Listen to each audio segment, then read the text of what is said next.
At the meeting point of desert, sunlight, and sea, the Red Sea Ocean begins as a world of beauty, danger, and mystery. From above, this sea looks silent and gentle, but beneath the surface of the Red Sea Ocean lies a living world. Every descent into this sea is a crossing from the world we know into the hidden heart of the Red Sea Ocean. The deeper we enter the Red Sea Ocean, the more the sea begins to reveal the first shadows of a world built beneath the waves. Here, the Red Sea Ocean begins to change from open blue water into a hidden sea kingdom filled with color, movement, and life. The beauty of this sea is not empty beauty. Every color in the Red Sea Ocean belongs to a living system struggling to survive. Even the sand beneath this sea carries the marks of the Red Sea Ocean, shaped by currents, tides, and the slow rhythm of time. At first, the Red Sea Ocean shows only wonder, but every opening in the reef is also a doorway into survival. Light is the first architect of this sea, shaping every color, every shadow, and every movement inside the Red Sea Ocean.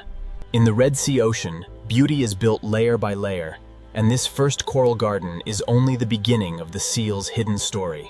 Now the Red Sea Ocean begins to open before us, not as a silent blue space, but as a living sea city built by coral and time. Every narrow passage in this sea leads to another chamber of life, and every coral wall protects a fragile part of the Red Sea Ocean. The Red Sea Ocean is never truly still.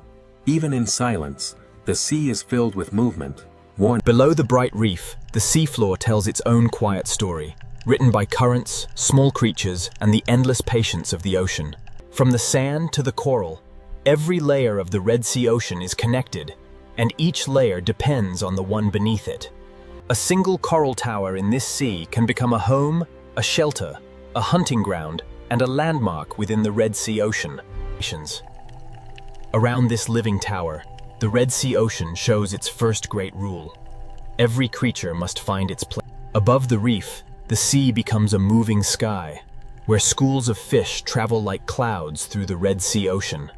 In the Red Sea Ocean, beauty and danger often move in the same water, separated only by distance, timing, and instinct. This first glimpse of the Red Sea Ocean has shown only the surface of its story, and ahead, the Coral Kingdom will reveal far more. As we move farther into the Red Sea Ocean, the reef begins to unfold like a living map beneath the sea. Every shelf, every crack, and every sandy path in this sea gives shelter to life within the Red Sea Ocean. The closer we move through this sea, the more the Red Sea Ocean reveals that beauty is also a system of hiding places. This wider reef shows the Red Sea Ocean at its most delicate, where thousands of lives depend on balance within the sea. The Red Sea Ocean teaches its lesson quietly. Beauty may fill the sea, but every creature must remain aware. As the fish return to their rhythm, the Red Sea Ocean invites us deeper into the reef, where the true complexity of the sea is waiting. The deeper we follow this movement, the more the Red Sea Ocean becomes a world of hidden roots beneath the sea. Inside this coral passage, the Red Sea Ocean begins to trade open brightness for shadow, depth, and quiet discovery. From above, this sea chamber shows how the Red Sea Ocean builds order from coral, sand, light, and instinct. Even the quiet center of this sea holds signs of movement, proof that the Red Sea Ocean is alive, even where it seems empty. The Red Sea Ocean always leads us from emptiness back to life, from silence back to the crowded pulse of the reef. As the light strengthens again, the Red Sea Ocean reveals its power to turn every reef corner into a new beginning. The Red Sea Ocean is beautiful because it is alive, but life in this sea also means caution, shelter, and constant awareness. This first chapter of the Red Sea Ocean is leading us toward the Coral Kingdom, where the sea's beauty, danger, and mystery begin to collide. The first chapter of the Red Sea Ocean has shown us only the edge of a much greater world beneath the sea. What seemed at first like simple beauty is now becoming a living structure, a sea kingdom built by countless fragile lives. In the Red Sea Ocean, color is not decoration, it is life, warning, camouflage, attraction, and survival within the sea. Every small movement inside this sea has meaning, and every creature in the Red Sea Ocean must understand the rhythm of the reef. The Red Sea Ocean never reveals itself all at once. The sea leads us from one hidden chamber of life into another.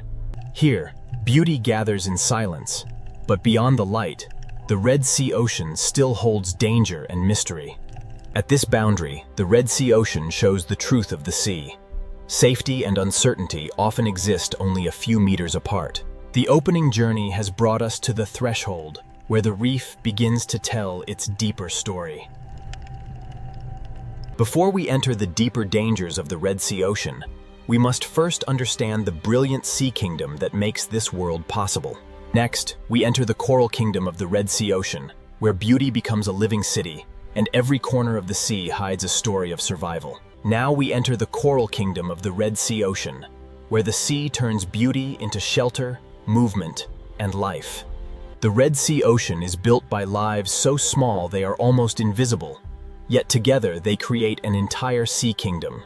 Every surface in this sea has a purpose, and every opening in the Red Sea Ocean may become a refuge for life. To follow these fish is to discover that the Red Sea Ocean is filled with secret roads beneath the sea. Inside the Red Sea Ocean, the Coral Kingdom is a maze where every turn can mean food, shelter, danger, or escape. Beyond the corridor, the Red Sea Ocean opens into a forest of coral, where the sea itself seems to breathe. The Red Sea Ocean is organized in layers, from the coral below to the open sea above, and each layer holds a different kind of life. In this sea, survival is not always a battle. Sometimes the Red Sea Ocean depends on cooperation, but the deeper we observe the Red Sea Ocean, the clearer it becomes that this coral kingdom survives through connection, balance, and constant motion. In this coral kingdom, the Red Sea Ocean survives through connection, and even the smallest fish helps keep the sea alive. The Red Sea Ocean is not only filled with life, it is organized by movement, color, shelter, and instinct. Above the reef, the sea becomes a moving sky, and the Red Sea Ocean fills that sky with thousands of small lives. Every shadow inside this sea has meaning, because in the Red Sea Ocean, darkness can become shelter. Beyond the shadows, the Red Sea Ocean returns to light, where the sea feeds the reef with every passing current. The current is the hidden river of the Red Sea Ocean, carrying food, signals, and change through the sea. As the current carries us forward, the Red Sea Ocean leads us toward a greater reef wall, where the sea's living architecture rises into view. Here, the Red Sea Ocean builds upward, turning coral into a living wall where the sea gathers life in layers. On this wall, the Red Sea Ocean shows how every ledge, crack, and shadow can become a home within the sea. The higher we move along this seawall, the more the Red Sea Ocean reveals how light controls where life gathers. The current feeds this wall, and the Red Sea Ocean turns moving water into energy for the entire reef. In the Red Sea Ocean, survival is often built on trust, where even tiny fish can protect the health of larger lives. Beneath the bright life of the reef, the Red Sea Ocean keeps quieter spaces, where the sea hides what it is not ready to reveal. The mystery of this sea is not always found in great depth. Sometimes the Red Sea Ocean hides it inside a single dark opening. Back in the light, the Red Sea Ocean becomes motion again, a sea of color rising and falling with every passing current. Seen from a distance, this reef wall becomes a complete world, showing how the Red Sea Ocean stacks life from sand to sunlight. As we leave the wall behind, the Red Sea Ocean guides us toward a new reef plateau, where the sea's coral kingdom continues to expand. Beyond the wall, the Red Sea Ocean opens again, and the sea reveals a plateau where life spreads outward in every direction. On this plateau, the Red Sea Ocean becomes a garden of coral, where the sea grows beauty through patience, light, and movement. The closer we look, the more the Red Sea Ocean becomes a world of tiny lives, building the sea one detail at a time. Even across this open sea plateau, the reef creates pathways, and the Red Sea Ocean uses them to connect one shelter to another. This sandy path is more than empty space. In the Red Sea Ocean, It is a route through the sea where movement becomes survival. The Red Sea Ocean leads us from open light back into complexity, where the sea hides countless lives inside coral walls. In this part of the Red Sea Ocean, every creature lives between two choices: remain protected within the reef or risk the open sea. Above the coral, the Red Sea Ocean turns movement into protection, as the sea gathers small lives into one shifting form. In the Red Sea Ocean, unity can become a shield, because the open sea is beautiful, but it is never empty. As the school fades into the sea, the Red Sea Ocean draws us onward, toward a coral forest where the reef's hidden life grows even more intense. Inside this sea forest, every branch of coral becomes a shelter, and every space between them becomes a path through the Red Sea Ocean. To move through the Red Sea Ocean is to follow instinct, because in this sea, every turn can lead to food, safety, or danger. Here, the Red Sea Ocean seems to breathe, as the reef and the fish move together in the same pulse of the sea. Below the color of the reef, the Red Sea Ocean keeps another layer of life, quieter, slower, and harder to see. The Red Sea Ocean never separates beauty from mystery. The sea hides both in the same reef, often only a few inches apart. In the Red Sea Ocean, even the brightest beauty carries awareness, because the sea rewards those who notice change. The Red Sea Ocean often gives its warning in silence, through a shift in movement, a pause in the reef, and a shadow in the sea. This is where the Coral Kingdom teaches us the truth of the Red Sea Ocean. Beauty can protect life, but it can never erase danger from the sea. Next, we leave the brightest heart of the Red Sea Ocean and begin to uncover the hidden danger beneath the beauty of the sea. Beyond the brightest heart of the reef, the Red Sea Ocean begins to reveal the danger hidden inside beauty. At this boundary, the Red Sea Ocean becomes a meeting place where reef life, open water, and hidden danger constantly overlap.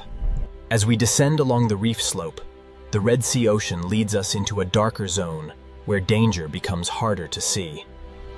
In this sea, danger does not always arrive with motion. Sometimes it begins with stillness.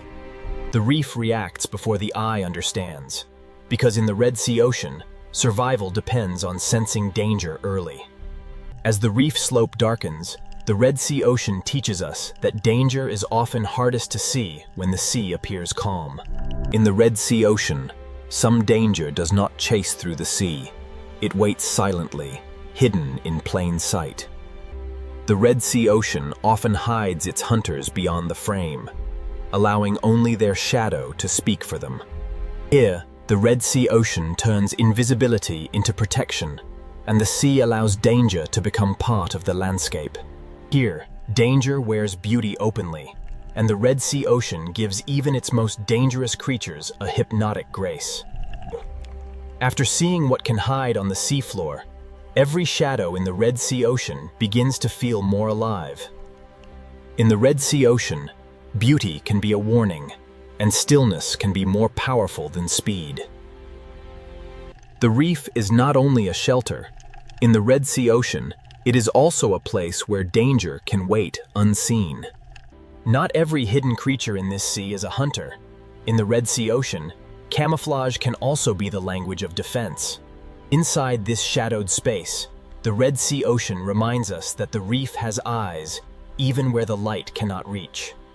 The Red Sea Ocean is filled with quiet transformations, where survival may depend on becoming part of the sea itself. Nothing here is wasted. Not a shadow, not a crack, not a pause. Everything in the Red Sea Ocean can become part of survival. Every creature in the Red Sea Ocean reads the sea around it, measuring distance, movement, and the intentions of others. In the Red Sea Ocean, danger is not always an event. Often, it is a pattern of respect written into the movement of the sea. We have seen danger inside the reef, but the Red Sea Ocean holds another kind of danger in the open sea beyond. When the fish gather tightly again, the Red Sea Ocean signals that something in the sea has changed. Beyond the reef, the Red Sea Ocean becomes a different world, where the safety of coral gives way to the uncertainty of open sea. In the open sea, there are fewer places to hide, and every movement in the Red Sea Ocean must be measured with care. Now the Red Sea Ocean draws us toward a greater danger, where the open sea holds shapes that move with power, distance, and silence. For small fish in the Red Sea Ocean, the open sea offers space, but space also means risk. In the Red Sea Ocean, the open sea can turn silent in an instant, and that silence is often the first sign of power nearby. The Red Sea Ocean does not need violence to reveal danger. Sometimes distance alone is enough to change the behavior of the sea. The Red Sea Ocean gives warning through motion, and when a school tightens, the sea itself seems to hold its breath. A great hunter in the Red Sea Ocean moves like part of the sea itself, quiet, patient, and almost impossible to ignore. In this sea, a hunter does not need to rush. The Red Sea Ocean often gives power to patience. The Red Sea Ocean is not always violent, but the possibility of danger shapes every choice made in the sea. In the Red Sea Ocean, survival is often not about escape at the last moment, but about knowing when to return to shelter. After every journey into open water, the Red Sea Ocean draws small lives back toward the protection of the reef. The reef becomes a fortress in the Red Sea Ocean, a place where small lives survive by knowing every hidden passage of the sea. Inside these coral passages, the Red Sea Ocean changes from open danger into hidden strategy, where the sea rewards those who know the maze. The reef may offer shelter, but in the Red Sea Ocean, the edge of safety is never far from the unknown. Even after leaving the open sea, danger remains. In the Red Sea Ocean, the reef can hide what the eye almost misses. The Red Sea Ocean is full of hidden warnings, and sometimes the most dangerous shape in the sea is the one that looks like stone. As we rise again through the reef, the Red Sea Ocean reminds us that danger and beauty are never separate. They trade places with every turn of the sea. The Red Sea Ocean has shown us danger in the open sea and danger inside the reef, but its deepest warnings still lie ahead. The Red Sea Ocean has shown danger in the open sea and danger inside the reef, but the deepest warnings often arrive at the edge of the reef. The Red Sea Ocean becomes a border between color and shadow, between shelter and the deep sea beyond. Below the bright reef, the Red Sea Ocean descends into a world where shapes become shadows and danger becomes harder to read. The Red Sea Ocean changes with depth, and every meter downward takes the sea farther from brightness and closer to mystery. In the Red Sea Ocean, survival is written into small decisions: when to move, when to hide, and when to vanish into the sea. Here, danger is not a moment. In the Red Sea Ocean, danger is the endless presence of the unknown sea around every living thing. The farther we drift from the sunlit reef, the more the Red Sea Ocean begins to trade beauty for silence, depth, and uncertainty. This is where the Red Sea Ocean reveals its true nature: beauty behind us, danger around us, and mystery waiting below. Now the Red Sea Ocean begins to lead us away from the reef and into the deep blue mystery, where light slowly disappears. Next, we descend into the deep blue mystery of the Red Sea Ocean, where the sea grows darker, quiet. Now we enter the deep blue mystery of the Red Sea Ocean, where the sea grows darker, quieter, and less familiar with every descent. Above us, light still belongs to the reef, but below us, the Red Sea Ocean begins to belong to shadow. The Red Sea Ocean is not only reefs and color. Beneath the beauty, the sea drops into walls, canyons, and hidden depths. Along this wall, the Red Sea Ocean becomes a border between solid stone and endless water, between what can be seen and what remains unknown. In the deeper Red Sea Ocean, life becomes quieter, slower, and harder to find, but it never truly disappears from the sea. The deeper we travel, the more the Red Sea Ocean offers doorways into places where light can barely follow. Some places in the Red Sea Ocean do not reveal themselves at once. The sea asks for patience before it allows us closer. At this threshold, the Red Sea Ocean becomes a mystery within a mystery, a hidden room inside the deep sea. Inside this hidden passage, the Red Sea Ocean changes again, from wide blue depth into a narrow world shaped by stone, silence, and darkness. Here, where sunlight weakens, the Red Sea Ocean begins to whisper another story, one written in darkness. Here, inside the deeper Red Sea Ocean, light no longer rules the sea. It survives only in fragments. In this sea, even the smallest light becomes a signal, a warning, or a fragile sign of life in the dark. The deeper this passage leads, the more the Red Sea Ocean becomes a place of silence, adaptation, and hidden endurance. Inside the Red Sea Ocean, even darkness has direction, guiding life through hidden corridors carved by time and water. In places like this, the Red Sea Ocean becomes a refuge, where life survives by slowing down and staying close to stone. Every layer of the Red Sea Ocean is connected, and survival in this sea depends on forces moving quietly between darkness and light. The deep sea gives to the reef in ways that are almost unseen, and the Red Sea Ocean depends on this hidden movement to keep life alive. As light returns, the Red Sea Ocean reveals that survival is not sudden. It is built slowly, one reef, one current. This coral may look still, but in the Red Sea Ocean, it is constantly feeding, breathing, building, and surviving against the sea. In this sea, survival is shared, because the Red Sea Ocean holds life together through feeding, cleaning, hiding, and moving. The Red Sea Ocean survives through balance, and even a fish grazing quietly on the reef helps protect the seal's fragile foundation. From the coral floor to the open sea above, the Red Sea Ocean builds survival in layers, and every layer must remain strong. Movement is survival in the Red Sea Ocean, because the sea demands that every creature know when to rise, when to feed, and when to return. In this sea, nothing survives alone.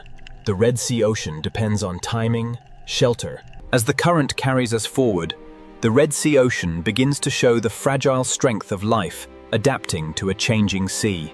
As the current reaches brighter water, the Red Sea Ocean reveals how survival depends on adapting to a sea that never stands still. The reef may appear strong, but in the Red Sea Ocean, even the brightest coral survives only when the sea remains in balance.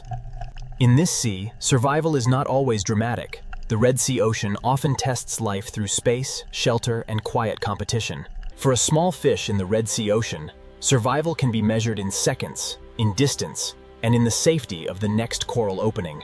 The Red Sea Ocean is a world of constant choices, where every creature must read the sea before it moves. To feed, life must leave shelter, and in the Red Sea Ocean, every meal comes with a measure of risk. In this ocean, timing is everything, because the Red Sea gives life only brief moments to feed before the sea asks it to return. The reef protects life, but life must also protect the reef, and this is the fragile agreement at the heart of the Red Sea Ocean. In the Red Sea Ocean, survival is not carried by one creature alone. It is shared across the entire sea. This living reef is beautiful, but its strength is fragile, and the Red Sea Ocean survives only by holding many forces in balance. In the Red Sea Ocean, warmth gives life energy, but too much change can turn strength into fragility. The current is more than movement. In the Red Sea Ocean, it is the sea's way of delivering life to the reef. In this sea, survival often means choosing the right place to wait, where food arrives but danger stays at a distance. The Red Sea Ocean is never completely still, and every creature here must learn to use the sea's force without being carried away by it. Even in a sea of movement, life needs shelter, and the Red Sea Ocean offers calm pockets where fragile creatures can recover. In these protected corners, the Red Sea Ocean gives young life a chance, but even here, survival remains uncertain. From the beginning, life in the Red Sea Ocean must learn the language of shadow, shelter, and sudden silence. The danger passes, the current continues, and the Red Sea Ocean returns to the endless rhythm that holds the reef together. Abundance in the Red Sea Ocean is not guaranteed. It is created every moment by balance between current, coral, fish, and light. The Red Sea Ocean is strong because it is connected, yet fragile, because every connection must keep working for the sea to survive. The Red Sea Ocean survives because every part of the sea is linked, from the smallest shelter to the widest current. In this sea, the current is not background motion. It is the quiet force that carries food, oxygen, and survival through the Red Sea Ocean. The Red Sea Ocean offers life, but it also tests life, because every safe space in the sea has value. In the Red Sea Ocean, the reef protects countless lives. But the reef itself must also be protected by the behavior of the sea.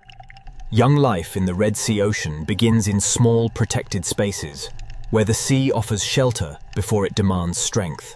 From the first days of life, the Red Sea Ocean teaches every creature to read the sea through light, shadow, and movement. The Red Sea Ocean is a chain of survival, and every link in the sea depends on another link staying strong. In the Red Sea Ocean, light gives energy, but life must also know when to seek shade, rest, and protection within the sea. Rest is also survival in the Red Sea Ocean, because the sea rewards those that save energy for the moment they truly need it. The Red Sea Ocean is powerful because life adapts, but it remains fragile because every adaptation depends on balance within the sea. The Red Sea Ocean is powerful because life adapts, but every adaptation depends on balance within the sea. In this fragile sea, survival is not one great act, but thousands of small actions repeated every day inside the Red Sea Ocean. Every meal in the Red Sea Ocean requires a choice, because the sea gives life and tests life at the same time. In the Red Sea Ocean, survival belongs to those that understand when to move, when to hide, and when to wait. The Red Sea Ocean looks abundant here, but abundance survives only when the sea's hidden balance remains unbroken. This sea survives because its parts are connected, and the Red Sea Ocean becomes fragile whenever one connection begins to fail. Here, the Red Sea Ocean gathers every lesson of the sea. Beauty to attract life, danger to shape it. The Red Sea Ocean is not one story, but many stories moving together through the same water. From the smallest coral polyp to the widest current, the Red Sea Ocean survives through balance, and that balance is the true strength of the sea. Next, we return to the full Red Sea Ocean, where beauty, danger, and mystery finally collide in one unforgettable sea. Now the Red Sea Ocean gathers every force we have seen: beauty, danger, mystery, and survival, into one living sea. The Red Sea Ocean is not divided into separate worlds. The reef, the open sea, and the deep all breathe through the same water. The beauty of the Red Sea Ocean is still the first thing we see, but now we understand how much life is hidden inside that beauty. Here, the Red Sea Ocean reminds us that danger does not always destroy beauty. Sometimes it wears beauty as its warning. When life leaves the reef, the Red Sea Ocean changes its rules, and every movement across the open sea becomes a risk. The Red Sea Ocean does not need chaos to show power. Sometimes the quiet presence of a hunter is enough to reshape the sea. Below the danger of the open sea, the Red Sea Ocean holds another force entirely: the mystery of depth. The Red Sea Ocean is beautiful at the surface, dangerous at the edge, and mysterious in the darkness below. Everything we have seen belongs to one sea, and every layer of the Red Sea Ocean shapes the layer above and below it. This is the Red Sea Ocean in its true form, a living sea where beauty, danger, and mystery collide without ever becoming separate. In this single frame, the Red Sea Ocean becomes the whole story, a sea where every force touches every other force. The Red Sea Ocean never separates wonder from risk, because the same sea that feeds life also tests it. Every crossing in the Red Sea Ocean is a choice between the safety of the reef and the opportunity of the open sea.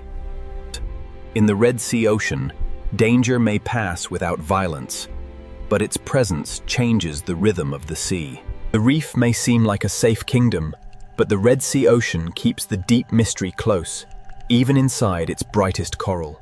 Beneath every bright surface, the Red Sea Ocean holds a quieter world, where the sea keeps its oldest secrets. This is the Red Sea Ocean at its most mysterious, where the sea invites us closer but never gives away everything it holds. The Red Sea Ocean moves between darkness and light, as if both are part of the same breath. Seen from above, the Red Sea Ocean is a living map of connection, where every path leads from beauty toward risk and from risk toward mystery. The Red Sea Ocean is unforgettable because it is never only one thing. The sea is beauty, danger. The Red Sea Ocean is unforgettable because it is never only one thing. The sea is beauty, danger. Every path through the Red Sea Ocean carries more than motion. It carries the memory of shelter, hunger, caution, and instinct. The great story of the Red Sea Ocean is written in small details, in sand tracks, coral shadows, and the quiet movement of life. In this sea, every doorway is both promise and warning, because the Red Sea Ocean hides mystery inside beauty.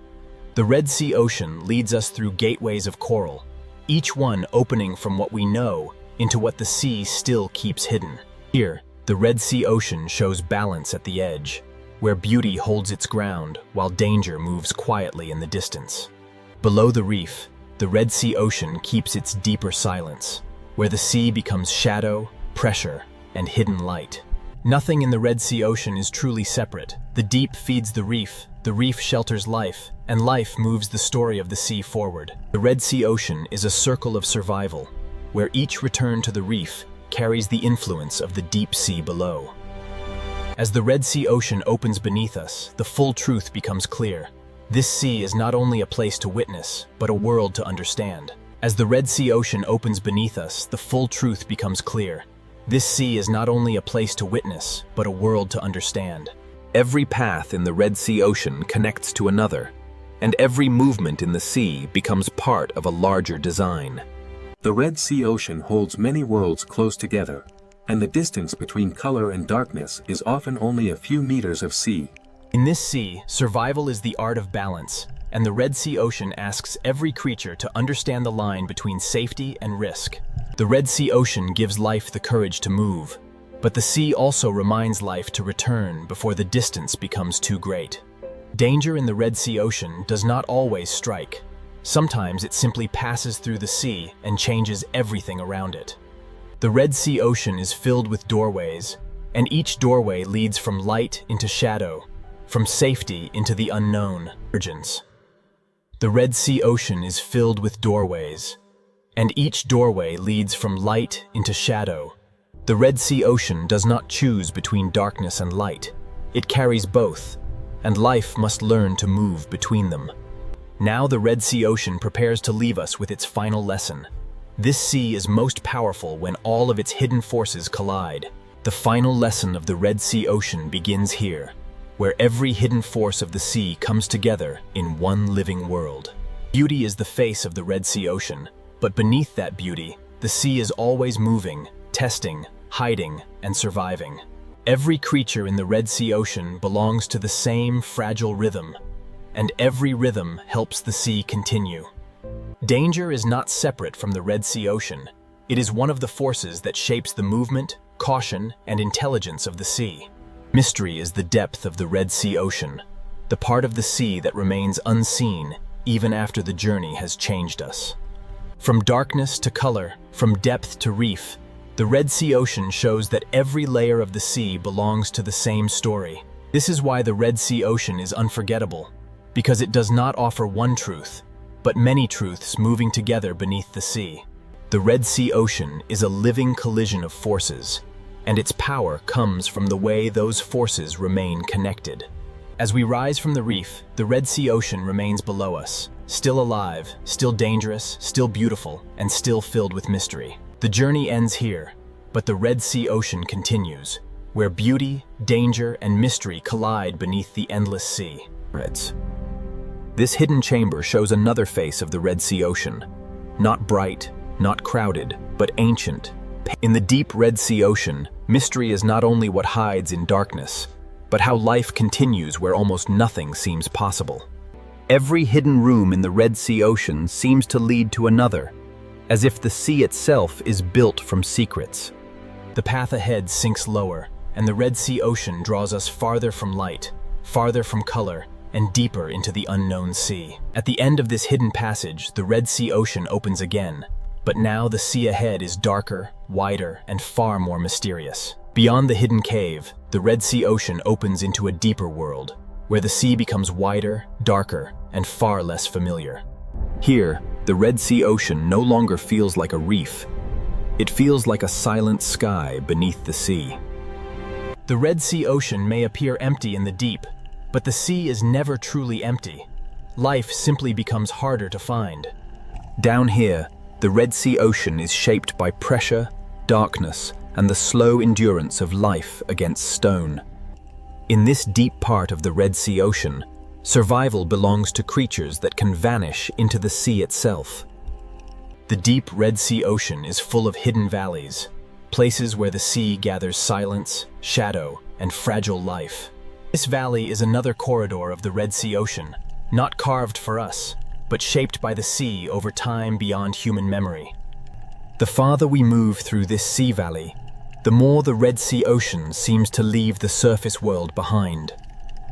Where sunlight cannot reach, the Red Sea Ocean creates its own language of light, faint, brief, and mysterious. The valley ends, but the mystery does not. Ahead, the Red Sea Ocean opens into a deeper basin where the sea holds its secrets in darkness. The valley opens into a basin, and the Red Sea Ocean becomes a hidden plain where silence stretches farther than light. Down here, the sea does not need color to feel alive, and the Red Sea Ocean speaks through stillness, shadow, and faint hidden light. In this part of the Red Sea Ocean, survival belongs to those that move slowly, hide well, and waste nothing. Even where the sea appears empty, the Red Sea Ocean leaves clues in the sand, traces of movement written softly across the deep. The Red Sea Ocean guides us onward through the faintest signs, because in the deep sea, even a track in the sand can become a story. This ridge may look small, but in the Red Sea Ocean, even a low rise can divide shelter from exposure in the deep sea. The basin is not the end of the descent. The Red Sea Ocean keeps lowering the seafloor into deeper layers of mystery. With every downward turn, the Red Sea Ocean grows less familiar, as if the sea is hiding older worlds beneath newer ones. Here, the Red Sea Ocean reveals a world that does not need brightness to be beautiful, only the will to survive in darkness. Ahead, another opening waits in the deep Red Sea Ocean, and the sea seems to pull everything slowly toward the darkness beyond. At the edge of this canyon, the Red Sea Ocean feels less like a place and more like a question waiting in the dark. The Red Sea Ocean does not reveal its deepest rooms easily.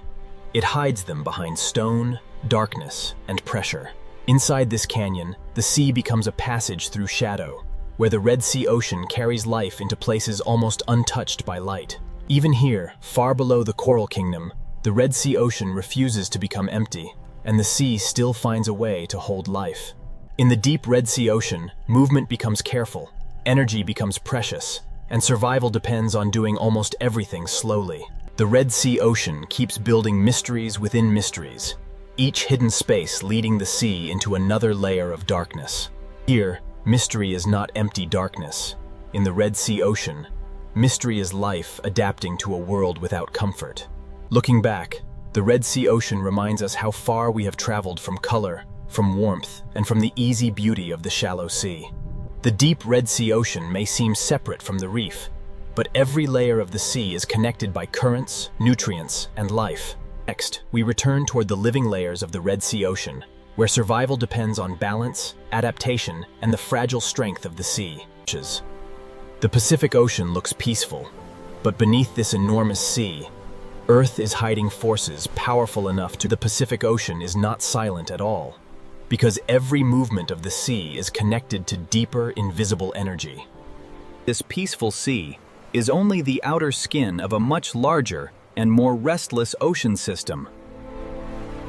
Below the calm sea surface, the Pacific Ocean carries heat, pressure, and geological stress across unimaginable distances. That the Pacific Ocean is both a cradle of life and one of the greatest engines of natural disaster on Earth.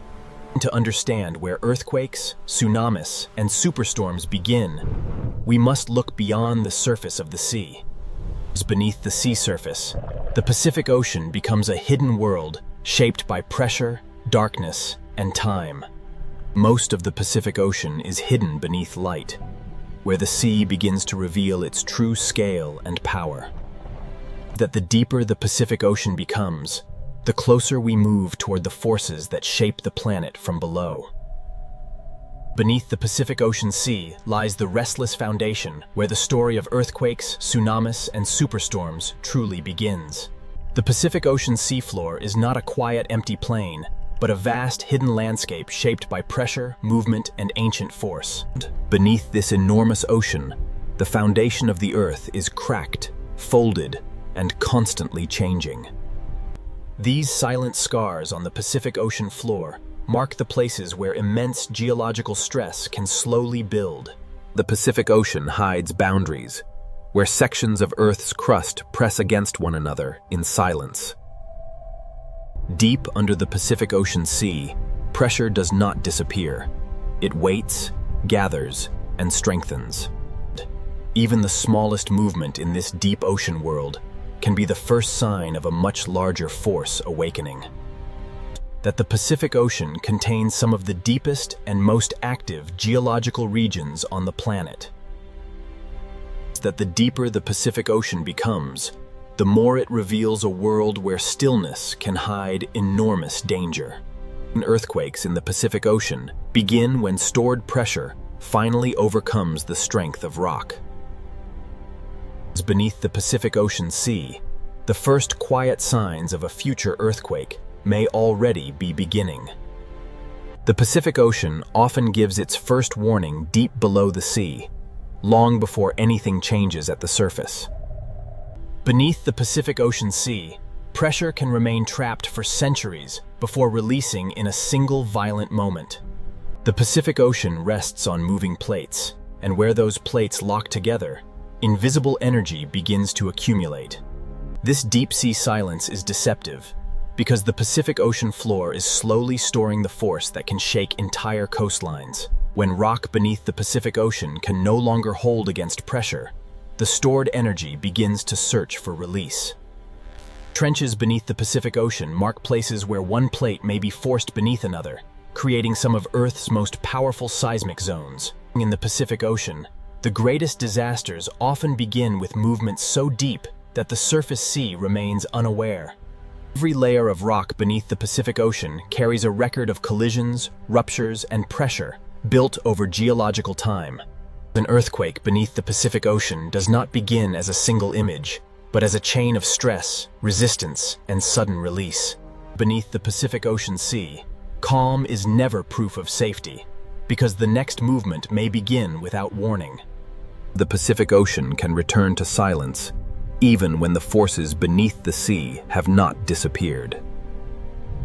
Under this sea, stillness is only a pause between movements of the Earth. Every fracture beneath the Pacific Ocean is part of a larger system that links deep geology to the sea above.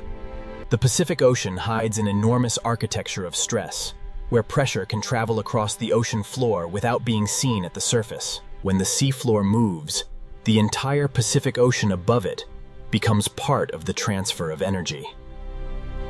The ocean does not need to break open violently to carry danger.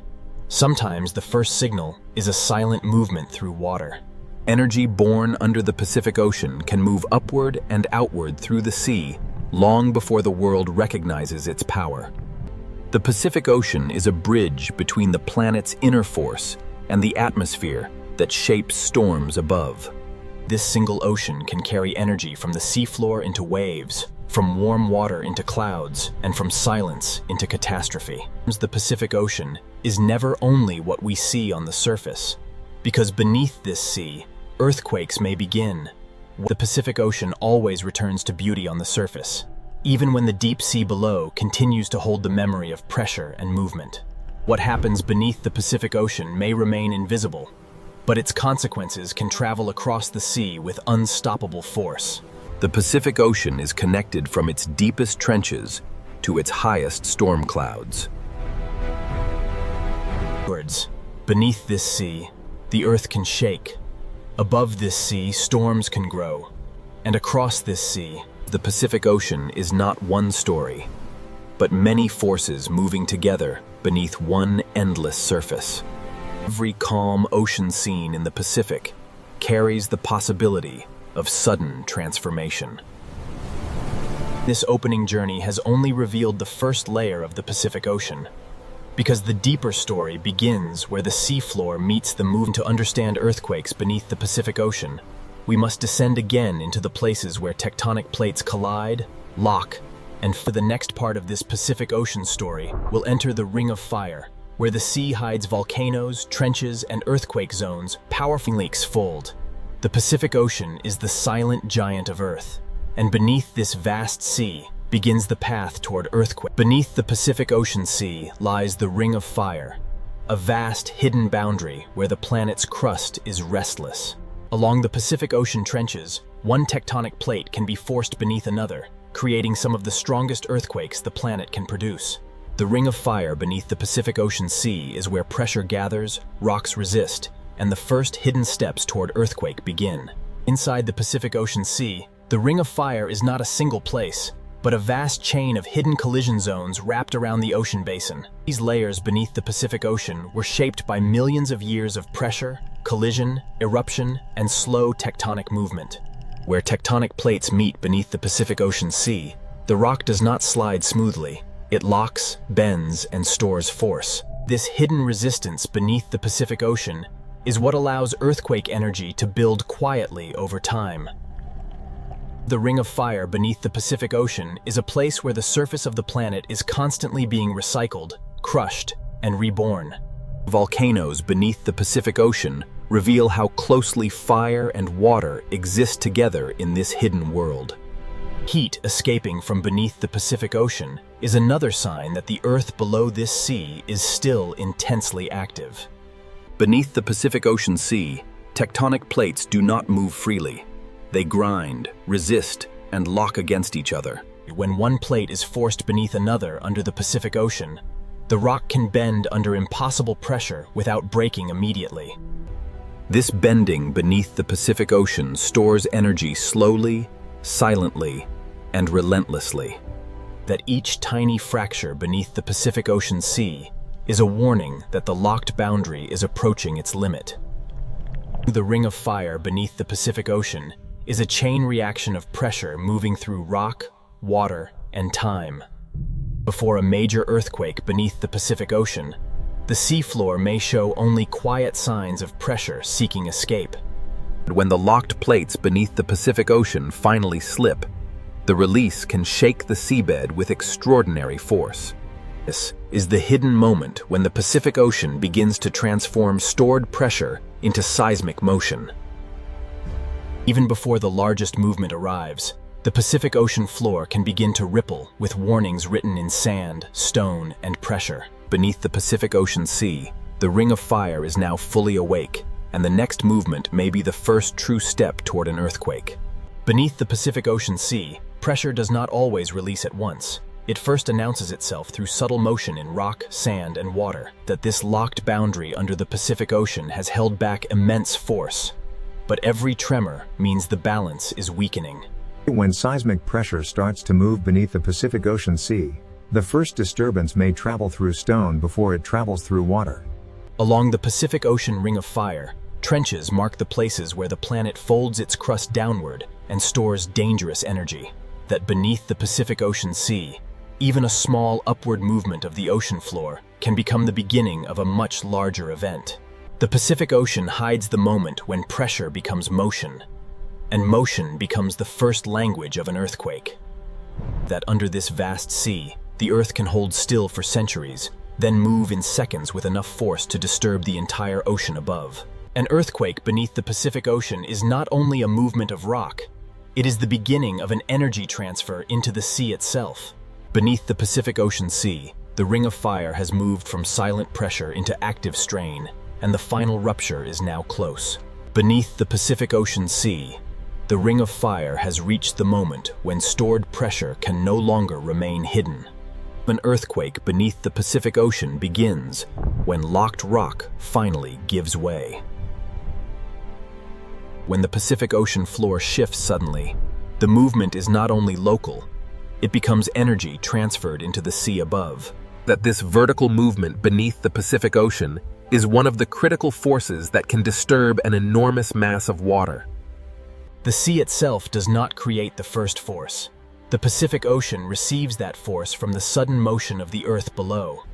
Deep under the Pacific Ocean, an earthquake is not the end of the story, but the beginning of a new motion through the sea. The terrifying truth of the Pacific Ocean is that disaster can begin deep below, while the surface remains almost unchanged. This contrast is what makes the Pacific Ocean so dangerous. A peaceful surface can conceal a violent transformation underneath. Once the Pacific Ocean floor has moved, the next question is whether that movement has pushed enough water to form a tsunami. Beneath the Pacific Ocean, the Ring of Fire has released its first great force, and in the next chapter, the sea itself will show how an earthquake can become a tsunami. When the Pacific Ocean floor shifts, the sea above it may become the next carrier of Earth's power. A tsunami does not begin as a towering wave, but as energy moving quietly through the ocean. In the open Pacific Ocean, tsunami energy can travel across enormous distances while barely changing the surface. The Pacific Ocean can carry this energy like a message written through water. When part of the Pacific Ocean floor rises or drops suddenly, it pushes the water above into motion. The sea does not move because of wind here. It moves because the ground beneath the Pacific Ocean has changed shape. The size of the displaced seafloor helps determine how much water the Pacific Ocean will set in motion. In deep water, tsunami waves are often long, fast, and low, hiding their strength across the vast Pacific Ocean. This is what makes the Pacific Ocean so deceptive. The first stage of a tsunami may pass beneath a calm-looking sea. The tsunami has begun, not as destruction, but as silent energy racing across the Pacific Ocean. Across the deep Pacific Ocean, the first stage of a tsunami may be almost invisible to the eye. In deep water, tsunami energy can travel fast, while the ocean's surface remains deceptively low and smooth. The Pacific Ocean can carry a tsunami across thousands of kilometers before the wave begins to rise. The deeper the ocean, the more efficiently the Pacific Ocean allows this energy to move. A tsunami is not simply a surface wave, but a movement involving a vast depth of water. Unlike ordinary wind waves, tsunami energy reaches deep into the Pacific Ocean. The Pacific Ocean transforms the earthquake's sudden force into a traveling pulse of water. The Pacific Ocean can hide great danger inside motion, too broad and low to appear threatening. Only when this energy approaches shallower water will the Pacific Ocean begin to reveal its true power. The Pacific Ocean is carrying the wave toward shallower ground, where silence will begin to turn into height. The Pacific Ocean is now carrying the hidden force away from deep water and toward the place where the wave will begin to change. As the Pacific Ocean becomes shallower, the energy has less space to remain hidden. When tsunami energy reaches shallower parts of the Pacific Ocean, the wave begins to slow down. The wave loses speed, but it does not lose energy. The Pacific Ocean begins converting hidden horizontal motion into visible height. This is the transformation stage, when the Pacific Ocean begins to reveal the force that had been hidden across deep water. The shallower the Pacific Ocean becomes, the more the wave is forced upward. Below the surface, the Pacific Ocean is already moving with dangerous strength. A tsunami becomes most dangerous when the Pacific Ocean forces deep energy into shallow form. The Pacific Ocean has begun turning silent energy into a visible wall of water. The Pacific Ocean has now forced hidden deep water energy into a visible wave approaching shallow ground. Before the great surge arrives, the Pacific Ocean may first reveal its warning by withdrawing from the coast. This sudden retreat is not calm, but water being pulled into the growing force of the tsunami. The Pacific Ocean is now compressing motion, depth, and distance into a single advancing surge. A tsunami is powerful not only because of its height, but because an enormous volume of Pacific Ocean water is moving behind it. What began as a movement of the seafloor has become a moving mass of ocean. Below the surface, the Pacific Ocean tsunami is not a simple wave, but a deep, moving body of water. As the Pacific Ocean enters the final shallow zone, the wave becomes slower, taller, and far more destructive. The Pacific Ocean is now releasing the energy that began far below on the seafloor. The Pacific Ocean has transformed an unseen earthquake into a visible force capable of reshaping the edge of land. The Pacific Ocean does not strike as a single wave, but as a moving body of water carrying the weight of the entire sea behind it. That once tsunami water reaches land, the Pacific Ocean becomes a horizontal force, more dangerous than height alone. The same energy born from the seafloor now reshapes the boundary between ocean and land. Tsunami danger continues even when the first impact appears to pass, because the Pacific Ocean can pull back with nearly the same force it arrived with. A tsunami is often not one wave, but a sequence of surges moving through the Pacific Ocean.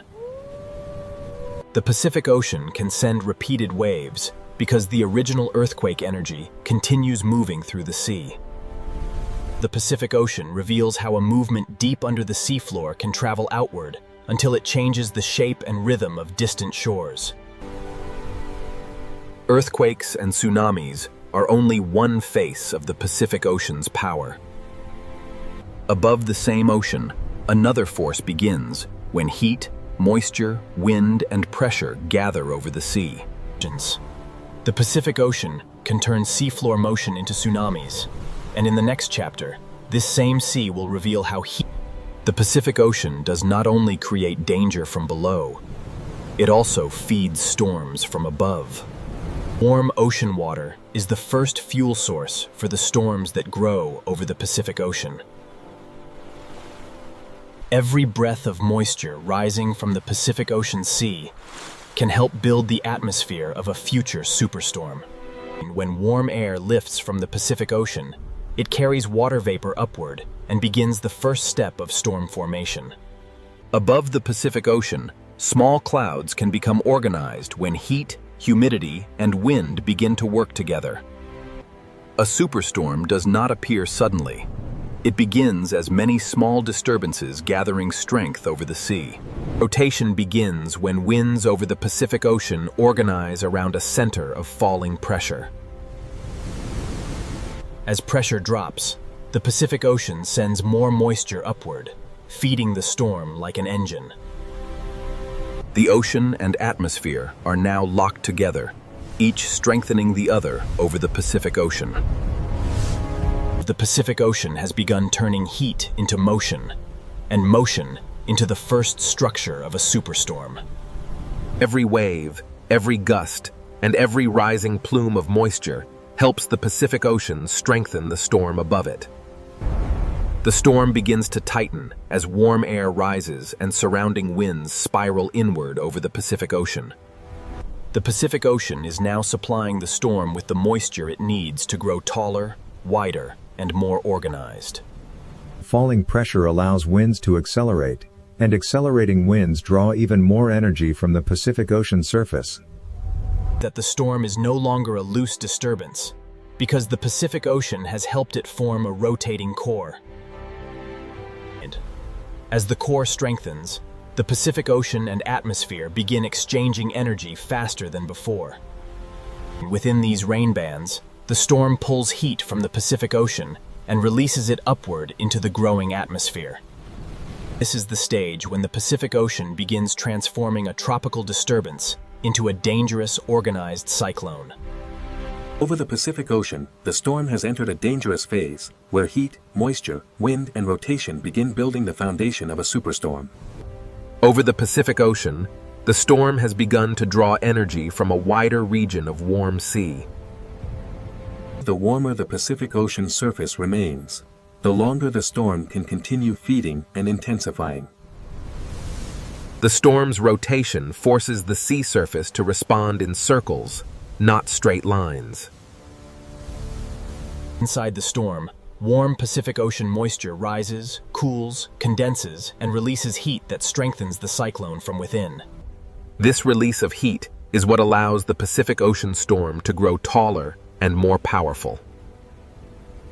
When pressure continues to fall over the Pacific Ocean, winds accelerate inward and the storm begins to tighten around its core.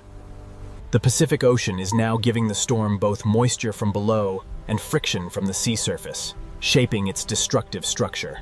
That every spiral band is a pathway carrying heat and moisture from the Pacific Ocean into the storm. The Pacific Ocean has now helped transform scattered storms into a single organized atmospheric machine. Over the Pacific Ocean, the storm is nearing the threshold where a powerful cyclone can become a true superstorm. Over the Pacific Ocean, the cyclone is now approaching the threshold where ordinary storm structure becomes extreme atmospheric power.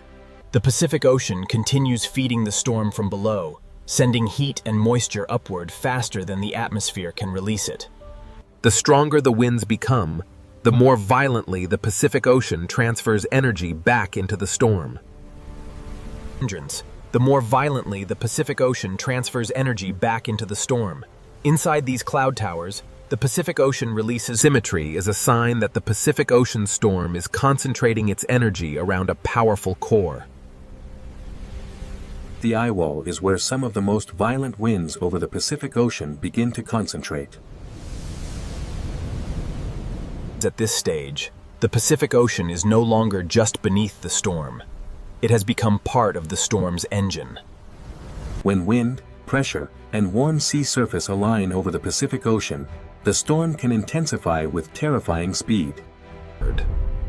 The Pacific Ocean has now helped build a storm powerful enough to organize around a central eye.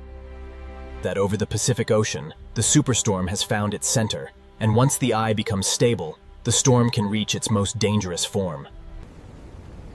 Over the Pacific Ocean, the storm has now entered its most organized and dangerous stage. The eye may look peaceful, but around it, the Pacific Ocean is feeding the storm's strongest winds. The eye wall is the place where heat from the Pacific Ocean becomes violent atmospheric motion. Beneath the storm, the Pacific Ocean is no longer calm water. It is a moving engine of heat, friction, and force. The stronger the winds become, the more the storm extracts energy from the warm Pacific Ocean beneath it. From above, the superstorm appears almost beautiful, but its beauty is built from ocean heat, falling pressure, and destructive wind. The Pacific Ocean gives storms the space and fuel to grow into some of the largest weather systems on Earth. That once a superstorm begins moving across the Pacific Ocean, its power is no longer limited to the open sea. The Pacific Ocean can carry a storm's force outward through waves, surge, rain, and wind, long before the eye reaches land. That the Pacific Ocean has turned heat into a superstorm, and in the next chapter, the sea will reveal what happens when this power reaches. When the Pacific Ocean sends its power toward land, the coast becomes the first place where ocean, wind, rain, and waves collide. The Pacific Ocean does not need cities or people to reveal its force. Even an untouched coast can show the full violence of the sea. Every wave arriving from the Pacific Ocean carries the combined work of wind, pressure, and distance. Storm surge begins when the Pacific Ocean is pushed toward land by powerful winds and falling pressure. The coast is not facing a single wave, but an entire ocean surface being driven forward by the storm. Coastlines are shaped by countless moments like this, when the Pacific Ocean cuts, moves, and rebuilds the edge of land. Beneath the breaking waves, the Pacific Ocean is grinding the shoreline with force that cannot be seen from above. The Pacific Ocean does not strike once and stop. It sends wave after wave, until the coastline is transformed. That this is where the superstorm reveals its reach, turning ocean heat into coastal impact. The Pacific Ocean has carried the storm's power to the shore, and now the coastline must absorb the force of a restless sea. The coastline is now receiving the full combined force of Pacific Ocean waves, wind, rain, and storm surge. Every impact from the Pacific Ocean removes sand, loosens stone, and changes the shape of the shore. Cliffs may look permanent, but the Pacific Ocean carves them through countless storms, impacts, and returning tides. During a powerful storm, the sea does not simply touch the coast. The Pacific Ocean enters every weak point it can find.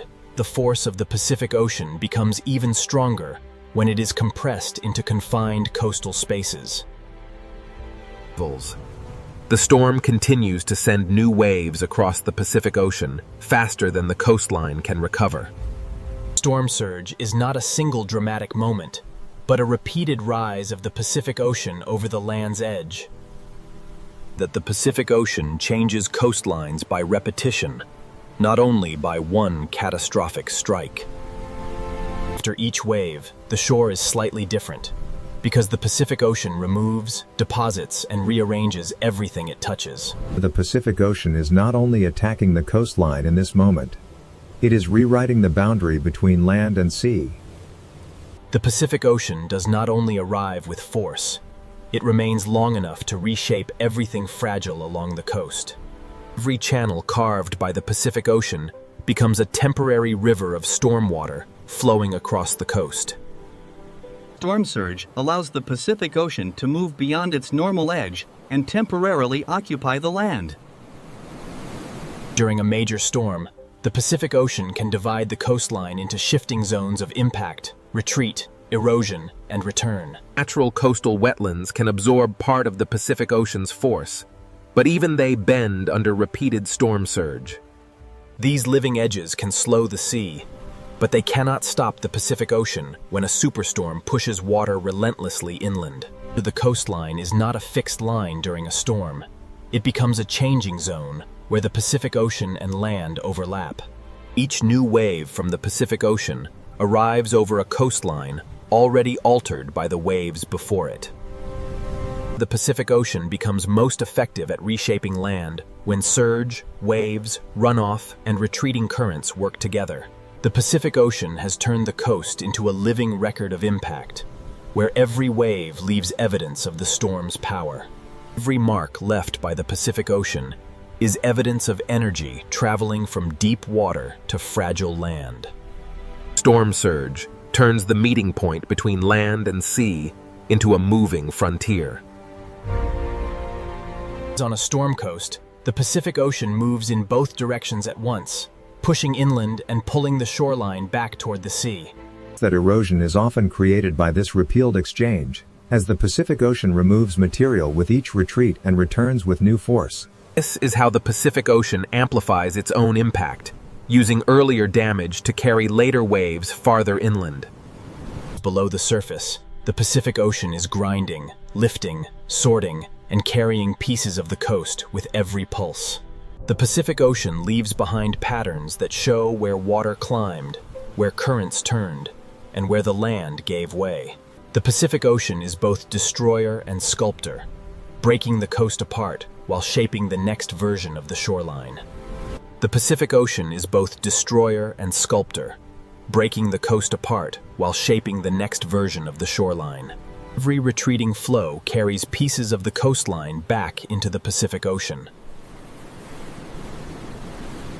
Cliffs resist the Pacific Ocean for centuries, yet every storm removes another invisible layer. After the strongest impact, the Pacific Ocean continues working through smaller movements that still alter the land. Natural coastlines recover slowly, but the Pacific Ocean always leaves behind evidence of where its power reached.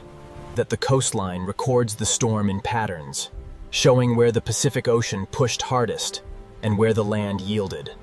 Even as the storm begins to pass, the Pacific Ocean remains restless, carrying leftover surge, swell, and turbulence across the coast.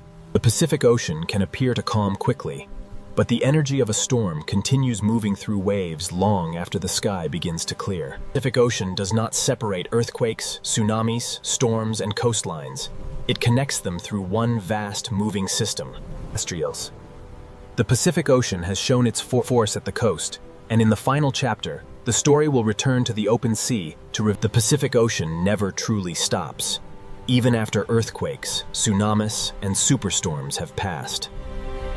From above, the Pacific Ocean may look calm again, but calm is only one moment in a much larger cycle.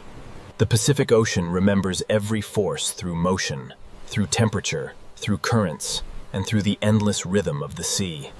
Beneath the surface, the Pacific Ocean continues to move in layers long after the sky begins to clear.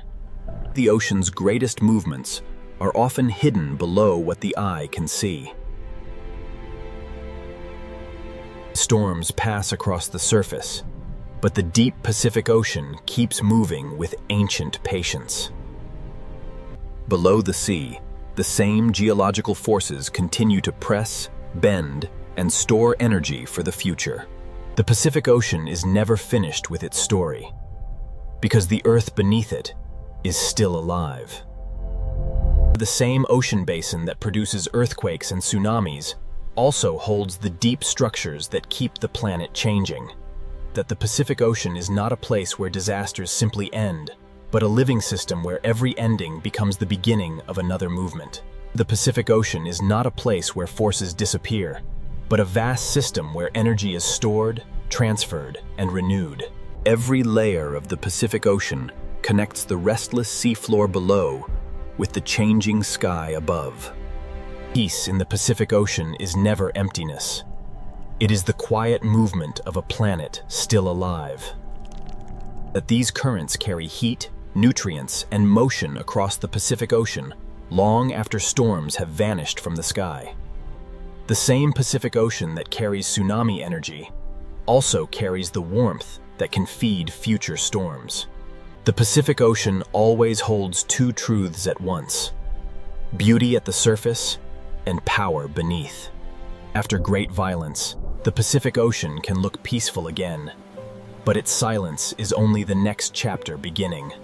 That every swell moving across the Pacific Ocean is part of a continuous exchange between wind, water, heat, and gravity. What appears to be empty ocean is actually a moving map of energy spread across the largest sea on Earth. The Pacific Ocean never truly rests, because beneath every calm wave, the planet continues to move. The Pacific Ocean never truly rests, because beneath every calm wave, the planet continues to move. The Pacific Ocean carries the memory of earthquakes, tsunamis, and superstorms not as scars alone, but as motion continuing. Even when the surface becomes smooth, the Pacific Ocean is still exchanging heat, pressure, and movement with the world around it. Below the surface, the Pacific Ocean continues its hidden circulation, carrying energy through layers the eye can barely understand. This layered movement connects the storm above, the wave across the surface, and the tectonic force waiting far below. The Pacific Ocean is not defined only by disaster, but by the constant motion that makes life, weather, and geology part of one system. Every depth of the Pacific Ocean belongs to the same story, from the bright surface to the hidden floor where Earth's crust still shifts. Beneath the Pacific Ocean, the ring of fire may appear silent again, but silence does not mean the planet has stopped changing. The same seafloor that once released energy may one day store it again, continuing the endless cycle beneath the sea. The Pacific Ocean is a continuous bridge between Earth's deep pressure, the moving sea, and the changing sky. The Pacific Ocean connects the silent floor of the Earth with every wave, storm, and current moving above it. That the Pacific Ocean is never a still emptiness, but a constantly moving system carrying the memory of Earth's power. Every layer of the Pacific Ocean carries a different kind of motion, from deep pressure to surface wind. After each disturbance, the Pacific Ocean absorbs the energy, redistributes it, and continues moving. The surface beauty of the Pacific Ocean never erases the power hidden beneath it. This calm Pacific Ocean is not the end of the story, but the visible face of a deeper cycle still unfolding. From this height, the Pacific Ocean appears peaceful, yet every pattern on the sea is shaped by wind, gravity, heat, and the motion of the planet. The Pacific Ocean is a living force of the planet, always changing, always carrying energy, and always waiting for the next stage. The Pacific Ocean is a living force of the planet, always changing, always carrying energy. It's that what seems like calm on the Pacific Ocean surface is only one moment in an endless cycle of planetary motion. Beneath every wave, the Pacific Ocean still connects deep pressure, surface motion, atmospheric heat, and the coastlines shaped by its force. The Pacific Ocean is not separated into disasters and calmness, but held together by one continuous movement of sea, sky, and earth. The same unseen places that began this story remain beneath the Pacific Ocean, still storing heat, pressure, and possibility. Earthquakes may begin beneath the seafloor, tsunamis may cross the sea, and superstorms may rise from warm water. The Pacific Ocean is not an enemy and not a sleeping giant, but a living expression of a planet that is always shifting. To understand the Pacific Ocean is to understand that beauty and danger can exist in the same water, held together by the motion of Earth. The Pacific Ocean is where earthquakes can begin, where tsunamis can rise, where superstorms can grow. At the edge of the desert, a hidden ocean world is waiting beneath the heat. From above, this sea looks too hot, too dry, and too salty for life. But beneath this burning surface, the ocean is not empty. This ocean is shaped by heat, salt, sunlight, and survival. Above the surface is desert. Below it, another world begins. The moment we enter the sea, the desert disappears.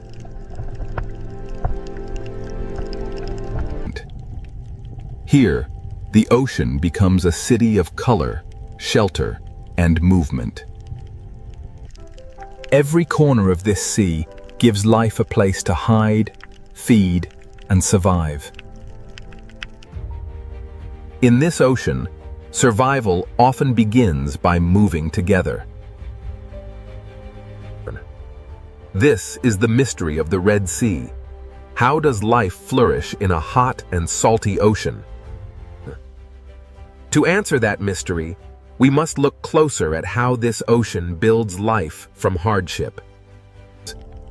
The reef survives because each tiny organism plays a role in the ocean's larger design. In this ocean, survival begins with finding protection before danger arrives. The open ocean gives them space, but the reef gives them safety. Alone, each fish is fragile. Together, they become harder for the ocean's hunters to break. In this sea, every movement is a decision between feeding and being eaten. The reef is more than beauty. It is a fortress built by life itself. After every moment of danger, the ocean returns to its quiet rhythm. Some creatures survive this ocean not by strength, but through ancient partnerships. In the Red Sea, life survives because every small relationship strengthens the entire ocean world. A single partnership may seem small, but in this ocean, small connections hold the reef together. The reef is not one living thing, but thousands of lives woven through the sea. In this ocean, even movement becomes a language of survival. Where the open sea is dangerous, the smallest spaces become places of safety.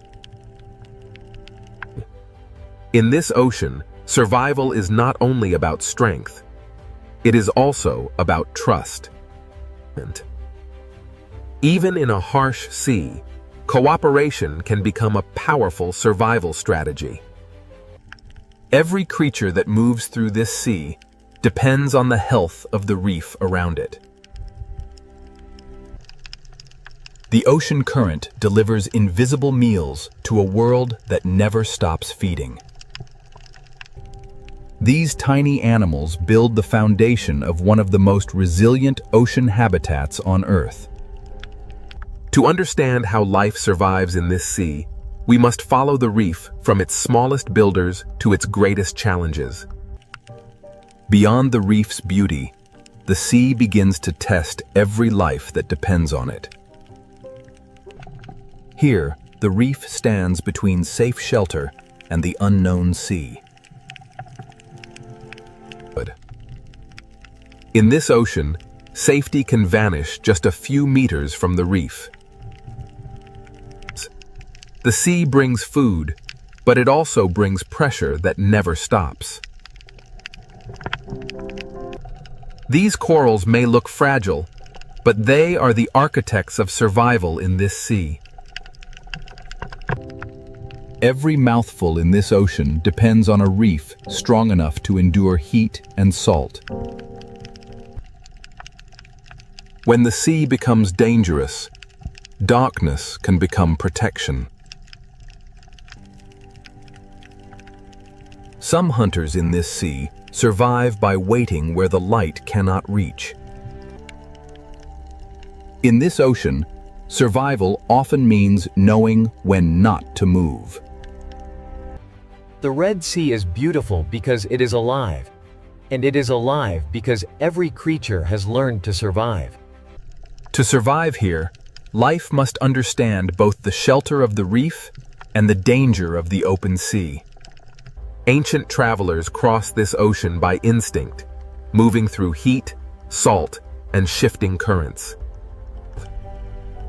For some creatures, survival means remembering roots the ocean has held for generations. Others survive this sea by disappearing into the world around them.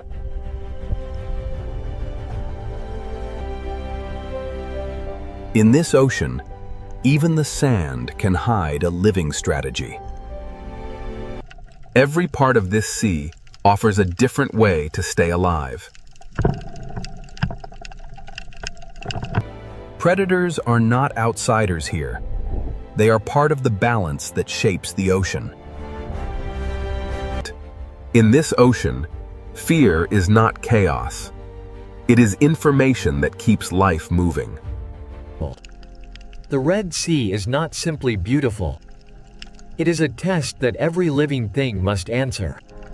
To understand how life survives here, we must first understand the sea itself, its heat, its salt, and its unforgiving power. To understand life in this ocean, we must first understand the heat pressing down from above. This sea receives sunlight with almost no shadow to soften its power. Around this ocean, the land is dry, and fresh water is rare. With little river water entering the sea, salt remains behind. Every day, the sun pulls water upward, but the salt stays in the ocean. This is why the Red Sea becomes saltier than many other ocean waters.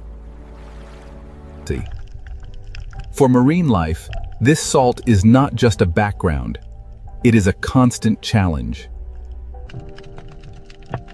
In shallow water, heat and light can become as powerful as any predator.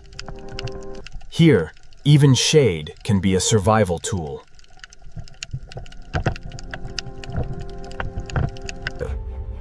Life survives in this ocean by using every small difference in temperature, light, and shelter.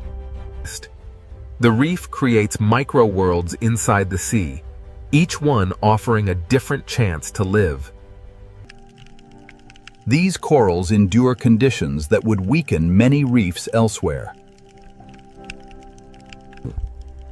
A reef begins with tiny animals that must balance salt, heat, and hunger. Even in clear water, the ocean carries invisible food through the reef.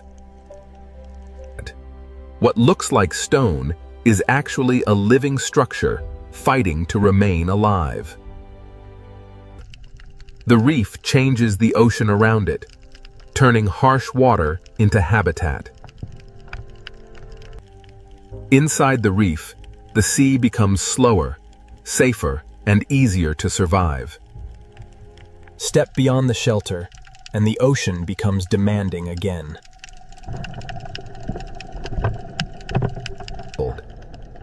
Every second in this ocean requires energy, balance, and adaptation. In this sea, the reef is not only a home, it is protection from the ocean itself. Every breath in this ocean must manage salt, oxygen, and heat. Small choices help life survive in a sea that never stops testing it. The surface may look calm, but it controls the world below.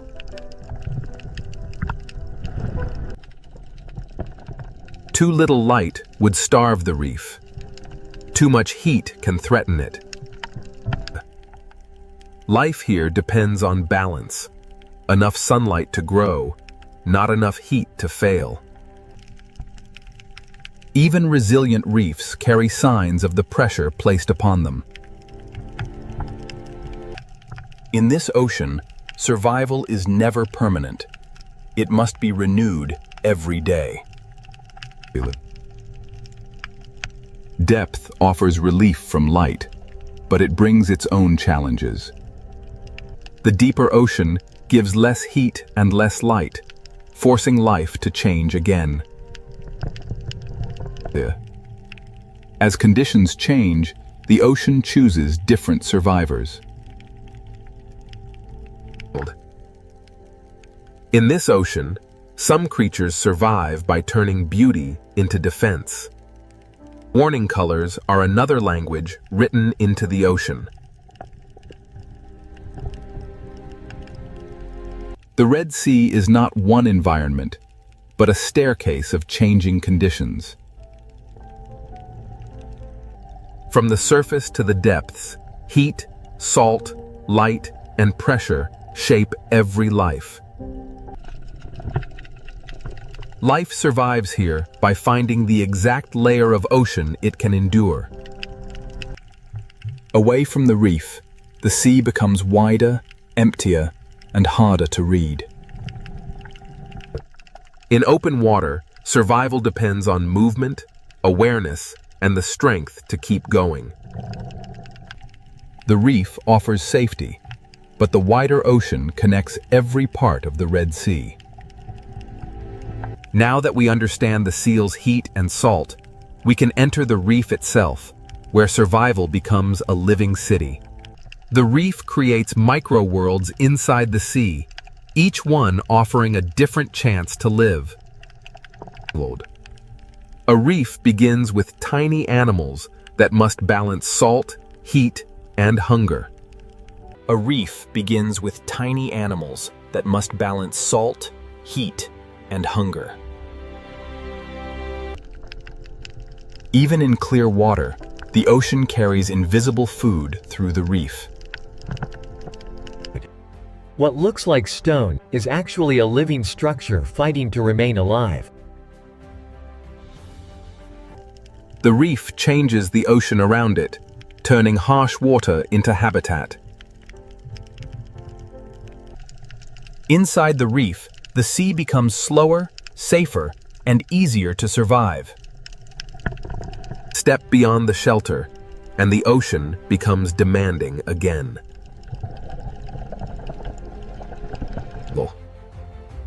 Every second in this ocean requires energy, balance, and adaptation.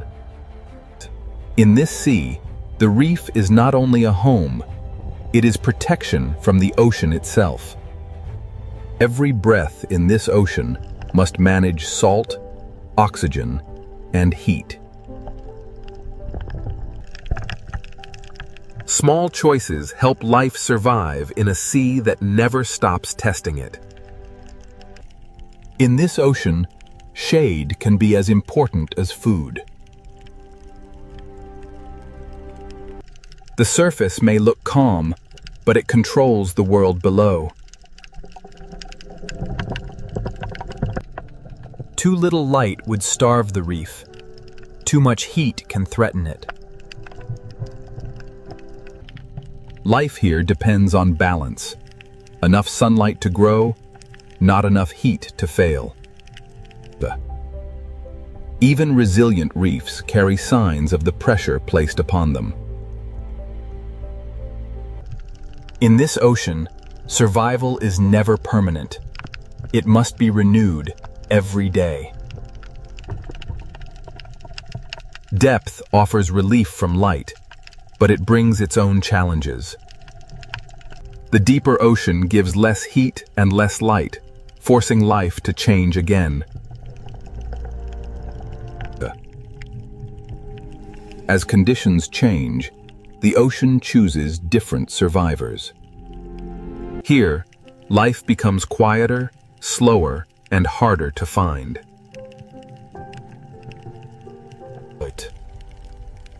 In this ocean, some creatures survive by turning beauty into defense. Warning colors are another language written into the sea. The Red Sea is not one environment, but a staircase of changing conditions. From the surface to the depths, heat, salt, light, and pressure shape every life. Life survives here by finding the exact layer of ocean it can endure.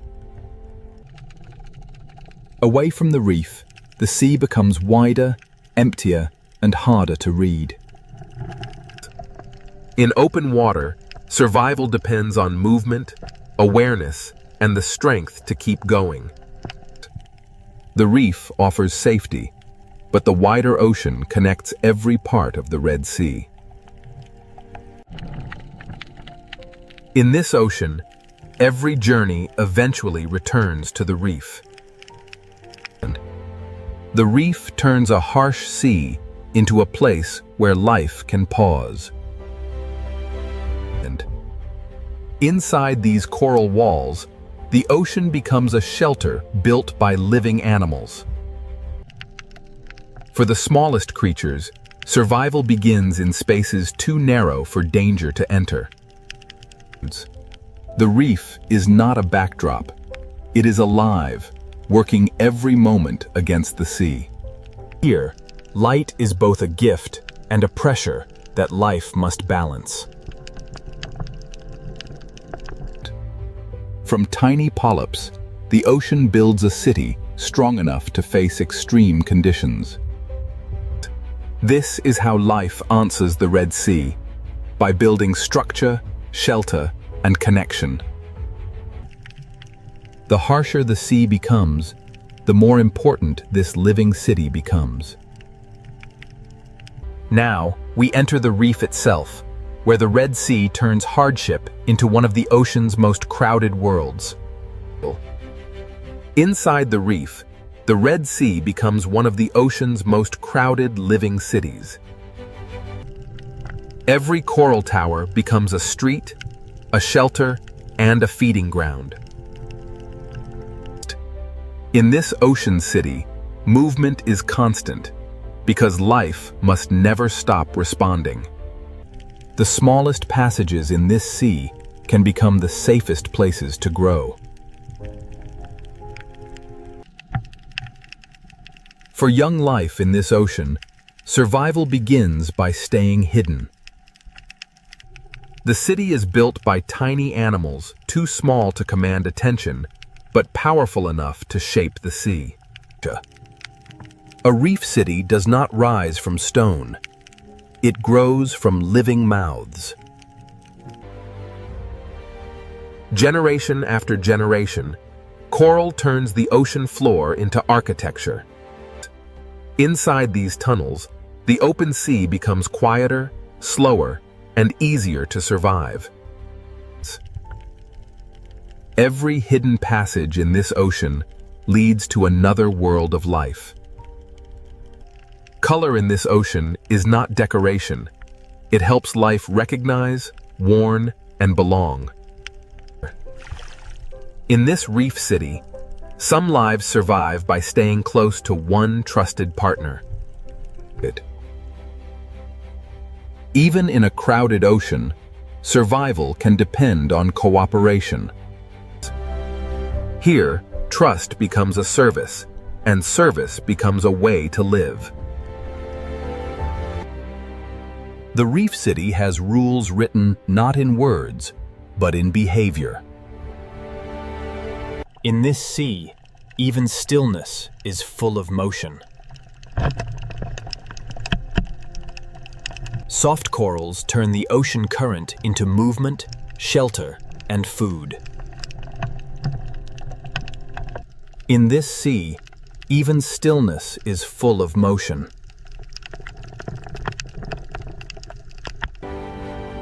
Above the reef, thousands of small bodies become one protective shape. In this ocean, survival can be found in numbers, speed, and perfect timing. A reef city is full of life, but every open space carries risk. The reef does not remove danger. It gives life places to escape. After danger passes, the ocean city returns to its quiet work. Beneath the fish, another layer of the city works close to the ground. The reef survives because even the smallest cleaners remove, recycle, and reuse. Life on the reef is not always fast. Some survival happens slowly, close to the seafloor. Even the open sand between corals becomes part of the city. A home in this ocean may be a coral tower, a tunnel, or a hole in the sand. The reef city is not built from one habitat, but from many connected shelters.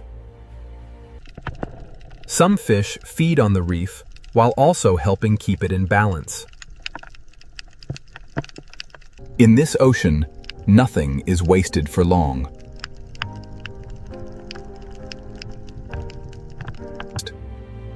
A crowded city survives when each life finds its own place and purpose. Even in a shared reef, space is valuable.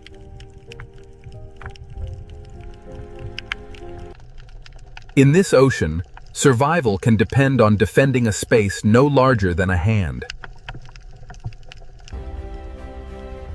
Some homes in this ocean are not made of stone, but of living protection. Partnership allows fragile lives to survive in a sea filled with risk. The reef survives because thousands of relationships strengthen the whole ocean world. The current connects every street of this underwater city.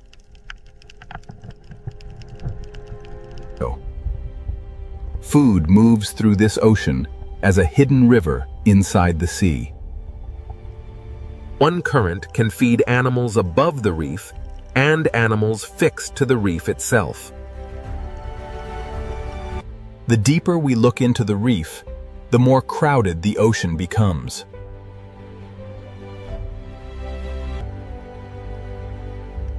In this ocean city, disguise can be as powerful as speed. To survive here, some creatures become part of the landscape. Every layer of this city uses a different answer to the same question: how to live. As light changes, the rhythm of the reef city begins to change with it. In this ocean, every change in light signals a change in behavior. The reef city never truly stops. It only changes who is active. Crowded, connected, and constantly changing, this reef is the Red Sea's answer to hardship.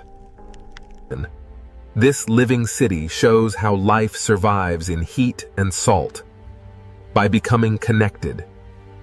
But every city has borders, and beyond the reef, survival becomes more dangerous. To understand this ocean fully, we must now follow the hunters, the hunted, and the fragile chain that keeps everything alive. At the edge of the reef, the Red Sea reveals another side of survival. Here, open water gives freedom, but it also removes protection.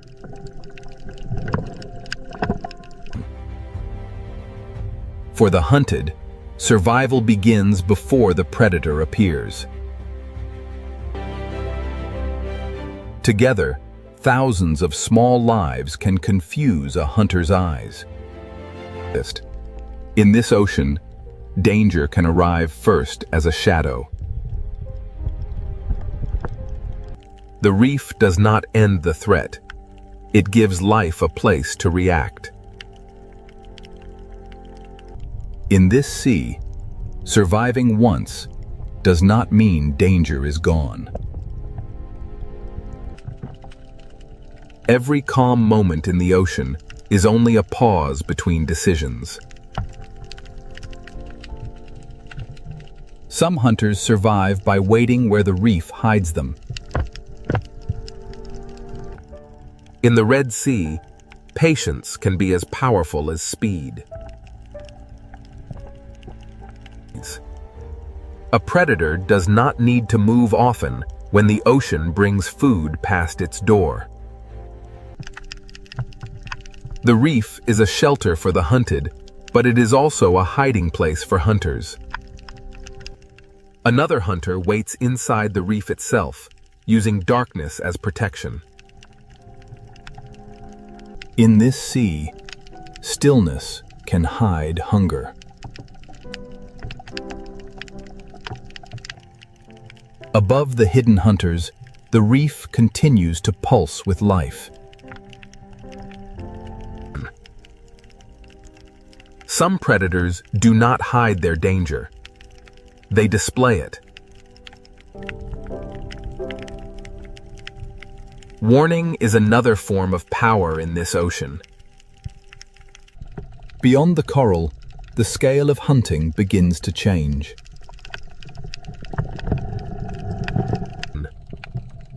The open ocean often looks empty before it reveals what is moving through it.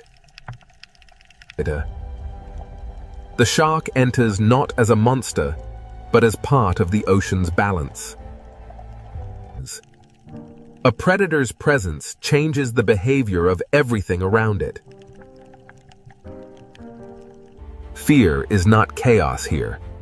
It is information that keeps life alive. When the predator passes, the reef does not forget. It resets.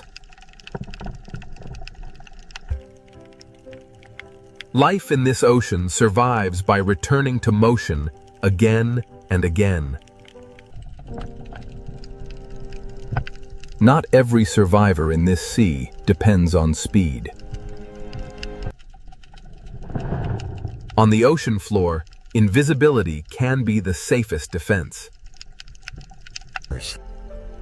Some animals survive by becoming almost invisible until movement is necessary. In the Red Sea, one creature's path can open food for another.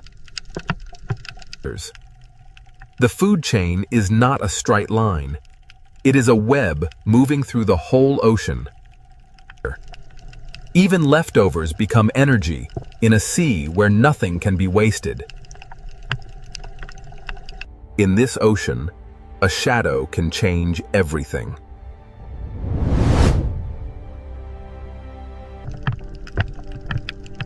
Predation shapes the ocean even when no chase happens. Survival here is not one victory. It is a rhythm repeated all day. Speed matters when the distance between hunter and hunted becomes a heartbeat. The hunted survive by knowing the shape of their city. Failure is also part of hunting in this sea.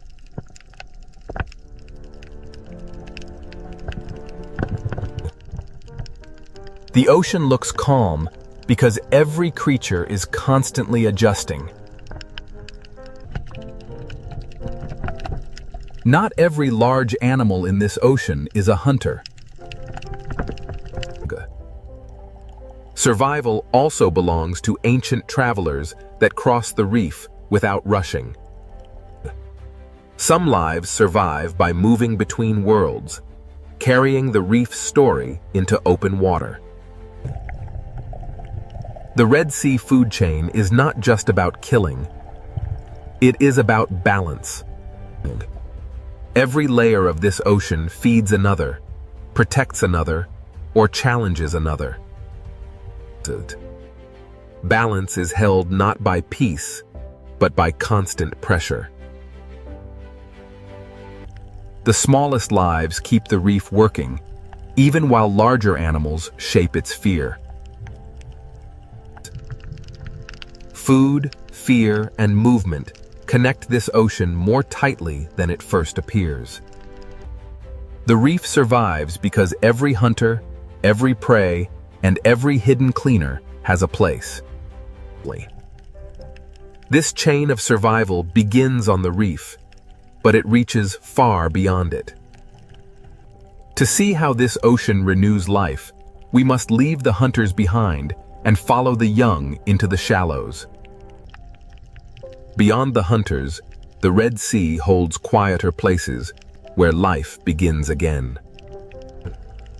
In the shallows, the ocean becomes gentler, but survival still requires shelter. Here, the Red Sea builds another kind of city, not from coral, but from grass. For young fish, each blade of seagrass can become a wall, a hiding place, and a beginning. In this sea, young life learns that safety is never far from danger. The ocean nursery is not simple. It is made of grass, sand, burrows, shadows, and instinct. Even in the nursery, the smallest workers keep the sea alive. This meadow protects life by slowing the water and breaking the view of hunters. The Red Sea does not renew itself only on reefs. It renews itself in these quiet green fields. Where the sea meets the coast, another shelter rises from the shallows. Mangrove roots turn the edge of the sea into a fortress for the young. In this maze, small bodies have an advantage over larger hunters. For young life, survival begins with patience, caution, and a place to disappear.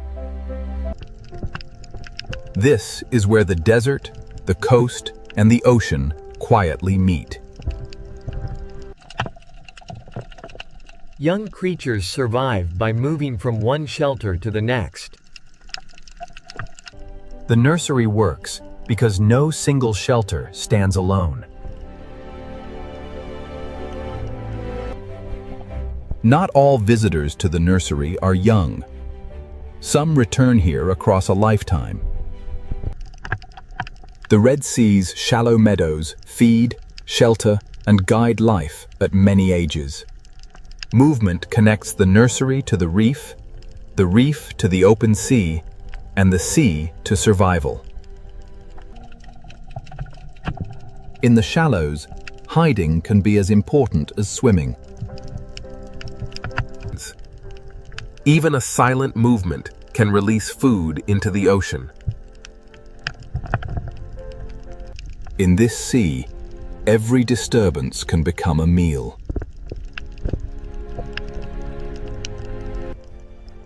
The shallows may look quiet, but they are one of the ocean's busiest beginnings. For the young, the ocean is not yet a wide world. It is a narrow shelter. The nursery protects life not by removing danger, but by giving the young places to vanish. After danger passes, the nursery begins again. As young creatures grow, the path toward the reef begins to open. The journey from nursery to reef is not one leap, but many careful crossings. Here, young life begins to trade grass for coral.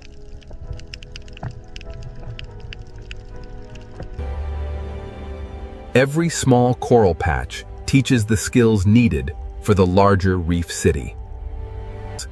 The Red Sea survives because its habitats are connected, each one preparing life for the next.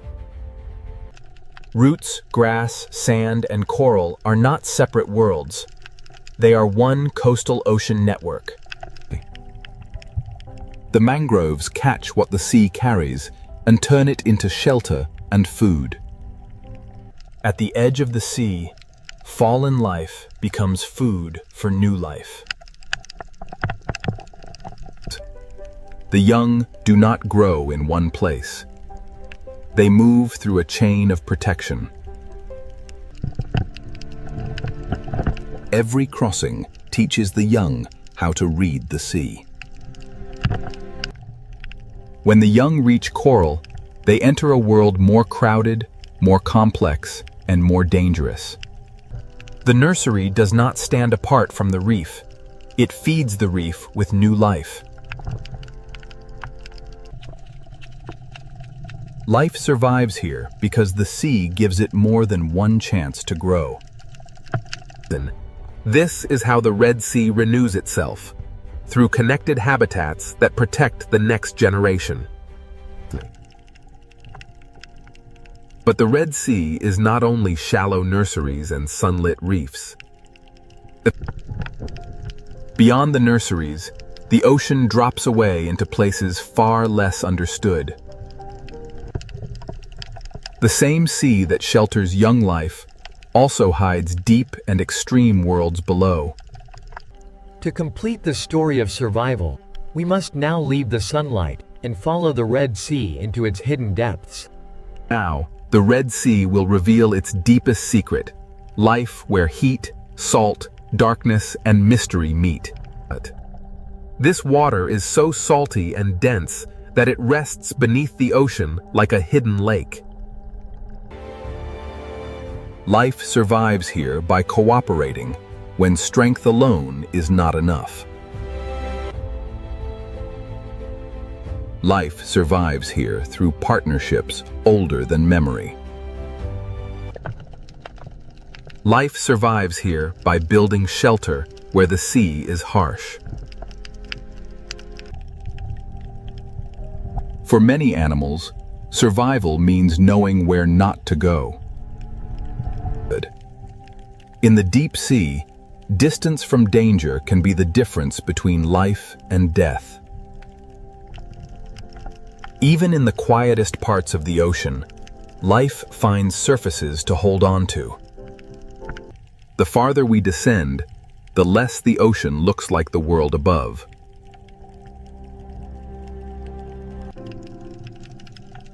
Some of the smallest lives may be the strongest survivors in the Red Sea.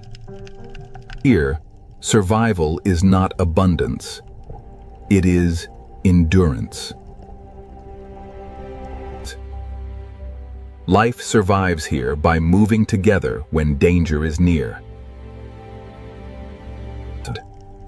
Here, survival may mean surrendering to the movement of the sea. At the bottom, the Red Sea becomes another world entirely. This deep ocean is not crowded like the reef. but it is not lifeless. Around these extreme pools, life must adapt to chemistry that would overwhelm many creatures. The Red Sea teaches that life can shrink, hide, and change rather than disappear. Even here, far below the reef, life depends on the ocean above. As light returns, the ocean becomes crowded once more. Survival here is not one strategy, but many strategies layered together. Food from above sinks slowly through the sea, carrying energy into darkness. They do not need coral towers, sunlight, or open water. They survive where conditions become extreme. At this boundary, the ocean separates into layers that many animals cannot cross. Every layer of this ocean holds a different answer to the same challenge. Even in this dark ocean, life is still present, only smaller and harder to see. Here, salt is no longer just a challenge. It becomes a boundary of life. Now, the Red Sea carries us away from sunlight and into its hidden depths.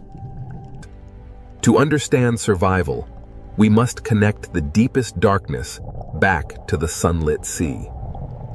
Then, the Red Sea reveals one of its greatest mysteries, a pool of water beneath the sea.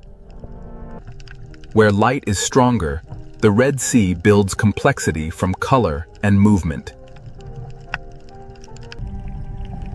Down here, the sea becomes quieter, darker, and harder to understand.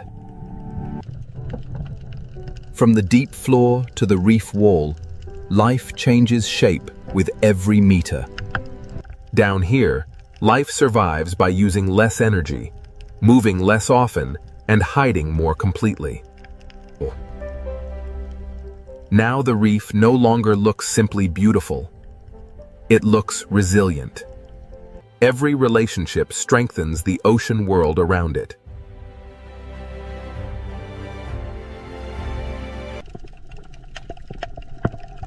Life survives here because the reef is renewed by the shallows. Life survives here by giving the young protected places to begin. Life survives here because habitats are connected, not isolated. At the edge of the desert, the ocean protects its future.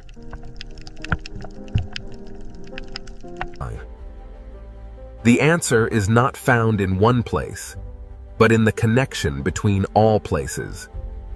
Heat, salt, light, darkness, danger, and shelter all shape this ocean together.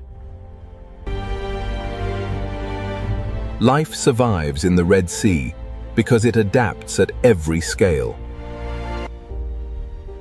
Some lives endure by moving through the ocean with ancient patience. Some survive by blending with the seafloor and moving only when the moment is right. Some survive by hunting and by keeping the entire ocean in balance. The Red Sea is alive because every creature responds, adjusts, and continues. This is how life survives in a hot and salty sea, not alone, but connected. What looked impossible from above becomes extraordinary beneath the surface. The Red Sea is not life in comfort. It is life shaped by challenge. Above, the desert is silent. Below, the ocean continues to live. The Red Sea survives because life here has learned to use every layer of the ocean. Heat does not end the story. Salt does not end the story. Life finds a way through both. From above, the ocean seems peaceful. But beneath this endless sea lies a wild kingdom ruled by hunters. The deeper we enter the ocean, the more the sea reveals a world where every movement can mean survival or death. In the ocean, beauty and danger live side by side, because even the safest reef can become a hunting ground. Small fish survive in the ocean by becoming one body, because in the open sea, a single mistake can expose them to the hunter. In the ocean, prey often feel danger before they can see it, because the sea carries pressure, movement, and fear. Some ocean predators do not need to be giants. In the sea, speed, silence, and timing can be just as deadly. In the ocean, survival can depend on a gap in the reef, a turn of the current, or one moment of perfect stillness. Long before humans explored the ocean, sharks were already shaping the balance of the sea with silence, patience, and instinct. A shark does not rule the ocean through chaos, but through senses refined by millions of years beneath the sea. Beyond the reef, the ocean opens into a greater arena, where the sea gives no shelter and only the fastest hunters can survive. Out here in the open ocean, the sea belongs to creatures built for distance, speed, and relentless pursuit. In the ocean, speed is not only movement. In the sea, speed is survival, power, and control. Across the open sea, there are no walls, no caves, and no coral branches. Only speed can decide who escapes. When fear spreads through the ocean, prey gather into one shining shape, hoping the sea will hide the individual inside the crowd. In the ocean, every hunt is a battle between panic and precision, and the sea rewards the hunter that chooses the perfect moment. The surface of the ocean may look like escape, but in the sea, danger can attack from every direction. Some ocean predators do not rule by force alone. In the sea, intelligence can turn open water into a trap. In the ocean, teamwork can change the rules of the hunt, because one predator may chase, but many predators can control the sea. After every chase, the ocean becomes quiet again, but the silence of the sea is never empty. The ocean is not ruled by one kind of hunter, because the sea creates many forms of power, and each one claims its own territory. Not every hunter in the ocean chases across the open sea. Some wait where the ocean itself becomes a trap. In these narrow parts of the sea, the fastest creature does not always win. The one that understands the terrain may hold the power. In the ocean, patience can become a weapon, and a motionless hunter can be more dangerous than one in pursuit. A hunt in the ocean does not always begin with a chase. Sometimes it begins with silence, distance, and one mistake. In the sea, a single second can separate safety from capture, and after the strike, the ocean becomes quiet again. Some ocean predators do not patrol the open sea. They turn darkness inside the reef into a doorway for hunting. In the ocean, the line between home and hunting ground can be almost invisible. The ocean does not hide every threat in shadow. Sometimes the sea displays danger in color, shape, and stillness. In the ocean, survival is not always about being the largest. Sometimes it is about being impossible to attack. The ocean creates many kinds of predators, and each one rules only where its own strength becomes the perfect weapon. Even in the gentle corners of the ocean, the sea never stops testing the young, the weak, and the careless. In the ocean, safety is often temporary, because every hiding place can become a path for another hunter. Every ruler of the ocean begins as a survivor, learning how the sea moves, hides, and reveals life. The ocean teaches patience before power, because even predators must grow into their place in the sea. The ocean is not only a battlefield, the sea is a living balance where predator, prey, and wanderer share the same blue world. In the sea, calm does not mean safety. It only means the next movement has not yet begun. Where the reef ends and the open ocean begins, the sea changes its rules, and every creature must choose how far it dares to go. In the ocean, Power is sometimes felt before it is seen, because the sea remembers the shape of danger. The farther we move from the reef, the more the ocean becomes a place of distance, pressure, and hidden strength. Some ocean predators seem shaped by another age, built to read the invisible signals of life moving through the sea. In the ocean, true power is not always loud. Sometimes the sea gives authority to those that move with perfect control. Every predator leaves a mark on the ocean, but the sea quickly hides its secrets again. Even in a sea of hunters, the ocean depends on moments of trust, pause, and delicate balance. When light fades in the ocean, the sea does not sleep. It simply gives power to different hunters. At dusk, the ocean becomes a world of outlines, where the sea favors hunters that can sense more than they can see. In darkness, the ocean speaks through vibration, scent, pressure, and flashes of light. Far below the sunlit ocean, the sea creates hunters shaped by darkness, pressure, and patience. Some ocean rulers live so far from the surface that the sea allows us to know them only through shadows.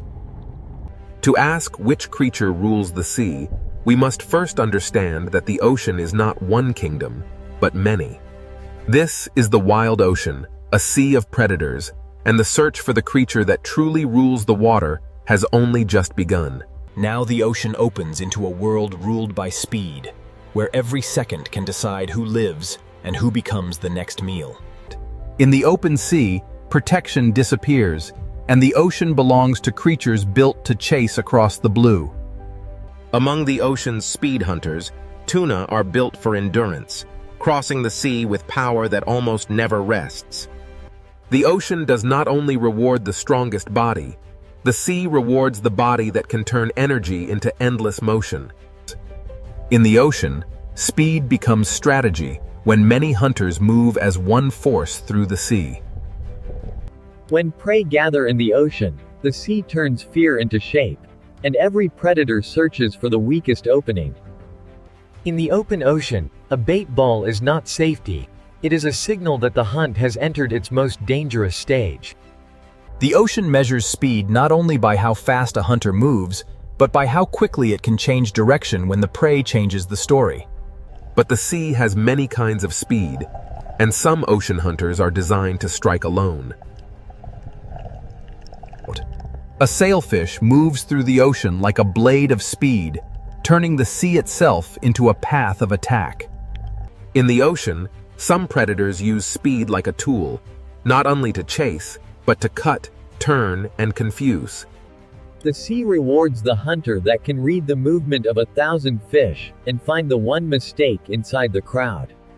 In the open ocean, escape is not a place, escape is a direction, and the hunter must close that direction before the prey finds it. Beyond the flash of the sailfish, the ocean holds another kind of speed, heavier, colder, and more explosive. The mako shark is one of the Kaio pure speed hunters, built to turn muscle into explosive motion beneath the sea. In the ocean, speed without control is wasted, and the true hunter must move fast and decide faster. A single burst across the ocean can change the shape of the entire school, even when the strike itself is over in a heartbeat. Sometimes the pressure of the ocean becomes so great that prey must leave the sea for a few seconds of hope. But the ocean always waits below, and every return to the sea brings the chase back into motion. But in the ocean, beauty can move with astonishing speed, and color can belong to a hunter as much as to the reef.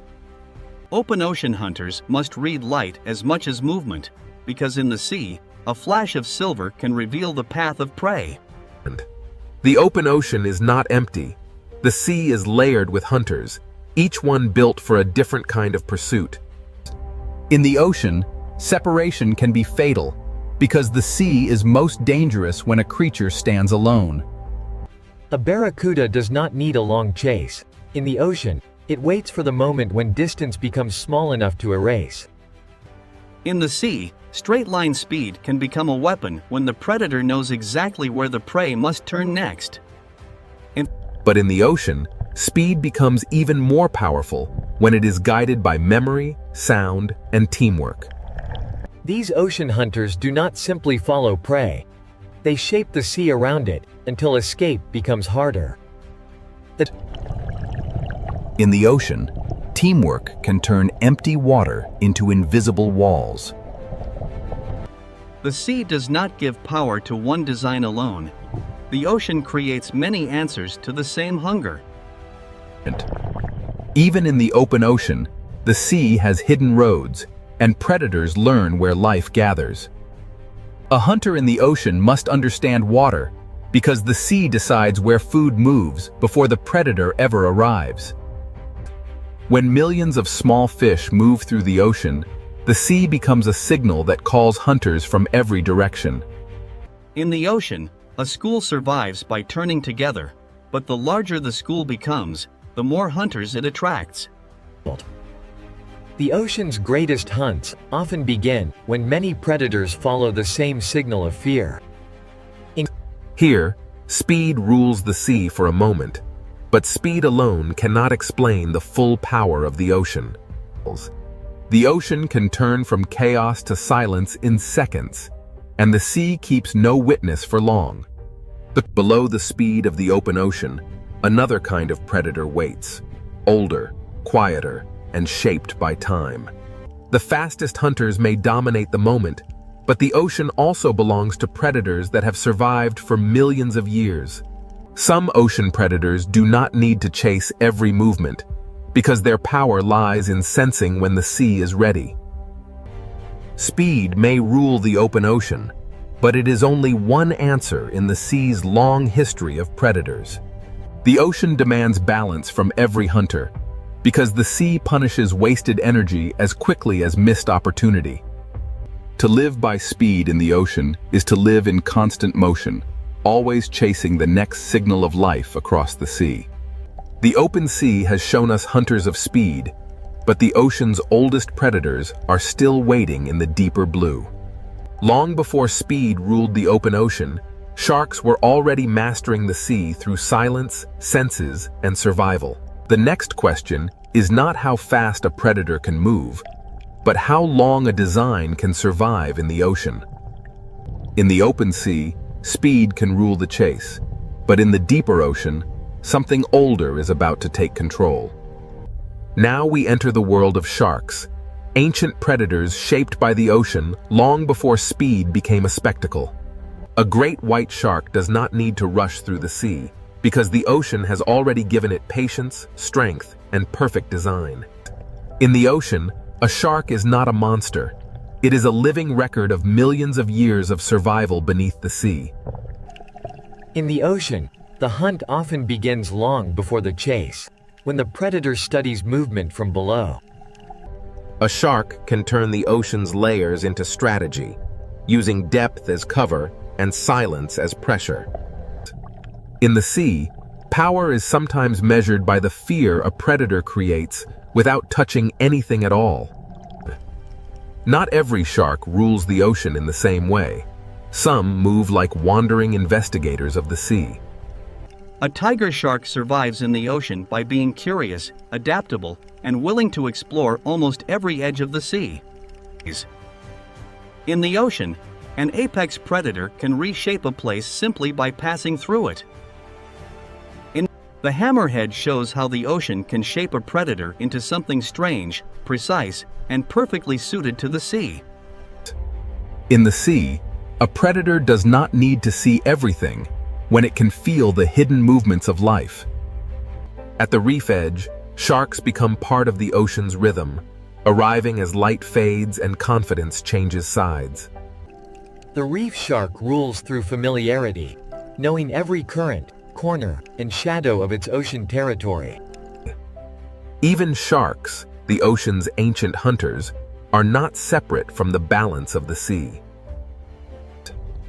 Some sharks carry the ocean's power into murkier borders, where the sea becomes harder to read.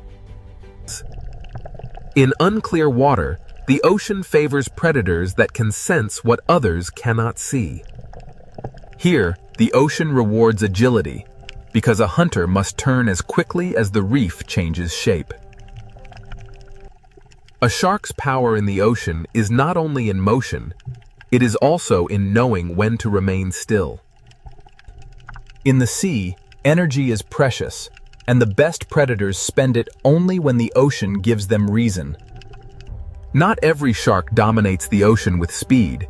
Some survive through persistence, smell, and careful searching. The ocean has room for many kinds of shark, because survival in the sea is never one single strategy. Far from land, the ocean becomes a desert of blue, and the patient predator may be the one that survives. In the open ocean, a shark must become both hunter and traveler, crossing the sea with calm endurance. In shallow ocean waters, smaller sharks prove that size is not the only path to control. The blue shark shows another face of ocean power, light, graceful, and built to roam the sea for extraordinary distances. In the ocean, endurance can be as powerful as speed, because the sea belongs to those that can keep moving. Every curve of a shark's body is an answer to the ocean, shaped by pressure, hunger, and motion. Sharks are not one story in the ocean. They are many stories, written across reefs, coasts, open seas, and darkness. Some sharks carry the ancient ocean into the deep, where speed gives way to pressure, darkness, and patience. In the deeper sea, a shark may not need to move quickly, because time itself becomes part of the hunt. Some ocean predators seem to belong to another time, surviving not through speed, but through endurance beyond imagination. Every ancient hunter of the ocean begins small, learning the sea before it can command it. The ocean teaches every shark the first law of survival. Understand the water before trusting your strength. When night enters the ocean, sharks gain an older advantage, moving through a sea of senses beyond sight. In darkness, the ocean becomes a network of pressure, scent, and vibration, and the shark knows how to read it. A shark changes the ocean around it, even when it does not strike, because every creature understands what its presence means. In the sea, predators do more than take life. They shape where life moves, hides, feeds, and survives. Sometimes the ocean reveals a shark, not by showing the shark, but by showing the fear that moves ahead of it. A shark's shape is one of the ocean's most recognizable symbols, because the sea has repeated its success for ages. The teeth of a shark are famous, but in the ocean, teeth are only one part of a far greater design. The ocean does not fear sharks as outsiders. The sea depends on them as part of its ancient order. Speed can dominate the chase, but sharks remind us that the ocean also rewards patience, senses, and time. If the sea were ruled by age, survival, and design, sharks would stand among the strongest contenders. But the ocean is too vast for one kind of power, and even sharks share the sea with rivals that hunt in different ways. Beyond the ancient hunters, the sea holds predators whose greatest weapon is not teeth alone, but the mind. The ocean's next challenge to the shark is not only faster or larger, it is more coordinated. If sharks are the ocean's ancient design, then the next hunters may represent something even more difficult to face: intelligence. Sharks have ruled the ocean through time, senses, and survival, but now the sea reveals hunters that rule through memory, teamwork, and strategy. After the ancient power of sharks, the ocean now reveals predators whose greatest weapon is intelligence. In the sea, one hunter can chase, but a family of hunters can plan. Orcas do not simply move through the ocean. They read the sea, remember it, and share that knowledge with one another. In the ocean, communication can become a weapon when every member of the pod understands the same moment. The smartest predators in the ocean do not always attack first. Sometimes they shape the sea around the prey. In open water, intelligence can turn the ocean itself into a trap. Where tunas use speed and sharks use ancient senses, orcas use the ocean as a problem to be solved. The surface of the sea can become a ceiling when intelligent hunters understand how to use it. In the ocean, the most powerful strike may come only after the prey has already lost every direction. Orcas show that ruling the sea is not only about taking prey, but about knowing when not to waste effort. In this ocean world, knowledge is passed through generations, carried by families that learn the sea together. Every young hunter in the ocean must learn not only how to move, but how to belong. In the vast ocean, a pod becomes more than a group. It becomes memory, protection, and strategy moving through the sea. Dolphins prove that in the ocean, speed becomes far more dangerous when guided by cooperation. In the sea, teamwork can make open water feel smaller, closing escape routes that the prey cannot see. Across the ocean, intelligence appears in many forms, but some hunters carry it with a scale few others can match. Where the ocean grows colder and rougher, orcas carry their knowledge into hunts that require patience and planning. Some hunts in the sea begin from below, where patience turns the ocean surface into a window. The strength of a pod is not only in each body, but in the way every body understands the plan. In the ocean, intelligence can strike through timing, making one shared movement stronger than 100 separate chases. After the hunt, the pod returns to order, because in the sea, survival depends on unity beyond the moment of attack. In this ocean world, sound can travel farther than sight, carrying intention through the sea. Intelligent hunters do not only watch prey, they watch the ocean itself, because the sea decides where life gathers. To rule a moment in the ocean, a predator must understand not only the prey, but the water that carries it. In the sea, a smart predator does not need to chase every turn if it can predict the next one. The ocean becomes a tool when intelligence turns bubbles, pressure, and shadow into signals of fear. Here, the ocean shows a different kind of dominance, not the fastest chase, but the calm control of every choice the prey can make. A successful ocean hunter does not need chaos to prove power. Sometimes control is the clearest sign of rule. The ocean is too vast for instinct alone. To survive here, a predator must remember where the sea has fed it before. In the open sea, intelligence stretches across distance, keeping the pod connected even when the ocean separates them. A pod survives by sharing attention, because in the ocean, one set of eyes is never enough. Sharks carry the old power of the ocean, but orcas bring a new kind of challenge: coordinated minds moving as one.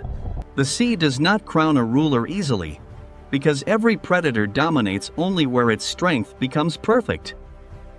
What makes orcas extraordinary is not only what they can hunt, but how they choose, learn, and adapt across the ocean. In the ocean, memory can become territory, and experience can become a map no human eye can see.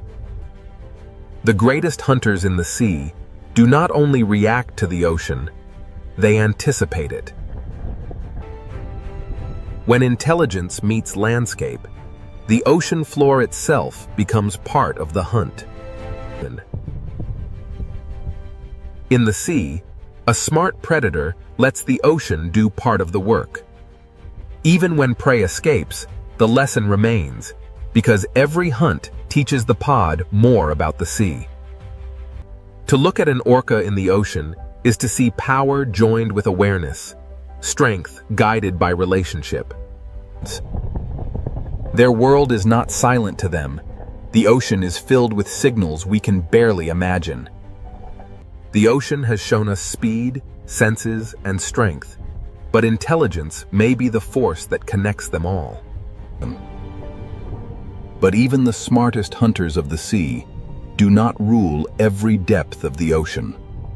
Below the pod, the ocean changes again, and intelligence must give way to darkness, pressure, and strange forms of survival. The ocean's most intelligent hunters have shown their power, but the sea still hides predators that rule by secrecy.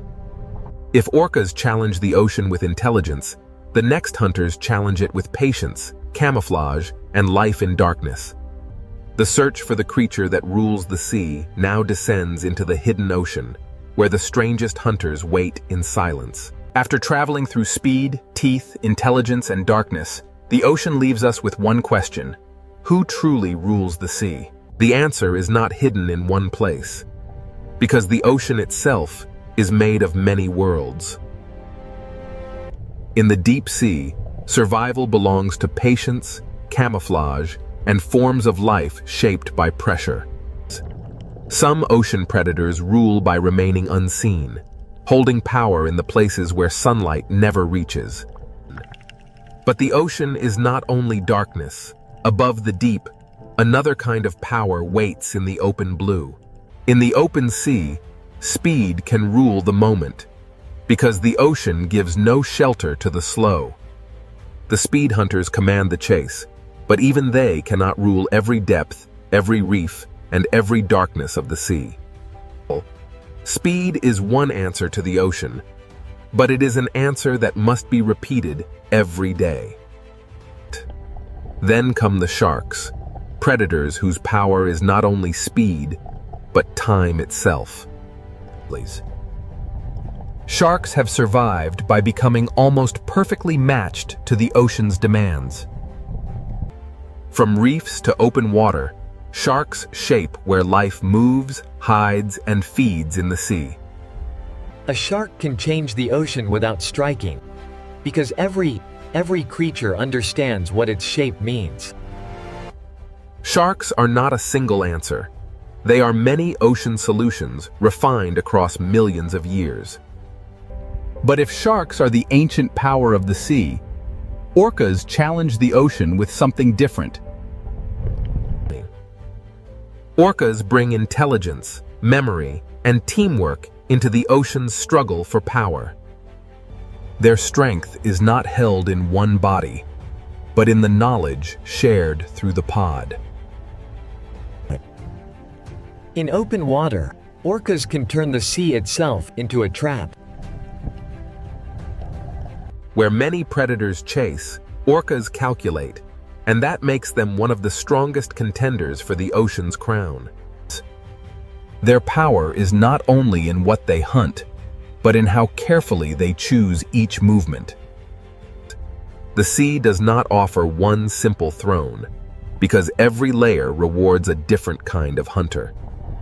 To rule the ocean completely, a creature would need to master speed, strength, patience, senses, darkness, and cooperation all at once. On the reef, the ruler may not be the largest, but the one that knows every shadow and escape route. On the seafloor, power belongs to those that understand vibration, scent, and the quiet language of sand. In the open ocean, the ruler of one moment may be the creature that reaches the prey first. But even the fastest hunter depends on the ocean's currents, because the sea decides where life will concentrate. When night enters the ocean, vision loses power, and the sea gives advantage to those that can hunt through darkness. In darkness, the ocean belongs to creatures that can turn uncertainty into survival. In the deep sea, the question of rule becomes harder, because the strongest hunters are often the least visible. Here, power may belong to the creature that waits longest and spends the least. The ocean has shown us that dominance is not one thing. It changes with depth, light, current, and hunger. The sea is not ruled like a kingdom on land. It is ruled in moments, zones, and strategies. Every predator shapes the ocean, but none stands outside the balance that supports it. The sea survives because predators prevent weakness from becoming collapse, keeping life moving through the system. Fear is part of the ocean, but so is renewal, because every hunt returns energy to the sea. If one creature comes closest to ruling the sea, the orca stands among the strongest answers. With strength, strategy, family, and intelligence, orcas combine many forms of ocean power into one living force. Yet even the orca cannot rule every trench, every reef, every current, and every darkness of the sea. Perhaps the true ruler is not one creature, but the ocean itself, shaping every hunter that tries to survive within it. The sea creates speed in one place, patience in another, intelligence in another, and mystery in the deepest dark. For the small creatures of the ocean, the ruler is whichever predator appears in the next shadow. Every decision in the ocean is shaped by risk, and every risk is shaped by the hunters waiting beyond sight. The ocean does not need one ruler to remain powerful. It is powerful because every layer has its own master. To understand the sea is to accept that power here is shared, contested, and constantly changing. From above, the ocean may look peaceful, but now we know what moves beneath that calm blue skin. No single creature owns the ocean completely, but every great predator reveals one part of what it takes to rule the sea. The tuna rules the chase, the shark rules through ancient design, the orca rules through intelligence, and the deep sea rules through mystery. Among them, the orca may stand as the strongest contender, but even it remains a child of the sea. The ocean does not stop for any ruler. It moves, changes, hides, and begins again. To rule the sea is not to conquer it, but to survive inside its endless changes. Every hunter in the ocean depends on something greater than itself: the current, the prey, the darkness, and the balance of the sea. The sea is beautiful because it is alive. And it is alive because every creature must find its place within the hunt. So which creature rules the sea? The answer depends on where in the ocean you are, and what kind of power the moment demands. In one place, speed rules. In another, teeth. In another, intelligence. In another, darkness. But above them all, the ocean rules them together, shaping every predator and every prey beneath its endless surface. This is the wild ocean, a world where no crown lasts forever, and every ruler must answer to the sea. From above, the ocean seems peaceful, but beneath this endless sea lies a wild kingdom ruled by hunters. The deeper we enter the ocean, the more the sea reveals a world where every movement can mean survival or death. In the ocean, beauty and danger live side by side, because even the safest reef can become a hunting ground. Small fish survive in the ocean by becoming one body, because in the open sea, a single mistake can expose them to the hunter. In the ocean, prey often feel danger before they can see it, because the sea carries pressure, movement, and fear. Some ocean predators do not need to be giants. In the sea, speed, silence, and timing can be just as deadly. In the ocean, survival can depend on a gap in the reef, a turn of the current, or one moment of perfect stillness. Long before humans explored the ocean, sharks were already shaping the balance of the sea with silence, patience, and instinct. A shark does not rule the ocean through chaos, but through senses refined by millions of years beneath the sea. Beyond the reef, the ocean opens into a greater arena, where the sea gives no shelter and only the fastest hunters can survive. Out here in the open ocean, the sea belongs to creatures built for distance, speed, and relentless pursuit. In the ocean, speed is not only movement. In the sea, speed is survival, power, and control. Across the open sea, there are no walls, no caves, and no coral branches. Only speed can decide who escapes. When fear spreads through the ocean, prey gather into one shining shape, hoping the sea will hide the individual inside the crowd. In the ocean, every hunt is a battle between panic and precision, and the sea rewards the hunter that chooses the perfect moment. The surface of the ocean may look like escape, but in the sea, danger can attack from every direction. Some ocean predators do not rule by force alone. In the sea, intelligence can turn open water into a trap. In the ocean, teamwork can change the rules of the hunt, because one predator may chase, but many predators can control the sea. After every chase, the ocean becomes quiet again, but the silence of the sea is never empty. The ocean is not ruled by one kind of hunter, because the sea creates many forms of power, and each one claims its own territory. Not every hunter in the ocean chases across the open sea. Some wait where the ocean itself becomes a trap. In these narrow parts of the sea, the fastest creature does not always win. The one that understands the terrain may hold the power. In the ocean, patience can become a weapon, and a motionless hunter can be more dangerous than one in pursuit. A hunt in the ocean does not always begin with a chase. Sometimes it begins with silence, distance, and one mistake. In the sea, a single second can separate safety from capture, and after the strike, the ocean becomes quiet again. Some ocean predators do not patrol the open sea. They turn darkness inside the reef into a doorway for hunting. In the ocean, the line between home and hunting ground can be almost invisible. The ocean does not hide every threat in shadow. Sometimes the sea displays danger in color, shape, and stillness. In the ocean, survival is not always about being the largest. Sometimes it is about being impossible to attack. The ocean creates many kinds of predators, and each one rules only where its own strength becomes the perfect weapon. Even in the gentle corners of the ocean, the sea never stops testing the young, the weak, and the careless. In the ocean, safety is often temporary, because every hiding place can become a path for another hunter. Every ruler of the ocean begins as a survivor, learning how the sea moves, hides, and reveals life. The ocean teaches patience before power, because even predators must grow into their place in the sea. The ocean is not only a battlefield, the sea is a living balance where predator, prey, and wanderer share the same blue world.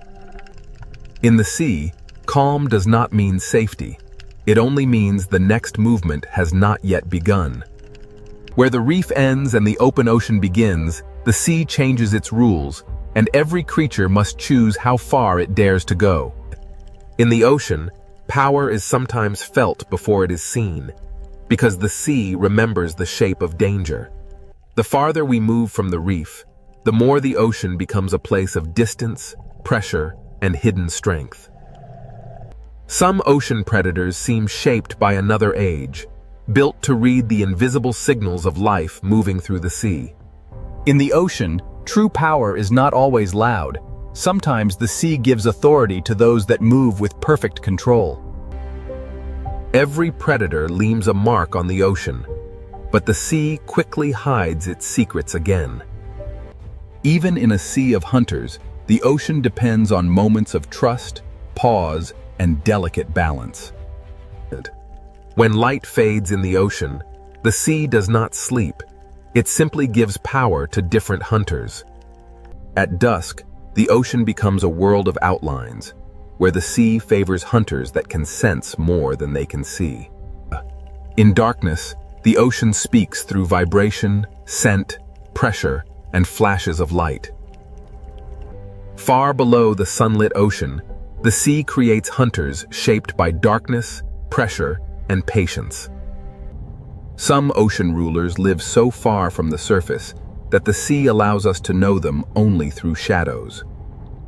To ask which creature rules the sea, we must first understand that the ocean is not one kingdom, but many. This is the wild ocean, a sea of predators, and the search for the creature that truly rules the water has only just begun. Now the ocean opens into a world ruled by speed, where every second can decide who lives and who becomes the next meal. In the open sea, protection disappears, and the ocean belongs to creatures built to chase across the blue. Among the ocean's speed hunters, tuna are built for endurance, crossing the sea with power that almost never rests. The ocean does not only reward the strongest body, the sea rewards the body that can turn energy into endless motion. In the ocean, speed becomes strategy when many hunters move as one force through the sea. When prey gather in the ocean, the sea turns fear into shape, and every predator searches for the weakest opening. In the open ocean, a bait ball is not safety. It is a signal that the hunt has entered its most dangerous stage. The ocean measures speed not only by how fast a hunter moves, but by how quickly it can change direction when the prey changes the story. But the sea has many kinds of speed, and some ocean hunters are designed to strike alone. A sailfish moves through the ocean like a blade of speed, turning the sea itself into a path of attack. In the ocean, some predators use speed like a tool, not only to chase, but to cut, turn, and confuse. The sea rewards the hunter that can read the movement of 1,000 fish and find the one mistake inside the crowd. In the open ocean, escape is not a place, escape is a direction, and the hunter must close that direction before the prey finds it. Beyond the flash of the sailfish, the ocean holds another kind of speed, heavier, colder, and more explosive. The mako shark is one of the kayo pure speed hunters, built to turn muscle into explosive motion beneath the sea.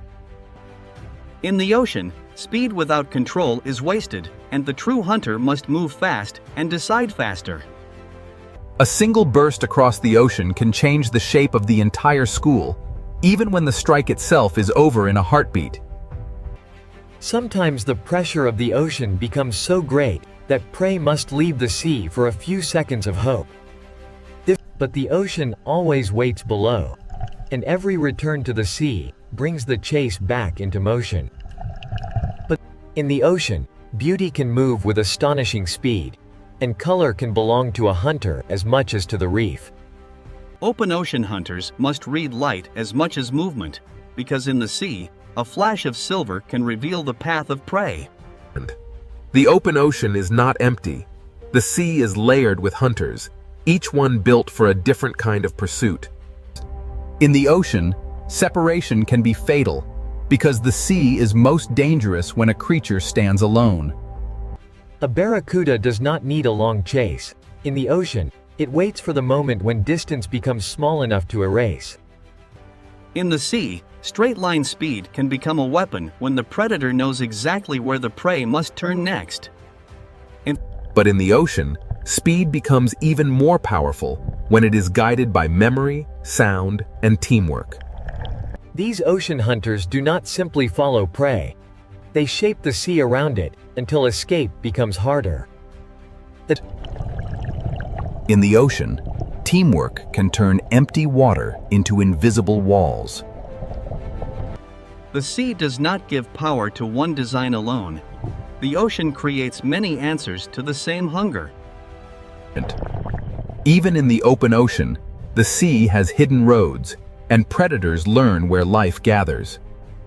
A hunter in the ocean must understand water, because the sea decides where food moves before the predator ever arrives. When millions of small fish move through the ocean, the sea becomes a signal that calls hunters from every direction. In the ocean, a school survives by turning together, but the larger the school becomes, the more hunters it attracts. The ocean's greatest hunts often begin when many predators follow the same signal of fear. Here, speed rules the sea for a moment, but speed alone cannot explain the full power of the ocean.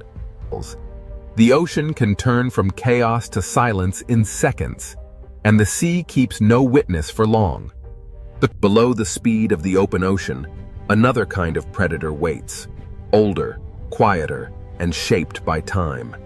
The fastest hunters may dominate the moment, but the ocean also belongs to predators that have survived for millions of years.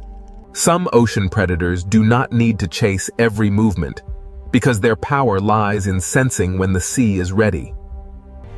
Speed may rule the open ocean, but it is only one answer in the sea's long history of predators. The ocean demands balance from every hunter, because the sea punishes wasted energy as quickly as missed opportunity. To live by speed in the ocean is to live in constant motion, always chasing the next signal of life across the sea. The open sea has shown us hunters of speed, but the ocean's oldest predators are still waiting in the deeper blue. Long before speed ruled the open ocean, sharks were already mastering the sea through silence, senses, and survival. The next question is not how fast a predator can move, but how long a design can survive in the ocean. In the open sea, speed can rule the chase, but in the deeper ocean, something older is about to take control. Now we enter the world of sharks, ancient predators shaped by the ocean long before speed became a spectacle. A great white shark does not need to rush through the sea, because the ocean has already given it patience, strength, and perfect design. In the ocean, a shark is not a monster. It is a living record of millions of years of survival beneath the sea. In the ocean, the hunt often begins long before the chase, when the predator studies movement from below. A shark can turn the ocean's layers into strategy, using depth as cover and silence as pressure. In the sea, power is sometimes measured by the fear a predator creates without touching anything at all. Not every shark rules the ocean in the same way. Some move like wandering investigators of the sea. A tiger shark survives in the ocean by being curious, adaptable, and willing to explore almost every edge of the sea. In the ocean, an apex predator can reshape a place simply by passing through it. The hammerhead shows how the ocean can shape a predator into something strange, precise, and perfectly suited to the sea. In the sea, a predator does not need to see everything when it can feel the hidden movements of life. At the reef edge, sharks become part of the ocean's rhythm, arriving as light fades and confidence changes sides. The reef shark rules through familiarity, knowing every current, corner, and shadow of its ocean territory. Even sharks, the ocean's ancient hunters, are not separate from the balance of the sea. Some sharks carry the ocean's power into murkier borders, where the sea becomes harder to read. In unclear water, the ocean favors predators that can sense what others cannot see. In shallow ocean waters, smaller sharks prove that size is not the only path to control. Here, the ocean rewards agility, because a hunter must turn as quickly as the reef changes shape.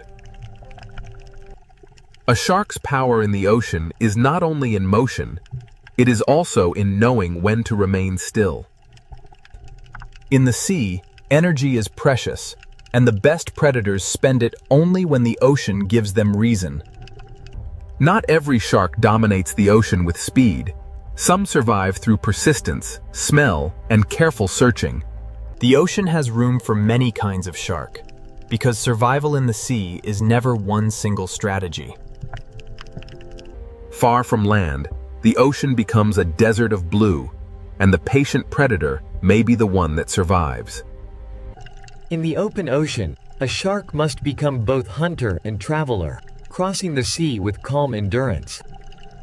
The blue shark shows another face of ocean power, light, graceful, and built to roam the sea for extraordinary distances. In the ocean, endurance can be as powerful as speed, because the sea belongs to those that can keep moving. Every curve of a shark's body is an answer to the ocean, shaped by pressure, hunger, and motion. Sharks are not one story in the ocean. They are many stories, written across reefs, coasts, open seas, and darkness. Some sharks carry the ancient ocean into the deep, where speed gives way to pressure, darkness, and patience. In the deeper sea, a shark may not need to move quickly, because time itself becomes part of the hunt. Some ocean predators seem to belong to another time, surviving not through speed, but through endurance beyond imagination. Every ancient hunter of the ocean begins small, learning the sea before it can command it. The ocean teaches every shark the first law of survival. Understand the water before trusting your strength. When night enters the ocean, sharks gain an older advantage, moving through a sea of senses beyond sight. In darkness, the ocean becomes a network of pressure, scent, and vibration, and the shark knows how to read it. A shark changes the ocean around it, even when it does not strike, because every creature understands what its presence means. In the sea, predators do more than take life. They shape where life moves, hides, feeds, and survives. Sometimes the ocean reveals a shark, not by showing the shark, but by showing the fear that moves ahead of it. A shark's shape is one of the ocean's most recognizable symbols, because the sea has repeated its success for ages. The teeth of a shark are famous, but in the ocean, teeth are only one part of a far greater design. The ocean does not fear sharks as outsiders. The sea depends on them as part of its ancient order. Speed can dominate the chase, but sharks remind us that the ocean also rewards patience, senses, and time. If the sea were ruled by age, survival, and design, sharks would stand among the strongest contenders. But the ocean is too vast for one kind of power, and even sharks share the sea with rivals that hunt in different ways. Beyond the ancient hunters, the sea holds predators whose greatest weapon is not teeth alone, but the mind. The ocean's next challenge to the shark is not only faster or larger, it is more coordinated. If sharks are the ocean's ancient design, then the next hunters may represent something even more difficult to face: intelligence. Sharks have ruled the ocean through time, senses, and survival, but now the sea reveals hunters that rule through memory, teamwork, and strategy. After the ancient power of sharks, the ocean now reveals predators whose greatest weapon is intelligence. In the sea, one hunter can chase, but a family of hunters can plan. Orcas do not simply move through the ocean. They read the sea, remember it, and share that knowledge with one another. In the ocean, communication can become a weapon when every member of the pod understands the same moment. The smartest predators in the ocean do not always attack first. Sometimes they shape the sea around the prey. In open water, intelligence can turn the ocean itself into a trap.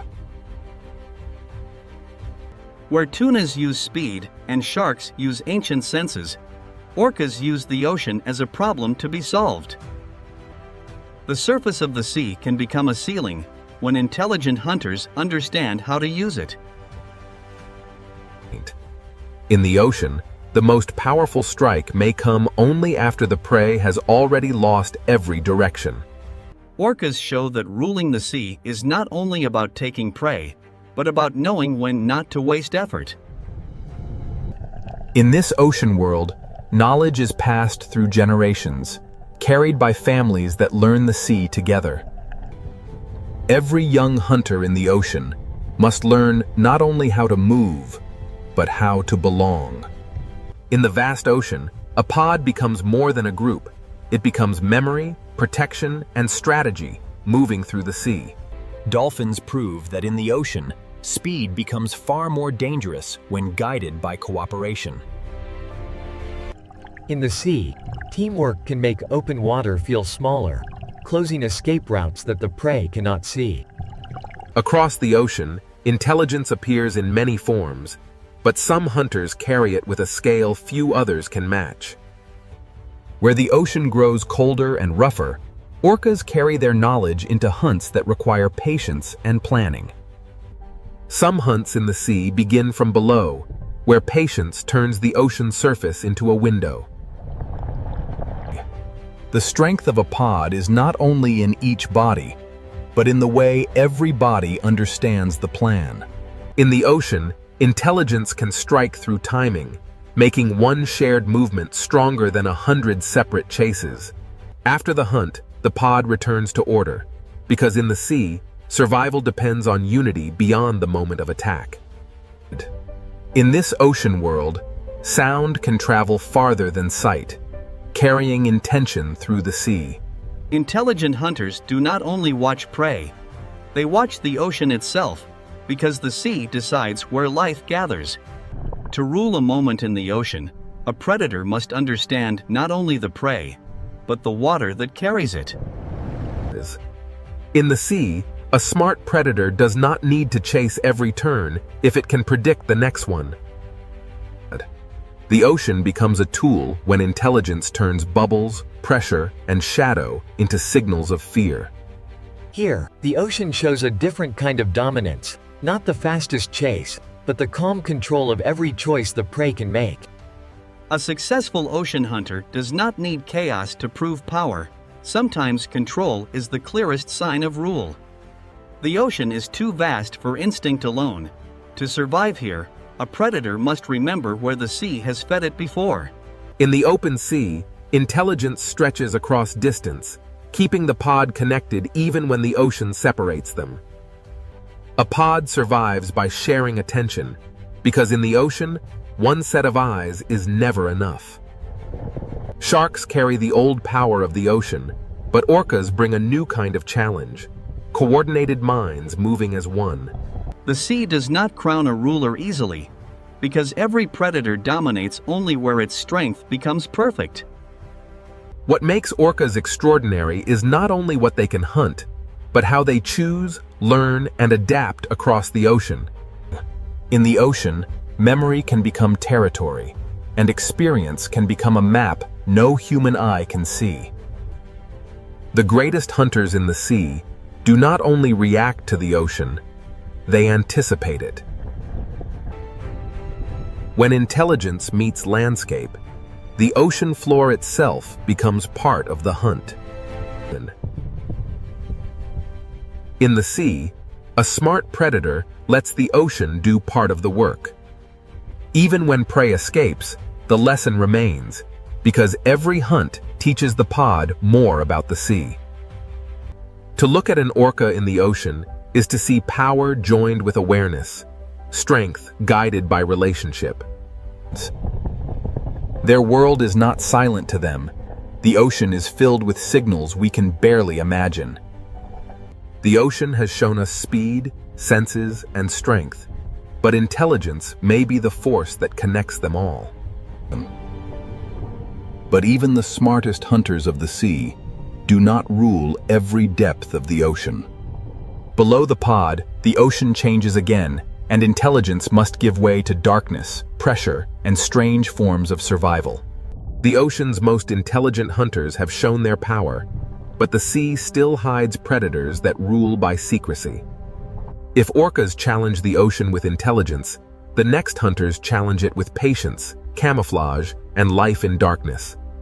The search for the creature that rules the sea now descends into the hidden ocean, where the strangest hunters wait in silence. After traveling through speed, teeth, intelligence, and darkness, the ocean leaves us with one question: who truly rules the sea? The answer is not hidden in one place, because the ocean itself is made of many worlds.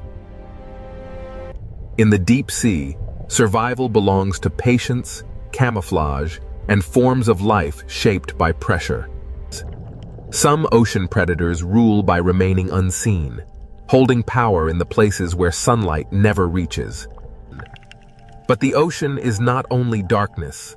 Above the deep, another kind of power waits in the open blue. In the open sea, speed can rule the moment, because the ocean gives no shelter to the slow. The speed hunters command the chase, but even they cannot rule every depth, every reef, and every darkness of the sea. Speed is one answer to the ocean, but it is an answer that must be repeated every day. Then come the sharks, predators whose power is not only speed, but time itself. Sharks have survived by becoming almost perfectly matched to the ocean's demands. From reefs to open water, sharks shape where life moves, hides, and feeds in the sea. A shark can change the ocean without striking. Because every creature understands what its shape means. Sharks are not a single answer. They are many ocean solutions refined across millions of years. But if sharks are the ancient power of the sea, orcas challenge the ocean with something different. Orcas bring intelligence, memory, and teamwork into the ocean's struggle for power. Their strength is not held in one body, but in the knowledge shared through the pod. In open water, orcas can turn the sea itself into a trap. Where many predators chase, orcas calculate, and that makes them one of the strongest contenders for the ocean's crown. Their power is not only in what they hunt, but in how carefully they choose each movement. The sea does not offer one simple throne, because every layer rewards a different kind of hunter. To rule the ocean completely, a creature would need to master speed, strength, patience, senses, darkness, and cooperation all at once. On the reef, the ruler may not be the largest, but the one that knows every shadow and escape route.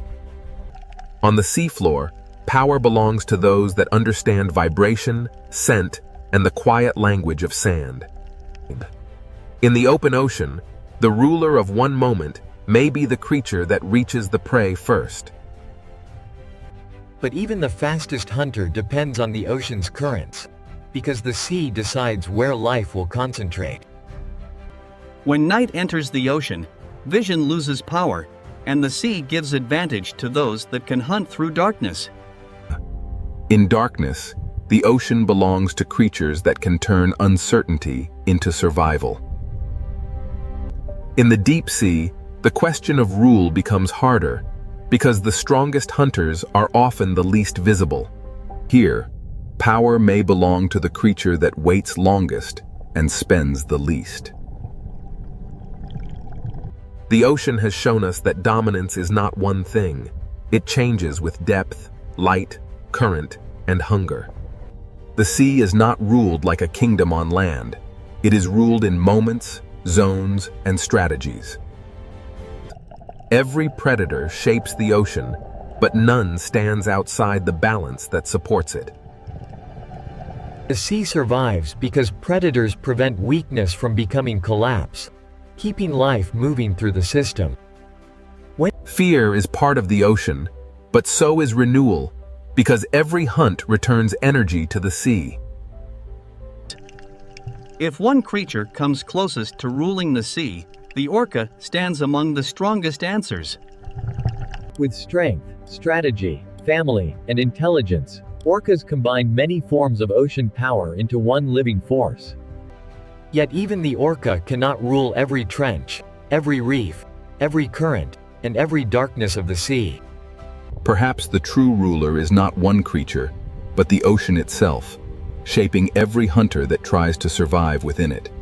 The sea creates speed in one place, patience in another, intelligence in another, and mystery in the deepest dark. For the small creatures of the ocean, the ruler is whichever predator appears in the next shadow. Every decision in the ocean is shaped by risk, and every risk is shaped by the hunters waiting beyond sight. The ocean does not need one ruler to remain powerful. It is powerful because every layer has its own master. To understand the sea is to accept that power here is shared, contested, and constantly changing.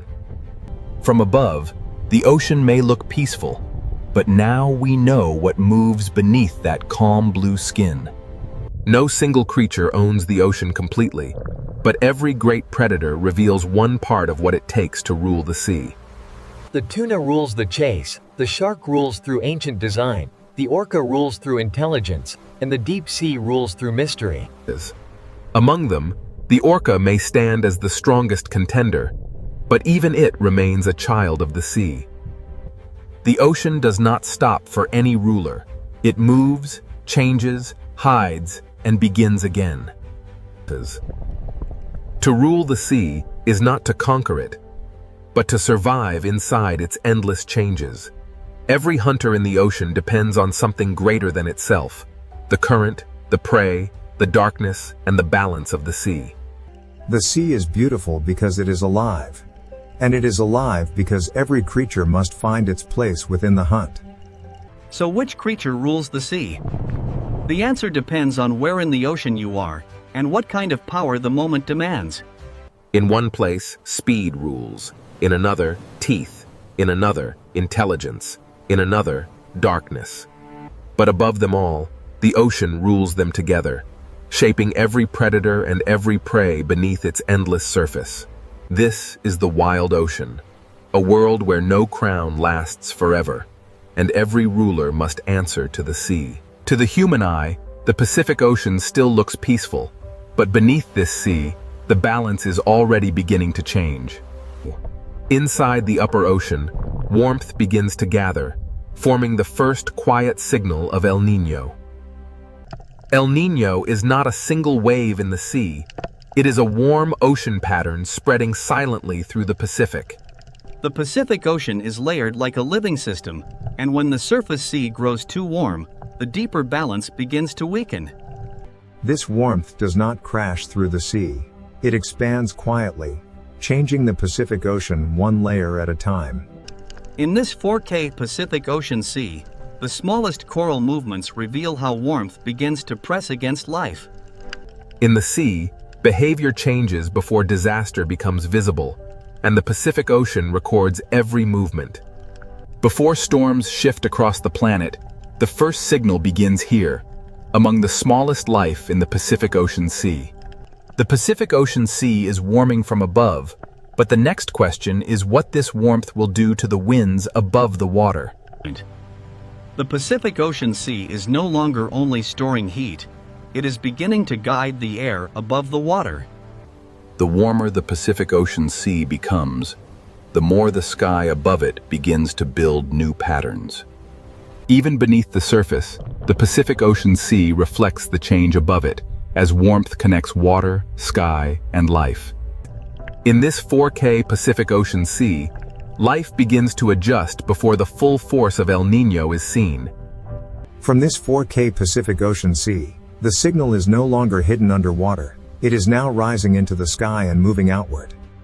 In this 4K Pacific Ocean Sea, life is still moving, but the rhythm of the water has already begun to slow.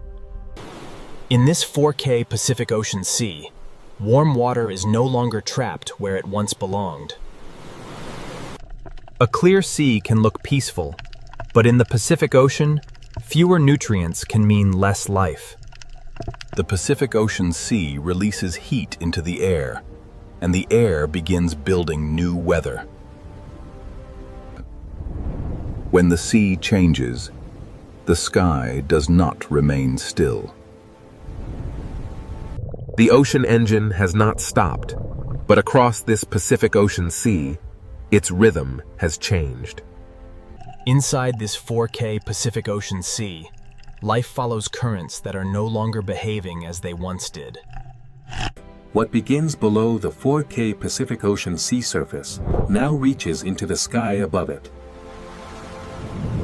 The warm Pacific Ocean Sea has become a signal, and the atmosphere has begun to respond. This 4K Pacific Ocean Sea is now shaping the first chapter of global disruption. The weakened winds above have changed the water below, and the Pacific Ocean Sea now carries that stress through life itself.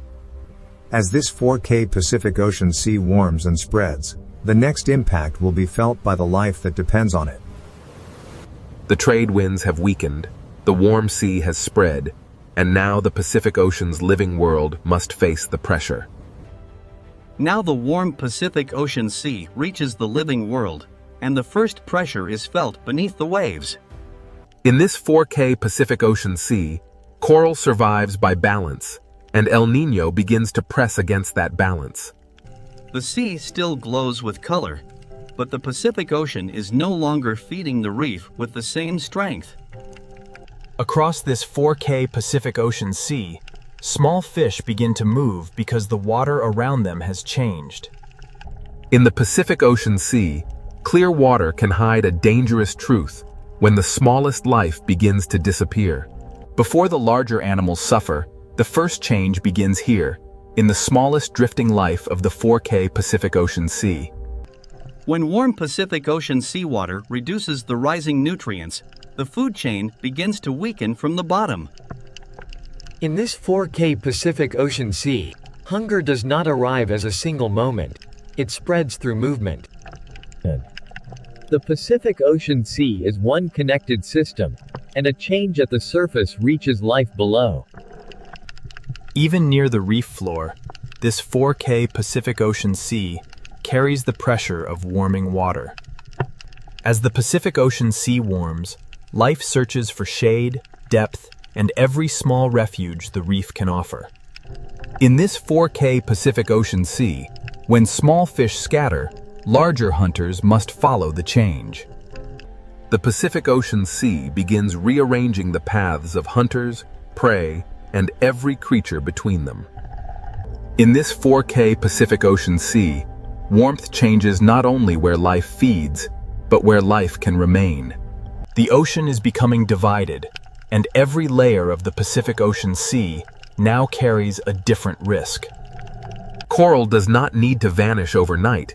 In this 4K Pacific Ocean Sea, stress can begin with a fading color. The Pacific Ocean Sea is still alive, but El Niño begins to lower the energy of the reef. When the sea changes, survival may mean leaving familiar waters behind. In this 4K Pacific Ocean Sea, even a school can begin to lose its shape when the ocean's rhythm changes. The living sea below and the changing sky above are now part of the same El Niño story. Across this 4K Pacific Ocean Sea, the absence of movement becomes as important as the movement itself. The Pacific Ocean Sea changes slowly, but every animal moving through it must respond immediately. In this 4K Pacific Ocean Sea, beauty remains, but abundance begins to thin. A reef inside the 4K Pacific Ocean Sea depends on movement, and when movement weakens, life waits. The open Pacific Ocean Sea can look endless, but during El Niño, it can also become strangely empty. In this 4K Pacific Ocean Sea, movement becomes a gamble between heat, hunger, and survival. Even when life finds another reef, the Pacific Ocean Sea carries the same warm pressure with it. The stress of the 4K Pacific Ocean Sea reaches into places the eye almost misses. When the sea holds less food, every feeding movement costs more energy. In this 4K Pacific Ocean Sea, the food web does not break all at once. It loosens strand by strand. The Pacific Ocean Sea reveals the chain of life through layers, and every layer now feels the warmth. This 4K Pacific Ocean Sea remains beautiful, but beauty does not mean the system is safe.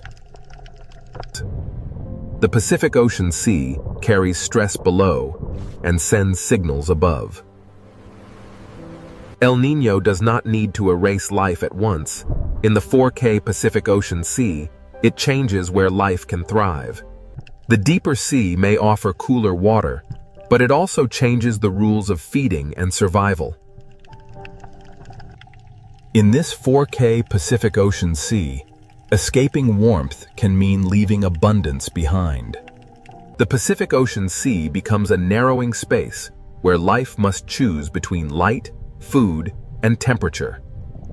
In this 4K Pacific Ocean Sea, stress changes not only where animals go, but how they meet each other.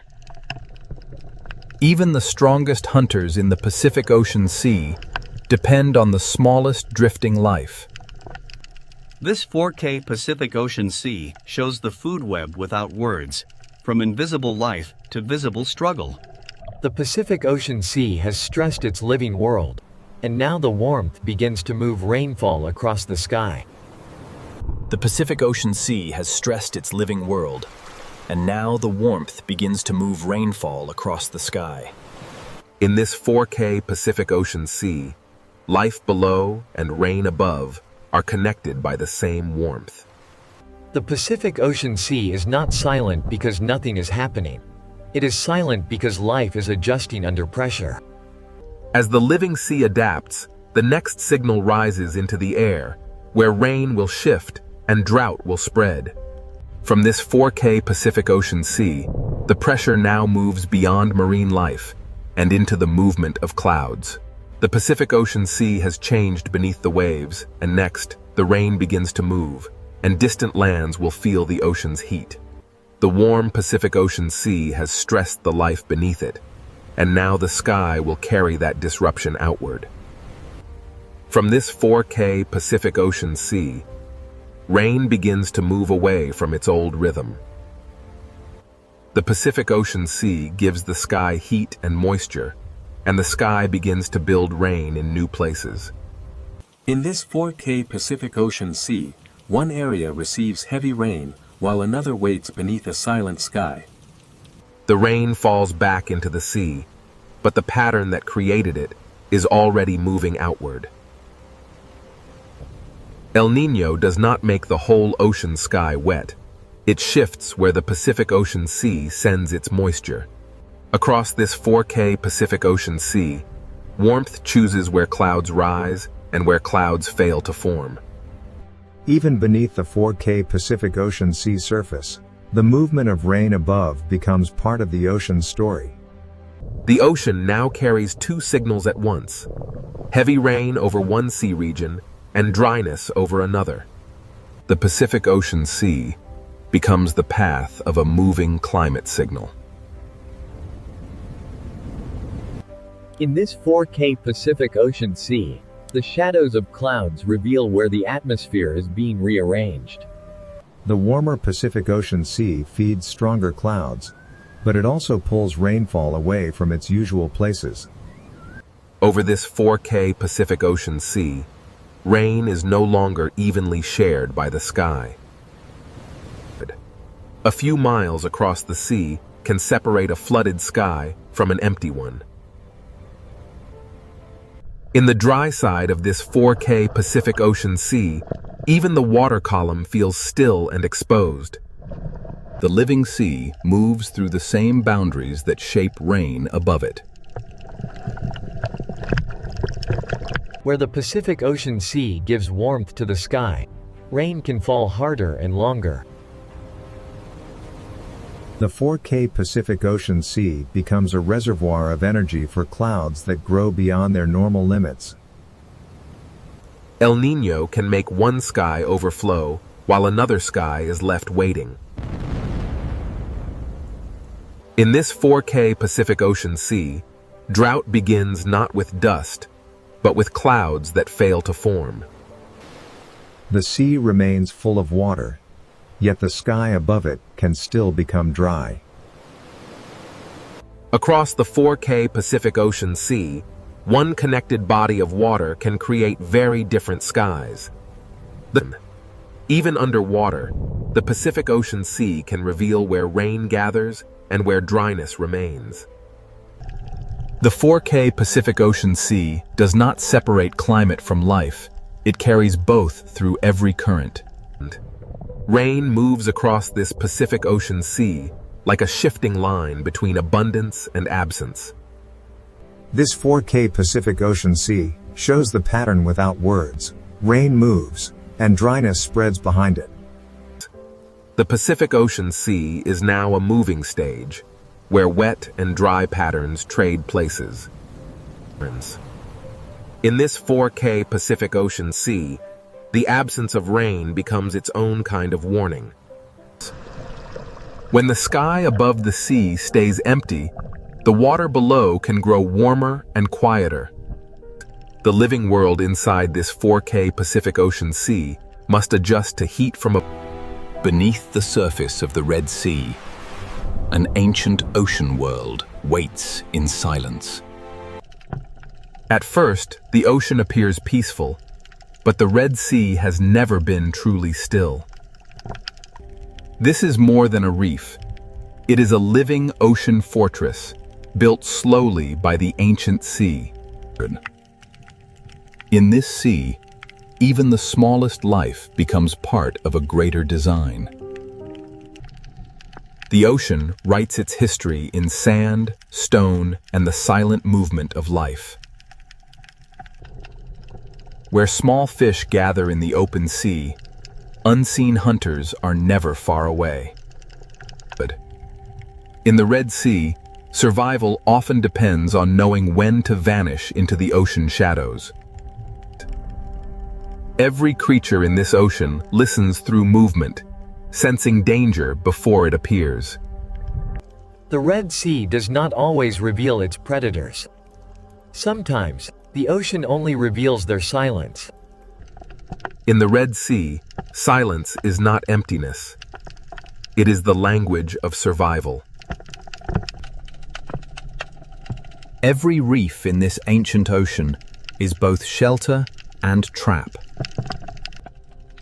To rise into open water is to trade darkness for exposure.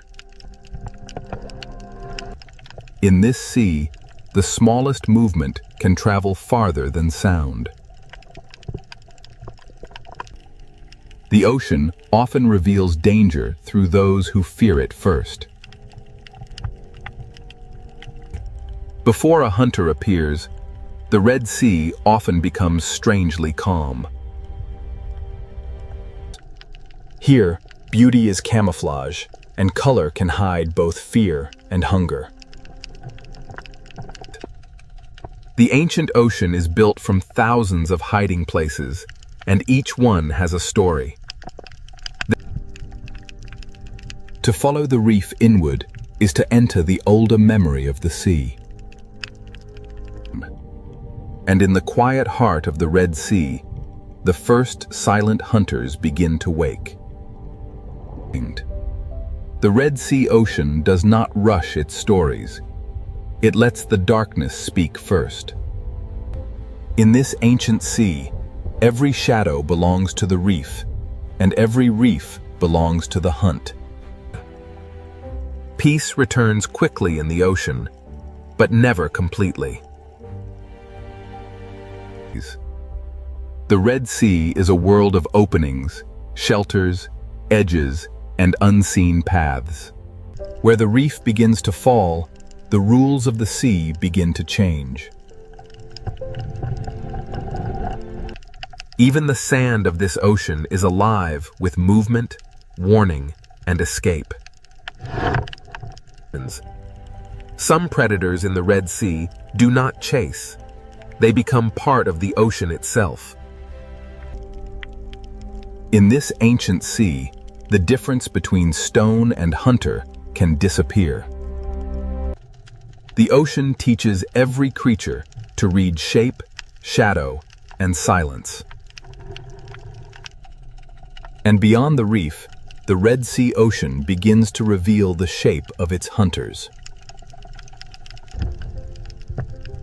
The Red Sea ocean gives only glimpses, never answers too soon.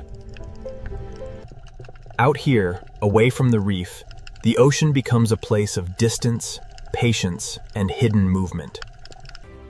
A school survives because many eyes become one mind inside the sea. When the ocean suddenly opens around them, the warning has already begun. In the Red Sea, the first sign of a predator is often the silence it leaves behind. Every crack in this ocean wall can become a doorway for hunger. The ocean does not need noise to create fear.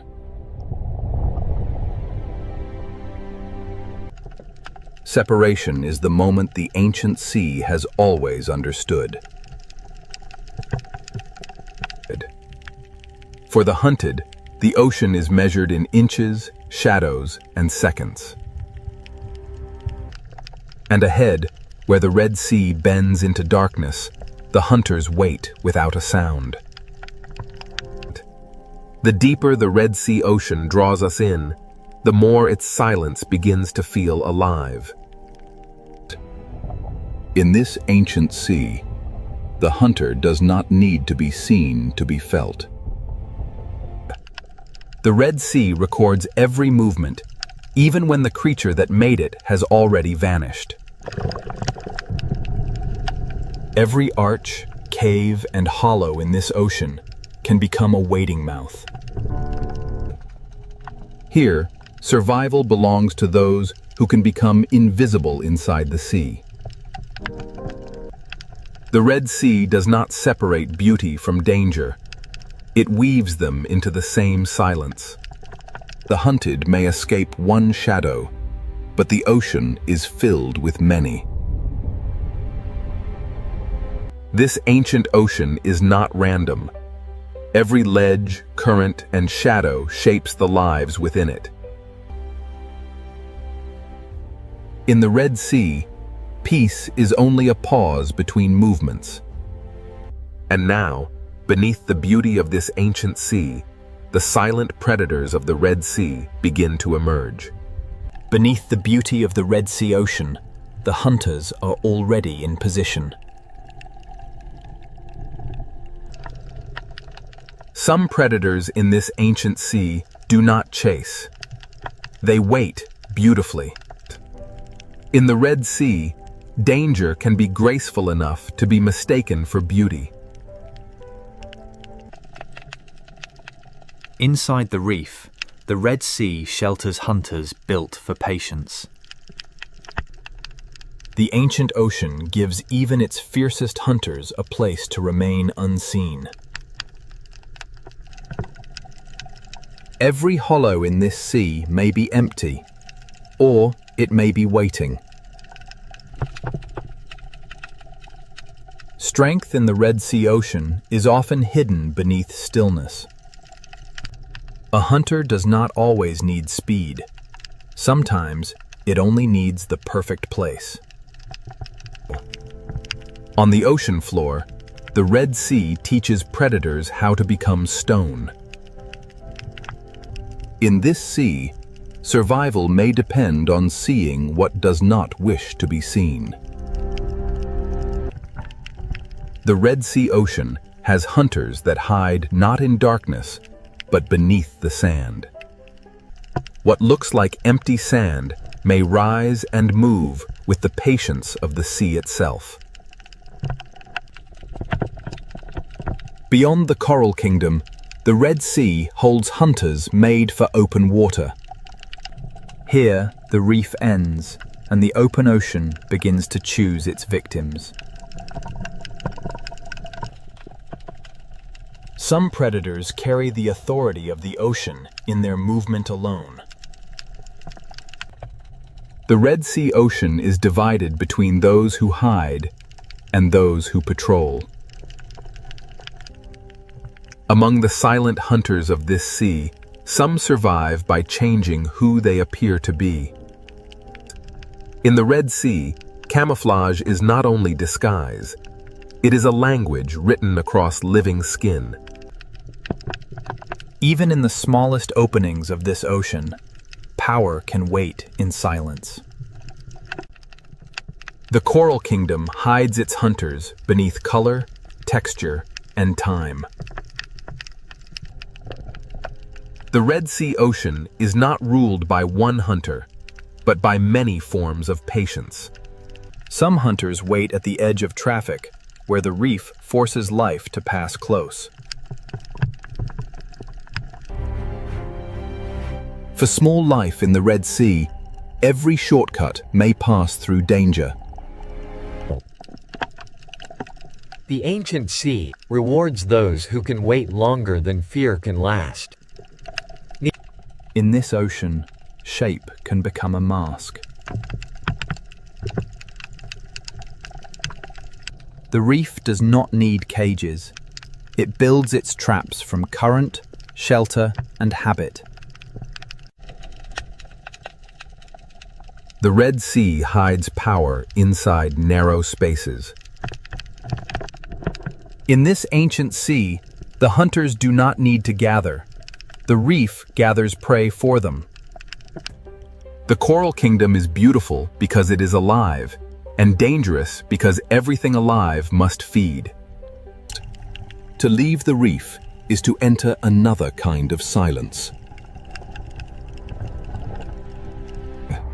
Some hunters are built for the moment when stillness breaks. In the ocean, fear travels faster than the hunter itself. The Red Sea turns beauty into a wall and patience into a weapon. Here, the line between animal and landscape becomes almost impossible to draw. Below the coral, the Red Sea holds a second world of tunnels and teeth. Not all hunters in this ocean hide in shadow. Some hide beneath light. The ancient sea is full of hunters too small to cast a shadow. In this ocean, intelligence can hide inside a changing shape. The Red Sea does not always show the hunter leaving. Sometimes, it simply closes around it. At the edge of the reef, silence becomes distance, and distance becomes threat. The Red Sea Ocean is a kingdom of levels, and each level has its own hunter. Each predator holds one piece of the ancient sea's balance. For those who are hunted, the Red Sea is a maze that changes with every current. Every passage through this ocean demands a choice between risk and refuge. The silent predators of the Red Sea do not announce themselves.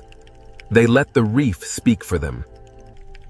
In this ancient sea, life returns to calm because danger never truly leaves. Now that the hunters have been revealed, the ancient ocean will show how they survive. The Red Sea has shown us where its predators hide. Next, it will reveal how silence becomes the perfect weapon.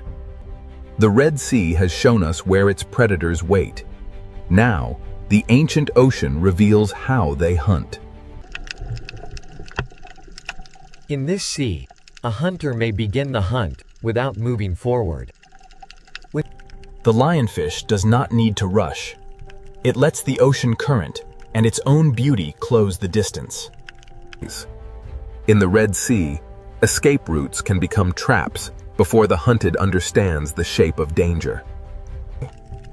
The great ambush hunters of this ocean save their strength for a single perfect moment. Timing is the oldest language of the sea.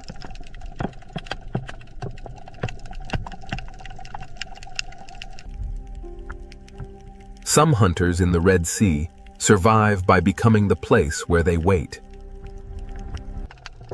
In this ancient ocean, the most dangerous shape may be the one that seems to have no shape at all. The Red Sea turns ordinary pathways into hunting lines. The hunt begins long before movement. It begins with choosing where the sea will bring life next. In the coral kingdom, even a body shape can become camouflage. To vanish in the Red Sea, a predator does not always need darkness. Sometimes it only needs imitation. Few hunters in this ancient sea understand disguise as deeply as the octopus. Across its skin, the ocean writes a disguise that can change from one breath to the next. The Red Sea rewards hunters that can move without becoming a signal.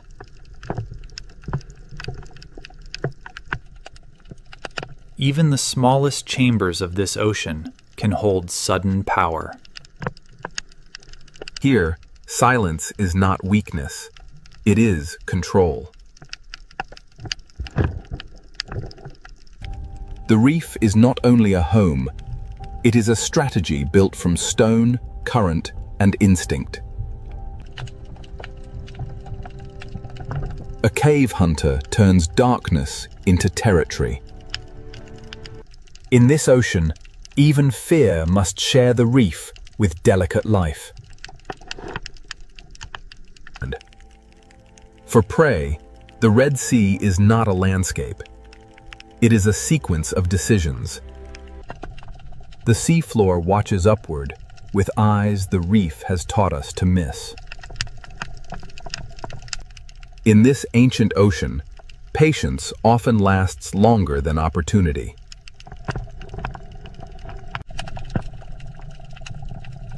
Open water hunters use distance the way reef hunters use shadow. A predator can control a place without touching anything inside it. When stillness breaks, the ocean becomes a storm of decisions. The hunt does not end when the hunter disappears. It remains in the memory of movement.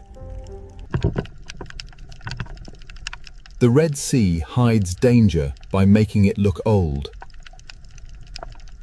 When everything moves except one thing, the ocean asks us to look again. Ambush in the Red Sea is not always sudden. Sometimes it is arranged slowly. The predator is only half the trap. The other half is the reef. In this ocean, one wrong path can bring the hunted into another hunter's patience. The Red Sea is full of moments where survival depends on stopping in time. Some hunters hide inside the reef. Others let the entire ocean announce their path. In the ancient sea, fear connects lives that never meet. The art of silence belongs not only to giants, but to the smallest hunters of the reef. The Red Sea does not rely on one kind of predator. It builds balance through many kinds of silence. Current brings food, and with food comes attention.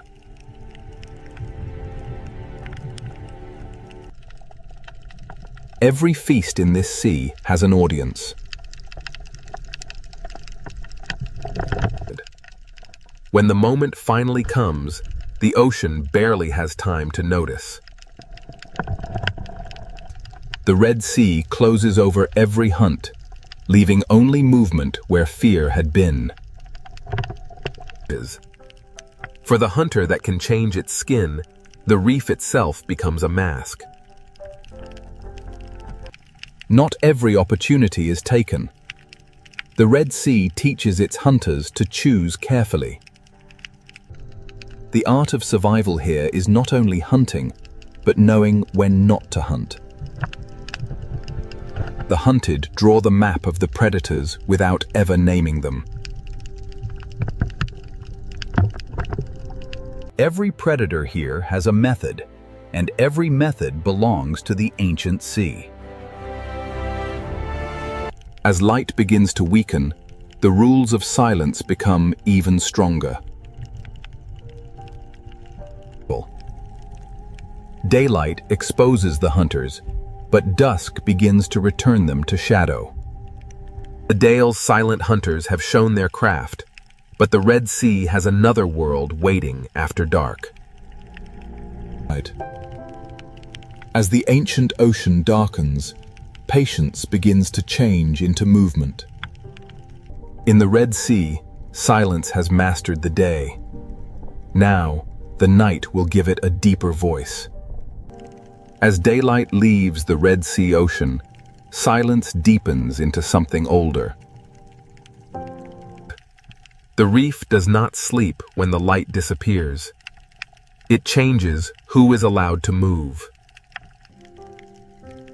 When night enters the Red Sea, even the coral begins to hunt.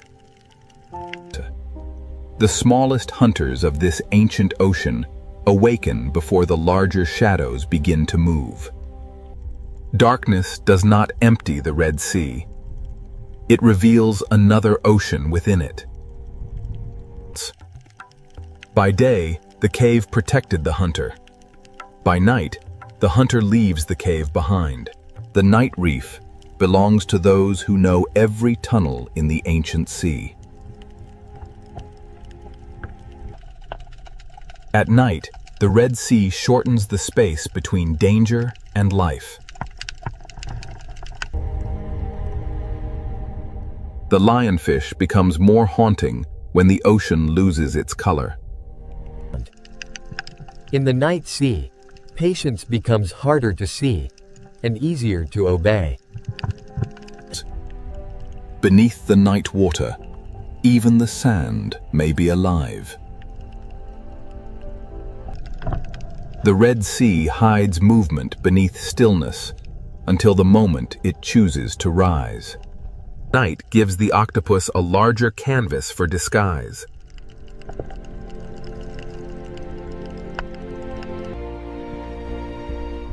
In this ancient sea, intelligence moves without footsteps. The best hunters of the night know that not every movement must become an attack. At night, the ocean hides the hunter until the hunted begins to move differently. The open sea grows wider in darkness, and the hunters of distance become harder to read. In daylight, distance can be measured. At night, distance becomes mystery. The night reef feeds in every direction, from the smallest tentacle to the largest shadow. Under darkness, the Red Sea becomes a universe of small hunters. Night does not silence the Red Sea. It changes the scale of its voices. A hunter built for tunnels becomes bolder when the sea itself turns dark. Below the coral, the Red Sea keeps secret roads for those who know how to follow darkness. Some hunters do not need to roam far. They let the night bring life toward them.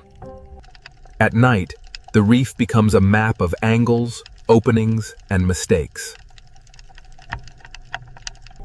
The largest shadows of the Red Sea need only pass once to change the behavior of many. In the dark sea, a shadow can become a warning that lasts longer than the shadow itself. In the Red Sea night, living skin can become moving shadow. The night ocean belongs to those who can move without breaking the pattern. While some lives hide from the night, others begin their search. The night gives the lionfish a slower stage and darker wings. On the seafloor, the smallest journey can cross the path of intelligence. The ancient ocean teaches hunters that a missed chance can still be wisdom. Power in the night reef often waits behind the smallest door. The deeper we look into this sea, the more hunters the darkness reveals. The Red Sea at night is not the same ocean. It is the hidden half of the ancient world. In darkness, the sea often tells us what is near by showing what changes direction. At the edge of the night reef, the ancient sea becomes depth without end. Large hunters do not need to disturb the ocean. They move through it like memory. Every life here changes the life beside it. The night shows the Red Sea as a chain of hunger, movement, and balance. Nothing in this ancient ocean hunts alone. Every hunt belongs to something larger. The smallest drifting life can shape the path of the largest hunter. By night, the Red Sea reveals the hidden pattern that daylight disguises. Even before dawn arrives, the night sea begins to prepare for another change. The Red Sea does not change all at once. It trades one silence for another. The hunters of darkness do not vanish. They become part of the reef again. By morning, the Red Sea looks peaceful, but the night has left its mark in every movement. Night has shown us the hidden hunters of the Red Sea. Now, the ancient ocean will reveal how every life feeds the next. Every story of survival in the Red Sea ocean begins with something almost too small to see. The current does not simply move water, it carries the first meal of the reef. The coral that builds this ocean world also joins the endless act of feeding. From drifting life, the reef receives energy, and from that energy, movement begins. These small fish transform invisible life into motion, color, and opportunity. The food chain of the Red Sea is not a straight line. It is a web of feeding, cleaning, guarding, and escape. Even those that do not hunt reshape the ancient ocean with every bite. Nothing wasted in the Red Sea truly disappears. It descends into another life. At the bottom of the sea, feeding and hiding often happen in the same breath. In the ancient sea, survival is not only competition. Sometimes it is an agreement. Even hunters must sometimes enter the economy of the reef.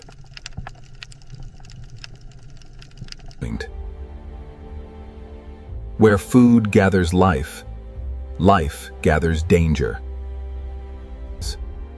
The same current that feeds the small also guides them past the patient. The Red Sea turns feeding routes into hunting routes.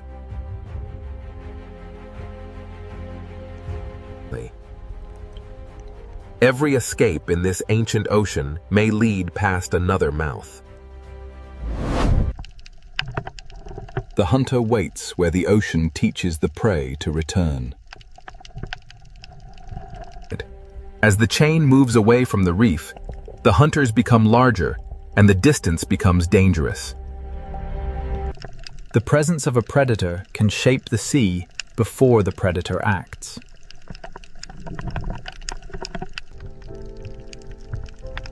Hunger pulls life outward. Fear pulls it back.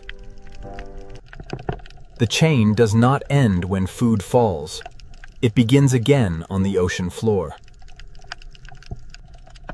At this scale, the Red Sea is a world of fragments, shelters, and sudden danger. In the ancient ocean, even the smallest hunter and the smallest prey live by timing. Some feeding protects the very home that makes feeding possible.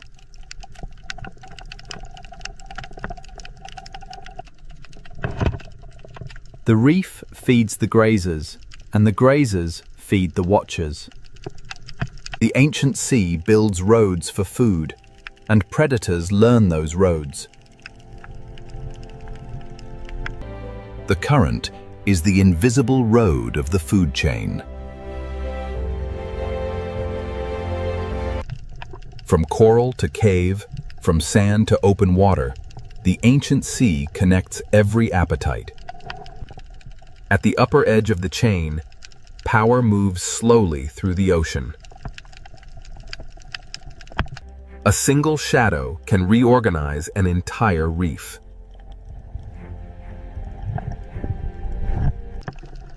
The Red Sea survives because fear pauses life, but hunger restarts it. This is the architecture of hunger beneath the Red Sea. The ancient ocean does not separate beauty from hunger, or hunger from balance. In the Red Sea, endings often become places for new life to begin. Every hunter is also part of a larger pattern, and no creature stands outside the chain. The rules of the reef can change with a single body moving away. When one creature moves through the sea, others follow the changes it leaves behind. Opportunity in the ocean rarely belongs to only one life. The ancient reef is not a battlefield alone. It is a living arrangement. The hunted are not passive in this sea. Their movement helps shape the hunt. Survival is not only escaping the strike, it is learning the shape of pressure. Some lives move in bursts. Others keep the reef alive through constant work. The foundation of the ancient ocean is built from lives that pass unnoticed. The farther life moves from shelter, the more the ancient ocean tests it. The Red Sea is not ruled by hunger alone. It is held together by the balance hunger creates. The silent predators of the Red Sea are not outside the reef's balance. They are part of what keeps it alive. Now that the chain of life has been revealed, the Red Sea will show us why its silent hunters are guardians of an ancient marine world. Now, the Red Sea ocean shows us why its silent predators are not destroyers, but guardians of balance. To understand this ocean, we must see every life as part of one long rhythm. The smallest life in the Red Sea carries the strength of the largest hunters. The ancient sea begins with delicate mouths, reaching into the current. The reef gives them food, and the predators teach them movement. The lionfish waits in beauty, and through that waiting, the reef remains alert. Even the teeth of the Red Sea have a place inside the reef's fragile order. The great reef hunters preserve their strength, and the ocean learns their patience.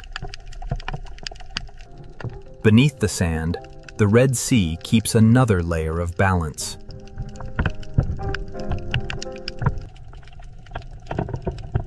In this ancient sea, intelligence can be as important as strength. At the reef's edge, the open ocean is guarded by distance. Fear in the Red Sea is not only danger, it is information. The ancient ocean survives not only through hunger, but through delicate agreements. The future of the Red Sea begins inside small shelters surrounded by ancient risk. This coral kingdom has no walls, yet every creature knows its boundaries. The current carries food, warnings, memory, and life through the Red Sea. Nothing in this ocean moves alone.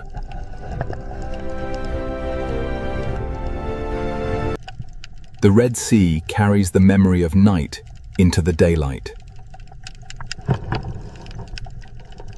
Day and night trade the reef between them, but the ocean remains one. The reef is a monument built not by stone alone, but by life repeating itself.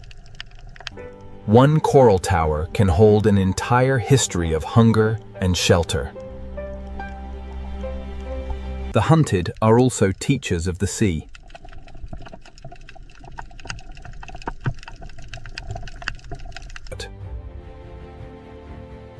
Every turn they make records where danger waits. A guardian does not always protect by gentleness. Sometimes it protects by keeping balance firm. The Red Sea teaches life to look carefully or become part of the lesson. Balance is not peace without danger. It is life continuing with danger understood. The ancient sea survives because nothing is allowed to remain unchanged for too long. What one life removes, another life receives.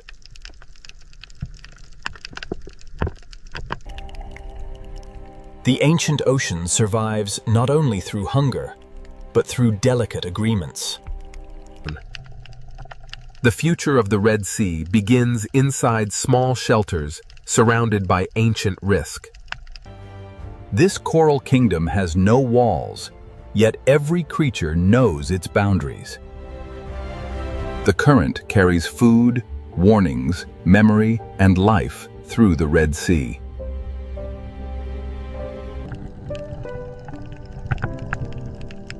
Nothing in this ocean moves alone. The Red Sea carries the memory of night into the daylight.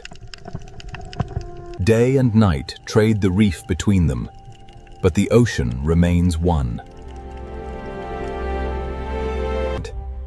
The reef is a monument built not by stone alone, but by life repeating itself. One coral tower can hold an entire history of hunger and shelter. The hunted are also teachers of the sea.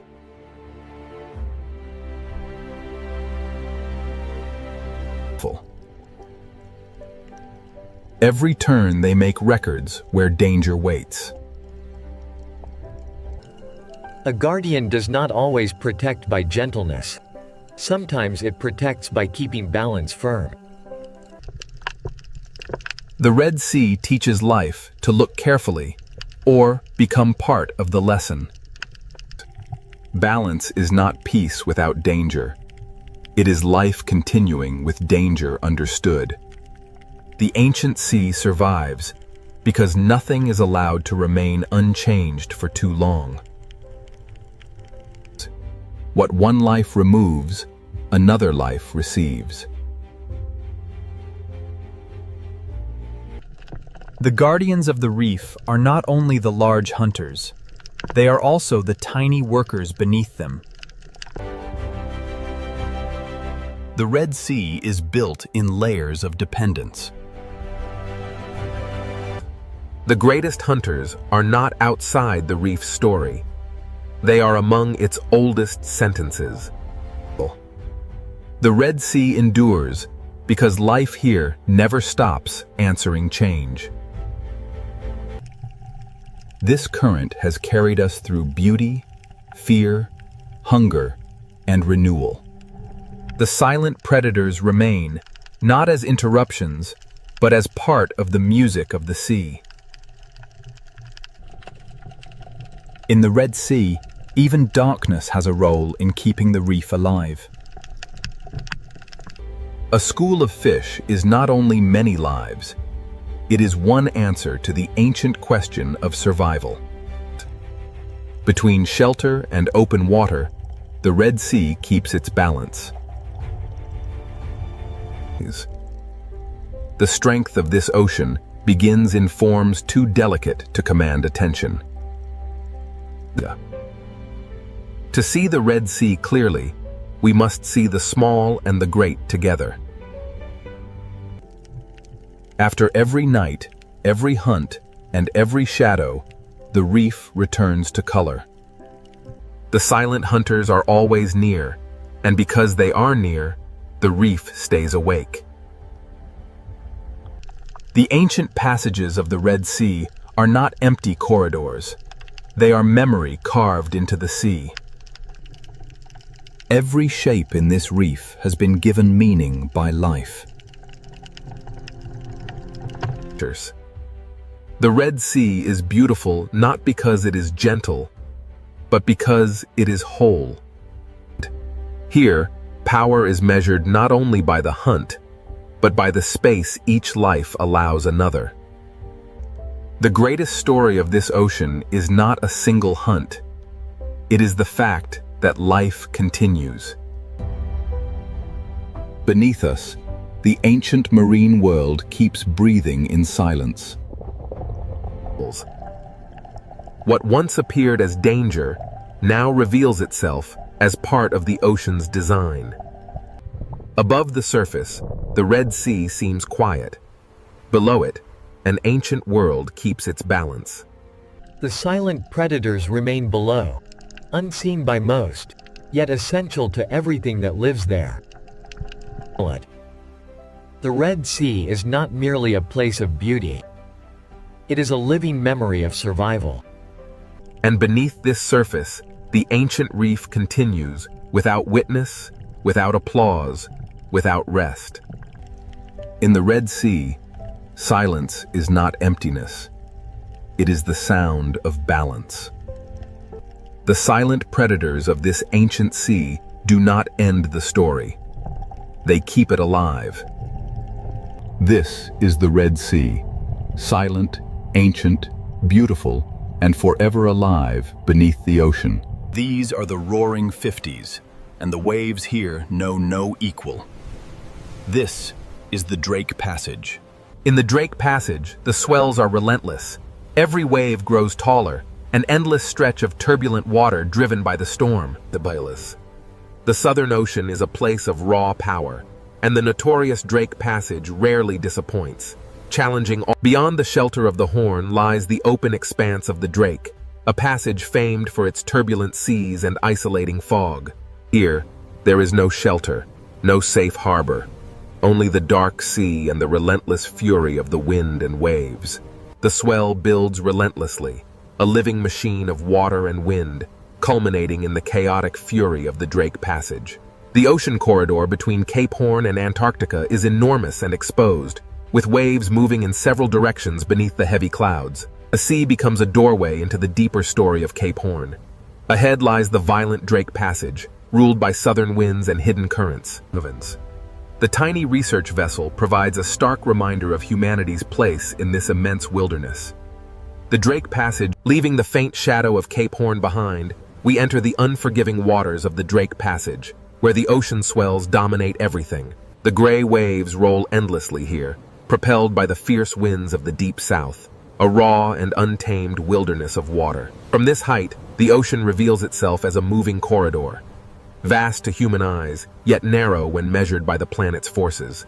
Beneath the gathering storm clouds, the ocean stirs, a vast engine waking, its power unleashed by the relentless wind. Here, in the infamous Drake Passage, the true force of the Southern Ocean is unleashed as massive swells rise and collapse with unimaginable power. The powerful swell dissipates into churning foam, only to be met by a fierce gust, scattering the spray across the relentless currents. Away from the sight of land, the waves themselves form a continuous chain, pulling us deeper into the profound blue-black heart of the ocean.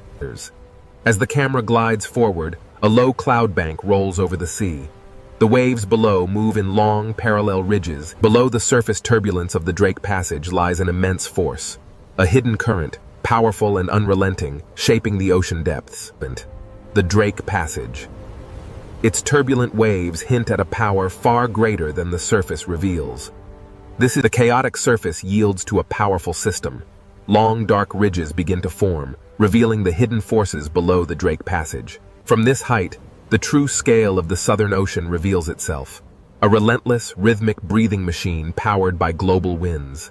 This is the Drake Passage, a violent gateway where two great oceans converge in a freezing chaos. The westerly winds assert their dominance, tearing at the surface of the frigid sea. The ocean responds with a raw, untamed power. An invisible force pulls at the water, stretching the sea itself across the infamous Drake Passage. Below the rolling waves, hidden currents exert their force, shaping the violence seen on the surface and pulling the ocean into its depths. Here, in the unforgiving waters of the Drake Passage, the sheer scale of the Southern Ocean becomes overwhelmingly clear. This is the Drake Passage, a volatile stretch of water where the visible storm gives way to the unseen forces below. Below the mist lies the true heart of the Southern Ocean, a vast and dangerous realm where wind meets current in an eternal struggle. Beneath these waves lies a pressure few vessels can withstand. This is the Southern Ocean, and it demands respect. This is the Drake Passage, where the Atlantic and Pacific converge, creating towering waves and chaotic currents far below the surface. The sea no longer looks random. Every ridge and trough is connected to the wind, distance, and invisible currents flowing through the Drake Passage. Beneath the violent surface, a deeper engine moves, folding the dark water into itself. A powerful gust tears across the surface, transforming the ocean into streaks of silver-white motion. But this is the Drake Passage, where the sea itself rises like a dark wall, unleashing the raw energy stored within its depths as it breaks into foam. As the chaos of the impact subsides, the true scale of the Antarctic waters is revealed, stretching endlessly towards the ice. Here, where the continents end and the true ocean begins, the Drake Passage guards the gateway to the deep unknown. The Drake Passage holds secrets beneath its turbulent waves. Deep below the surface, a massive current flows. As we journey deeper into the Drake Passage, the true force of the wind and the hidden currents beneath the waves begins to reveal itself. The Drake Passage, a violent, restless sea where two oceans collide before the final approach to the ice. The Drake Passage, a place where every second changes the shape of the world. Descending into the trough reveals the true scale of the Southern Ocean's power, a chaotic gateway into forces unseen. The Drake Passage is endless and exposed. There is no island, no harbor, and no peaceful coastline to soften the ocean's violence. In the infamous Drake Passage, the wind is the undisputed master. It rips across the water, tearing spray from the waves and drudged. The Southern Ocean holds the memory of distant storms. These waves, growing heavier now, carry that immense. The unforgiving swells of the Drake Passage offer no mercy. Here, swallowed by the immense power of the Southern. And so the ship vanished beneath the swell. The ocean, timeless and untamed, simply closed over the space. This is the Drake Passage, a visual threshold between the world we know and the mysteries that lie beneath the ice. Legend. Behind the mist lies Cape Horn, the final sentinel of the land. Now, the violent expanse of the Southern Ocean tolerates no weakness.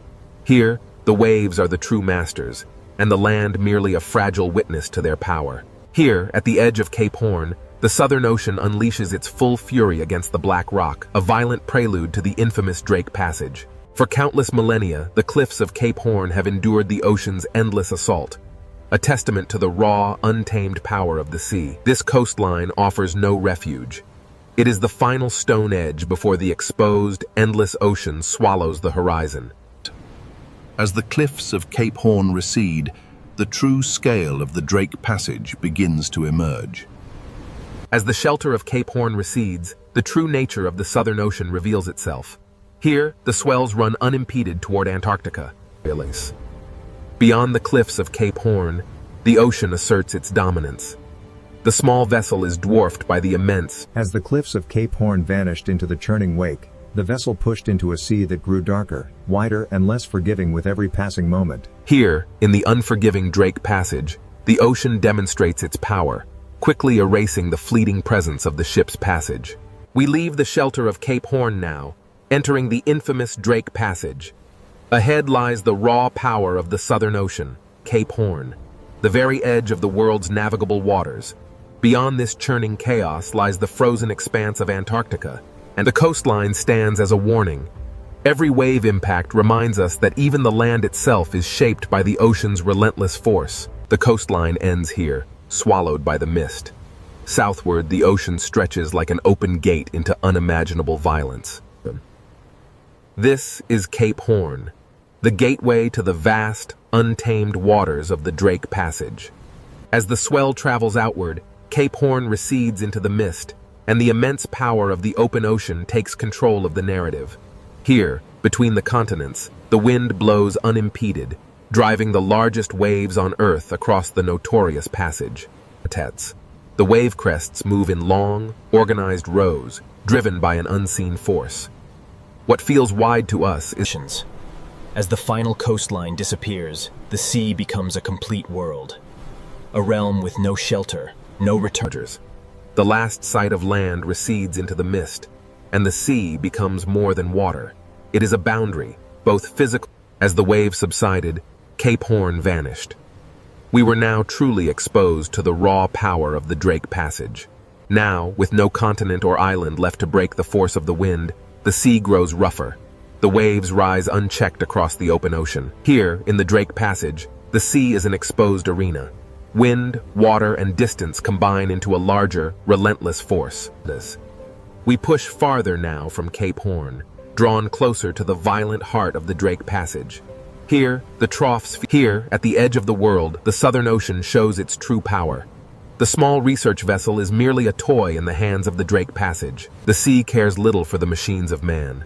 It rolls on, indifferent to our passage, reminding us that this crossing belongs to the water. The sea erases scale, direction, and certainty. The vessel is but a fleeting moment in the ocean's eternal power. As the land disappears, the sheer emptiness of the Drake Passage becomes apparent. Nothing but water, wind, and the humbling scale of the open ocean. Below the waves, the water turns to an impenetrable black. Here, in the heart of the passage, the horizon vanishes completely. The true scale of this desolate ocean world remains hidden, obscured by the endless fog and the relentless churning of the waves. Watch closely as the waves lift in sequence. This is how energy truly moves across the vast, open ocean, uninterrupted. As the spray clears, the immense breadth of the Drake Passage is revealed. A world swallowed by the sea. Standing here, you understand the true meaning of isolation. The sea is absolute, and we are merely guests in its domain. As the land disappears behind the mist, we turn south.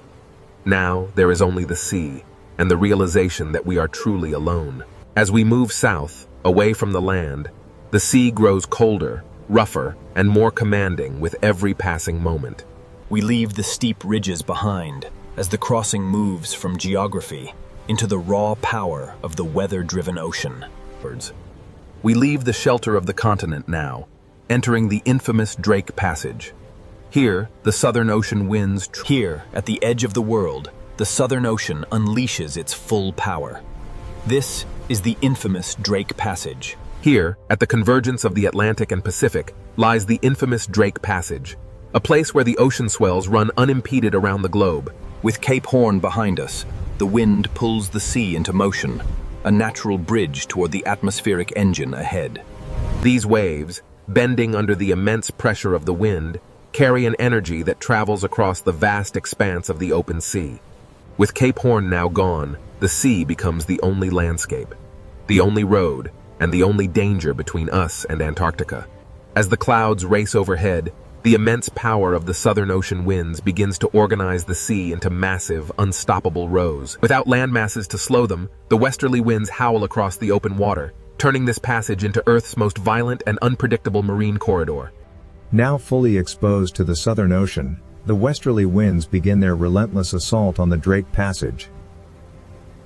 This is the Drake Passage, where the Atlantic and Pacific converge in a violent clash of wind and water. As we rise, the true force of the westerly winds becomes visible. Long lines of foam sweep across the water. The relentless wind writes across the ocean's surface, etching temporary patterns into the rolling waves before they vanish into the deep blue. Here, in the unforgiving Drake Passage, the atmosphere and the ocean move as one powerful, interconnected machine. The sea carries energy from distant storms, and each wave feels like a message traveling across thousands of kilometers of Southern Ocean water. With thousands of miles of open water, the Southern Ocean builds immense power, culminating in these towering walls of water. Far from any shore, the westerly winds sweep across the open ocean, unimpeded. It is this vast... In the Drake Passage, The atmosphere presses its rhythm directly into the water, synchronizing the sky and the sea in a powerful, relentless surge. As the storm intensifies, a powerful gust of wind rips across the water, turning the ocean surface into a blinding sheet of silver spray and foam. The wind rips water from the crest as the massive wall of the ocean roars forward, an ancient and primal force unleashed. A force larger than any single storm pulls at the sea, revealing the deep troughs beneath the churning foam. The sea looks chaotic at first, but the wind reveals a hidden order in the direction of crests, spray, and foam lines. Here, where the water ends and the atmosphere begins, the horizon dissolves into a single gray boundary.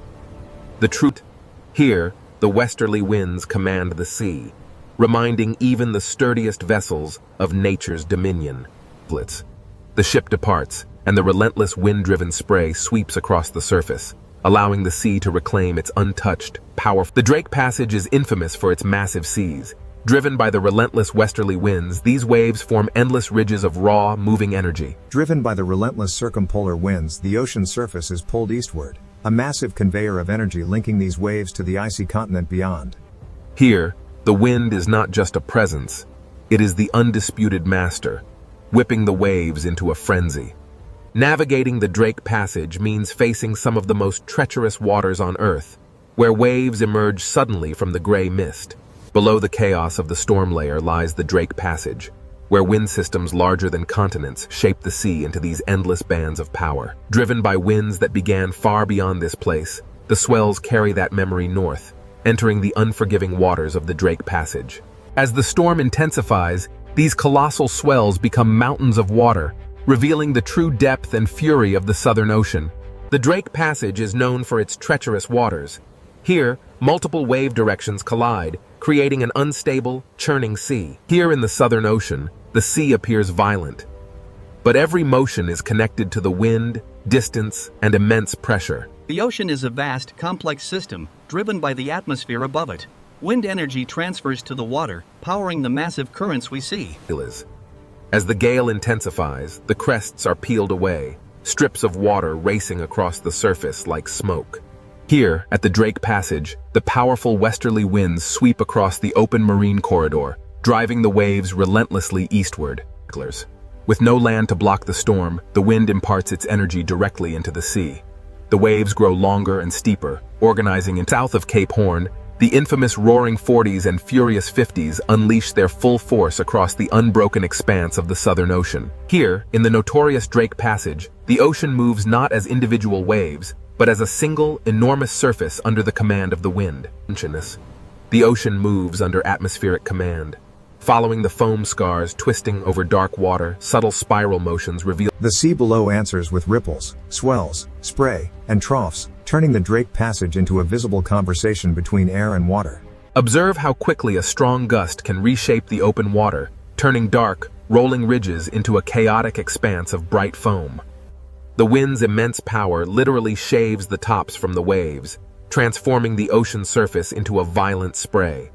The ocean carries the memory of wind across its surface, each swell recording pressure, distance, storm history, and the wind's memory is etched into the very fabric of the sea.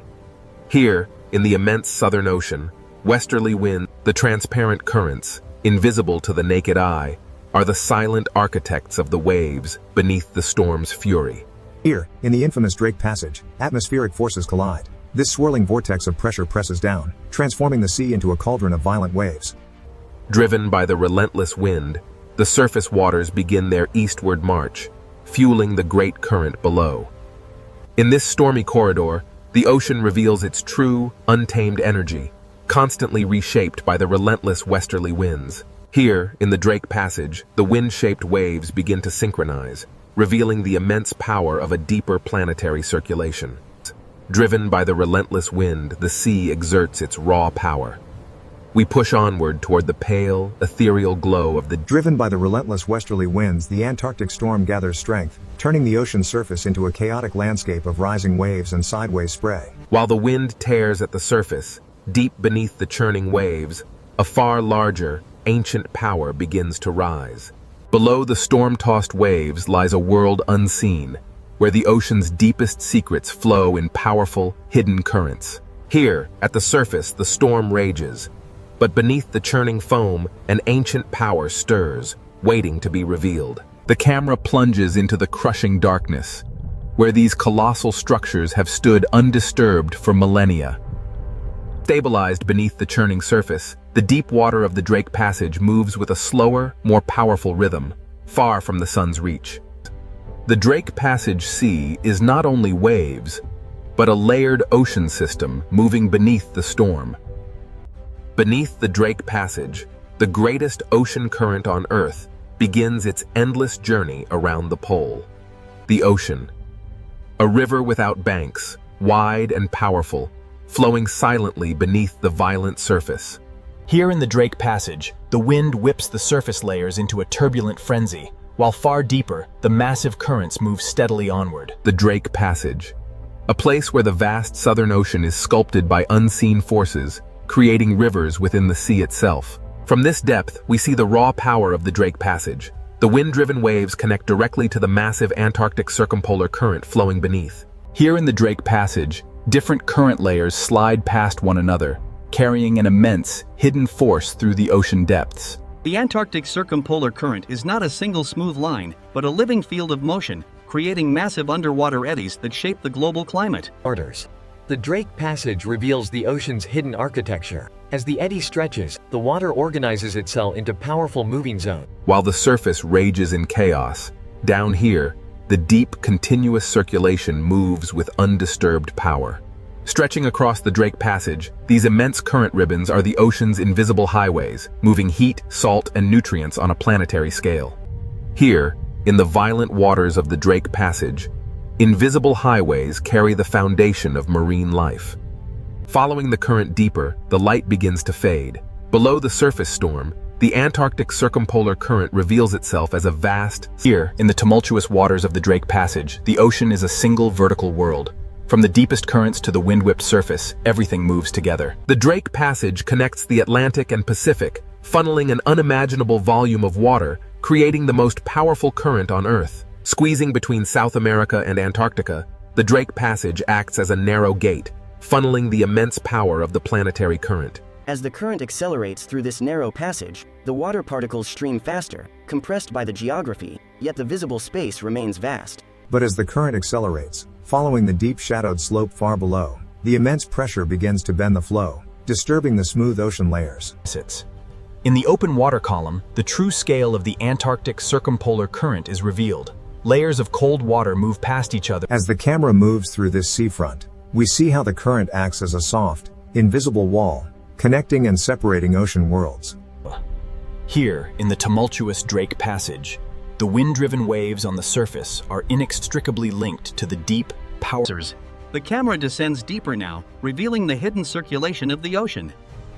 These vast currents move relentlessly from west to east. Here, in the depths of the Drake Passage, layers of water slide past one another, carrying an immense, unseen force. Changes. What begins as a localized eddy soon stretches into a powerful current front. Here, in the Drake Passage, the sea organizes and the ocean reveals two distinct realities. Above, chaos reigns in the storm-tossed waves. But these immense current ribbons pass through the Drake Passage like invisible highways, moving water, heat, salt, and nutrients across the Southern Ocean. Flowing through the Drake Passage, these invisible highways carry the very foundation of marine life across the violent sea. As we descend deeper, the surface storm fades, revealing the true power of the Antarctic circumpolar current. A vast, silent force moving through the... Here in the Drake Passage, the ocean is a vertical world. From the deep currents to the surface winds, everything moves together. Every second, a volume of water riven by the Drake Passage dwarfs all the rivers on Earth combined, a silent, powerful force shaping the globe. An immense volume of water is squeezed through this narrow gate, a planetary current accelerating through the Drake Passage with unimaginable force. This is the planetary current gate, a massive convergence of water. Plunging beneath the waves, the current accelerates through the passage, compressed by the geography of the deep. Driven by forces unseen, the current accelerates, bending as it encounters the abyssal slope far below, disturbing the tranquil layers of the deep ocean. Here, the powerful flow of the sea curves and folds, influenced by the shadowed architecture of the ocean floor, revealing the next chapter of this deep journey. The Antarctic circumpolar current feels endless. It is constantly carrying the planet's water around the frozen south. The seafront acts as an invisible wall, a dynamic boundary where different worlds converge, yet remain forever distinct in the vast ocean currents. Within the turbulent waters of the Drake Passage, powerful currents gather tiny particles, concentrating the life-supporting materials that feed this vast marine ecosystem. Though the storm flickers violently above, casting shadows and light, the deep current below continues its calm, unstoppable persistence. These powerful currents, stretching beyond the frame, make this passage feel like the throat of a vast global circulation system.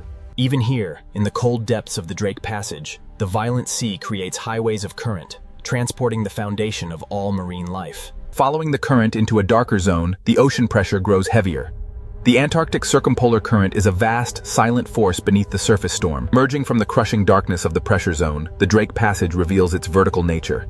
Here, the deep currents merge with the distant pull of surface winds. Every second, an unimaginable volume of water surges through the Drake Passage, connecting the great oceans. Here, between South America and Antarctica, the Drake Passage acts as a narrow gate for the immense planetary current.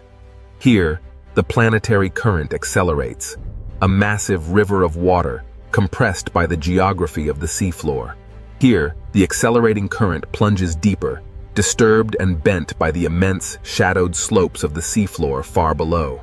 As the current ribbons deform over the shadowed terrain, the flow curves and folds, hinting at the hidden architecture that will shape the next chapter of the deep. The Antarctic circumpolar current is a force unlike any other. It constantly carries the planet's water around Chiltas. The current acts as both architect and boundary, where blue cold water meets greener, nutrient-rich stream. The relentless currents of the Drake Passage concentrate life-supporting material along the boundary, showing how even violent waters sustain these ecosystems. Sunlight struggles to pierce the turbulent surface, but the deep ocean currents flow onward, undisturbed by the chaos above. Deeper now, into the Drake Passage. This vast underwater current acts as the throat of a global circulation system. As the deep currents wrap around Antarctica, they accelerate, squeezing through the Drake Passage and continuing their journey northward, driving the planet's climate. As the visualization fades, we enter the Drake Passage, where the Antarctic current flows unimpeded. The deeper we descend beneath the Drake Passage, the heavier the pressure, yet the Antarctic circumpolar current surges onward. The deep ocean currents, vast and powerful, begin to shift. They twist around unseen terrain, foreshadowing the hidden ridges and basins far below. The deep ocean is never still. Here, the currents bend and twist, forming powerful vortices that shape the underwater landscape. The sea appears simultaneously chaotic and organized as the eddies stretch and break apart. Eventually, the steady eastward. As we ascend, the true complexity of the Drake Passage reveals itself. Beneath the raging storm, the deeper currents flow. Here, between the surface turbulence and the deeper currents, lies the true nature of the Drake Passage, a powerful gateway in the world ocean. Here, the ocean is a moving archive, a vast repository of temperature, salt, carbon and energy flowing around the Antarctic continent. Here, in the depths of the Drake Passage, the strongest forces move silently, an immense current carrying particles through the dark water. While the storm rages on the surface far above, the Antarctic circumpolar current holds its steady, immense path through the dark ocean depths. Below the waves, the silent power of the depths. The immense currents of the Drake Passage begin to reveal the contours of the hidden seafloor far below. Even here, in the crushing dark of the deep ocean, hidden mountains rise, steering the powerful flow of planetary water. The ocean floor is far from empty. It is architectural, a realm of hidden walls beneath the violent surface. As the circulation tightens into faster streams, the focus shifts to the shape of the seafloor. Here, the true power. The seafloor beneath Drake Passage is not passive, but actively reshapes the current. The ocean flow compresses as it climbs the submerged rise, accelerating dramatically before spilling into the darker waters of the abyss beyond. Here in the Drake Passage, the Antarctic circumpolar current surges eastward, its path visibly altered by the wind above and the submerged landscape. As we rise from the hidden currents below, the true violence of the Drake Passage reveals itself on the surface. The Antarctic Circumpolar Current, an immense river of seawater driven by powerful winds, now dives towards the abyss. We descend into the Drake Passage. Below the stormy surface, the Antarctic Circumpolar Current rages. Below the stormy surface lies the true power of the Antarctic Circumpolar Current, a massive force hiding ancient structures beneath the waves. The descent continues toward the hidden seafloor. In the Drake Passage, the ocean floor silently steers the flow around this dark underwater wall. Here, in the crushing depths of the Drake Passage, the coldest water accelerates, transforming the seafloor into an alien landscape of submerged peaks. Descending into the basin, the powerful current slows, and the underwater valleys reshape the immense force of the sea into vast, rotating eddies. Here in the Drake Passage, beneath the violent waves, the rotating basin eddy begins to stretch. It transforms into a long blue-gray. As we descend deeper, the true architecture of the abyss is revealed. Invisible walls carved into the seabed funnel the powerful. The camera glides into the narrow channel, and the current accelerates, a planetary river forced through hidden gates deep within the Drake Passage.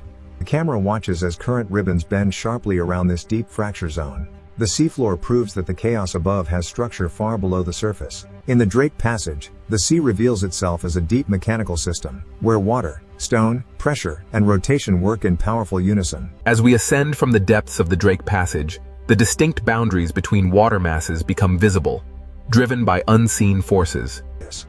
As the currents bend over the seafloor ridge, the resulting turbulence creates a gathering point. Along this front, tiny particles and nascent marine. Carried by the current through the Drake Passage, this cloud of life transforms hidden turbulence into a quiet foundation for everything that follows. As we ascend, the currents intensify, revealing how motion gathers life in these invisible corridors of the sea. The Drake Passage current dictates all movement here. These resilient cold-water fish yield to its relentless power, moving swiftly as one with the flow. The Drake Passage.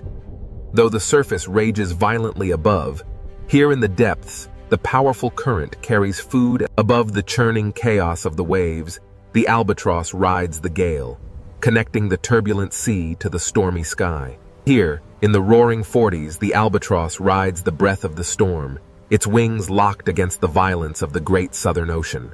For the albatross, the sea is both danger and pathway, a turbulent world where survival is shaped by the wind's relentless force. Soaring over the immense swells of the Drake Passage, the albatross reads the air currents, an invisible road above the churning ocean. Relying entirely on the wind, the albatross banks sharply. The ocean surface below traces its path in white foam, a testament to its Here, amidst the endless swells of the Drake Passage, survival depends on motion, not resistance. The albatross dips low, braving the spray of the cresting wave. For a moment, it is lost to the mist, only to emerge stronger than before. The Drake Passage shows no mercy, yet the albatross moves with an effortless grace perfectly adapted to this violent world. But the calm flight is merely a prelude. Ahead, the ocean's true power stirs, drawing life from the depths. The currents here connect the hunters above to the microscopic life beneath the waves, a vital food pathway. The sea current quietly carries the base of the food web beneath the surface, a stream of life sustaining the inhabitants of this cold, blue expanse. The strong currents bend over the distant seafloor ridge, pulling particles into long glowing trails, illustrating the profound. The sea behaves like wind over mountains, but here the mountains are hidden beneath the Drake Passage water. What begins as unseen turbulence far below culminates here, in the violent chaos of the surface storm. This is the Drake Passage, a place of immense power. The cold currents dominate, but deep beneath the swells, life persists. In the unforgiving waters of the Drake Passage, even the largest leviathan is quickly swallowed by the storm. As the whale disappears into the depths, the surface turbulence slowly yields to the relentless forces of wind and current. The Drake Passage is violent, yet undeniably alive, a testament to the raw power of the Southern Ocean. Where the currents collide, a hidden bounty is brought to the surface. These upwellings drive the ocean's most vibrant ecosystems. Beneath the storm front, the Drake Passage current begins its powerful flow. Stirring the sediment along the seafloor, it carries a plume. Deep within the blue abyss, powerful currents stir the seabed, This turbulence, seemingly chaotic, unlocks a cascade of biological. In the Drake Passage, powerful currents churn the depths, carrying nutrients from the seafloor to the surface, fueling a vast biological opportunity. Beneath the waves, immense forces are unleashed. These deep currents carry vital energy upward, towards the turbulent surface. Above the heavy swell, the camera emerges into the cold wind. Here, the albatross reads the invisible shape. In the heart of the Southern Ocean, the albatross harnesses the storm's energy, transforming this battlefield into a living environment. The Drake Passage. A place where life survives not by conquering the ocean, but by moving with its immense forces. The same powerful forces that shape the life within these waters will soon carry the immense icebergs of Antarctica north, altering everything in their path. Here, in the tumultuous waters of the Drake Passage, the powerful currents signal a dramatic shift towards the icy frontiers of the south. Types. But through the churning mist and violent swells, something emerges on the horizon, a shape unlike water or cloud. Signals.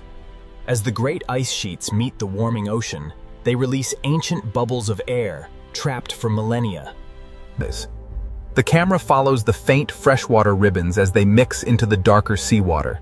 Here, the ocean layers bend. From the silent depths, we rise through the mixing waters to witness the ocean's raw power as it sculpts the ancient ice. The Drake Passage, a crucible of storms, now carries these fragments of Antarctica out into the wider world, a journey fueled by the powerful Southern Ocean currents. Driven by the relentless power of the waves, these fragments begin their journey, evidence of the ocean's transformative force on the ancient ice. Here, at the edge of the world, massive icebergs begin their long, arduous journey north, battling the ferocious power of the Southern Ocean. Here, the raw power of the polar sea is unleashed, a dramatic display of nature's relentless force against the ancient ice. Turning seaward, the icebergs recede into the mist. This is where the frozen realm meets the turbulent, living waters. In the relentless churn of the Southern Ocean, even the most colossal ice formations are fleeting. The water is eternal. Beyond the frozen gateway lies the Weddell Sea, an unbroken expanse, stretching toward the Antarctic Peninsula. Here, in the Drake Passage, the relentless Antarctic circumpolar current pulls the ice fragments eastward, a hidden force beneath the waves. Here, beneath the surface, the sea moves both ice and water through the same planetary pathway. Here, the ancient ice surrenders its form. The cold freshwater descends, a memory merging with the deep, shaping the currents of tomorrow. This is where temperature, salt, and ice converge.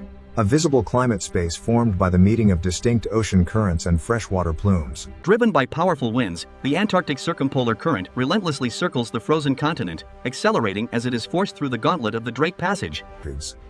The abstract visualizations give way to the raw power of the ocean. Here, where warm and cold waters collide. The storm rages, yet life persists even here. And amidst the chaos, this small buoy measures the ocean's violent power. Monitoring the relentless movement of the Drake Passage, this silent sentinel measures the vital statistics: temperature, salinity, current, and pressure. While the surface rages, the true symphony of the deep remains hidden. Here, science listens passively to the ocean's uncontrolled voice as the instrument recedes, the true observatory reveals itself. The Drake Passage carries secrets through its layers. The data reveals a stark reality. Deep currents are accelerating, linking the silent depths to the increasing violence of the sea. Here, beneath the waves, we witness the raw power of the Drake Passage, a crucible where atmosphere, ocean, and ice collide. As the atmosphere meets the ocean and the ice, the relentless waves continue to carve its base, slowly reshaping this fragment of the frozen continent. A powerful yet subtle shift. The meltwater drips from the ancient blue ice, joining the vast global circulation. As the wind strengthens, the sea becomes a violent force. Waves crash against the ice, a stark reminder of the raw. From this sweeping view, the immense power of the ocean currents becomes clear, relentlessly moving ice, heat, and vital elements through the Drake Passage. Every visible wave belongs to a larger circulation pattern, moving far beyond the Drake Passage.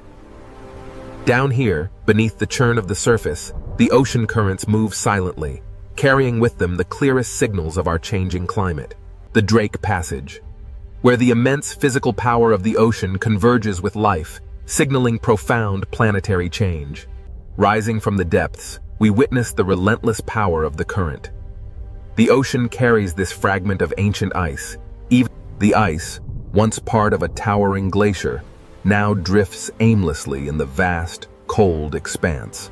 The albatross navigates the Drake Passage, a crucible where wind, ice, and sea converge in this untamed ocean. This is the Drake Passage, a place where the immense power of the ocean dwarfs even the largest mountains of ice, reminding us of nature's overwhelming scale. As the storm finally relents, the ocean begins its slow, rhythmic breathing once more. Here, in the Drake Passage, the Earth's motion is laid bare. The storm may soften, but the camera descends toward the restless sea.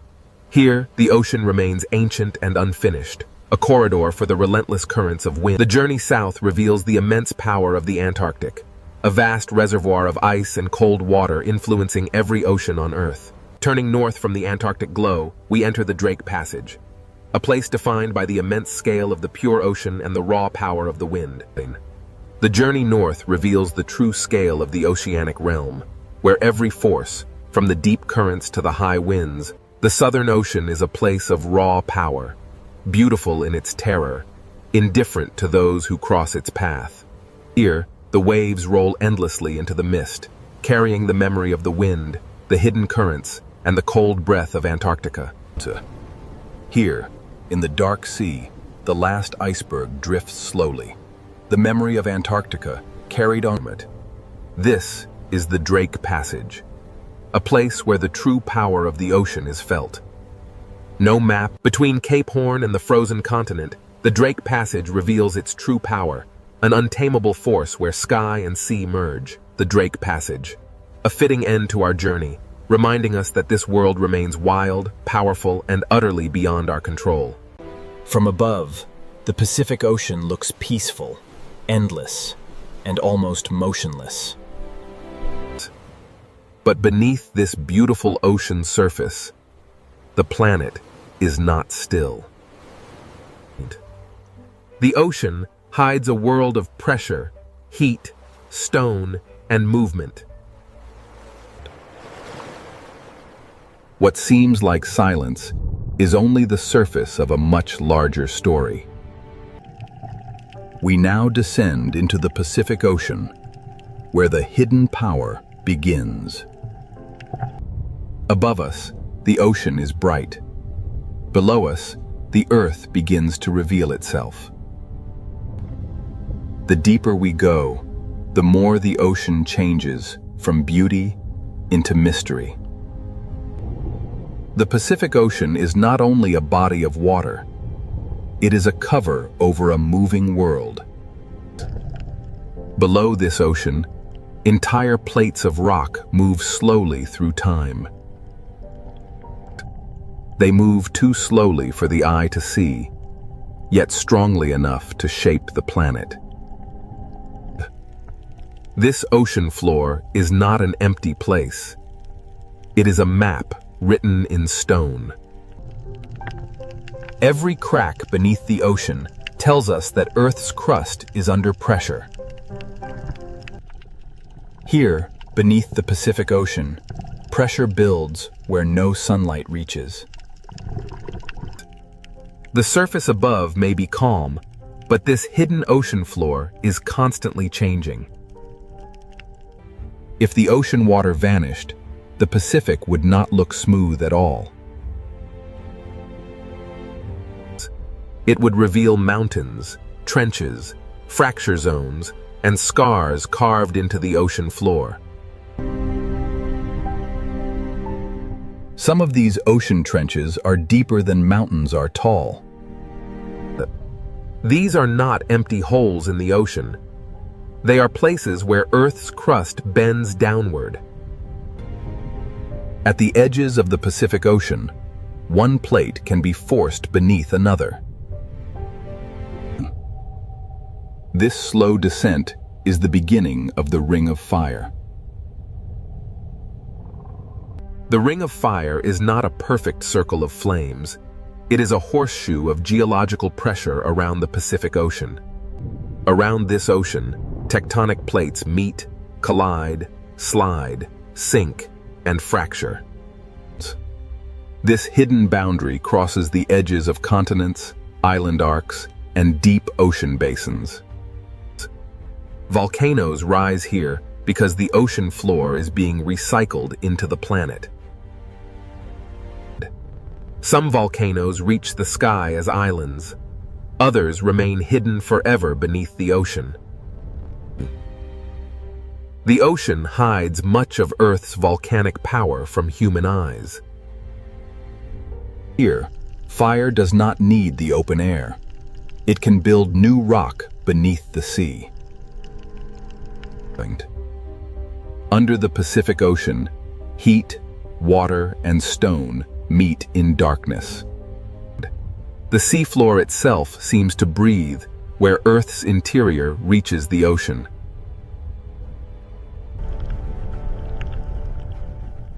These hidden vents show that the ocean floor is not dead rock.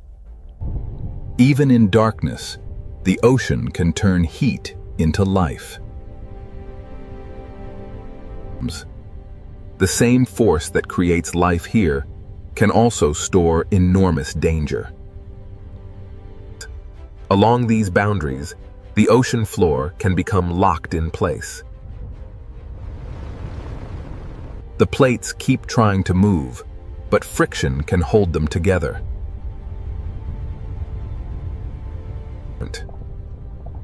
Stress can gather beneath the ocean for decades, or even centuries.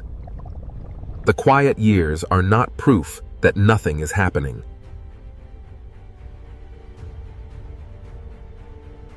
When a locked boundary finally breaks, slow motion becomes sudden release. This is how the hidden ocean floor can become the source of a powerful earthquake.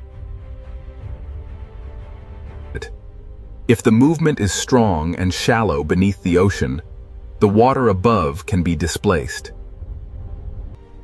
A tsunami does not begin as a wall of water. It begins when the seafloor moves. In deep ocean water, this energy may pass almost unseen. The Pacific Ocean can look peaceful while a force is already crossing it. This is the danger of the hidden ocean floor. What happens below can travel far beyond the source. The Ring of Fire connects trenches, volcanoes, earthquakes, and ocean waves into one vast system. And it is not a single doomsday switch. It is a long chain of active tectonic edges. The scale is difficult to imagine because the ocean hides almost everything. From below, the Pacific Ocean feels like a lid over a restless planet. The world above sees waves. The world below holds the engine.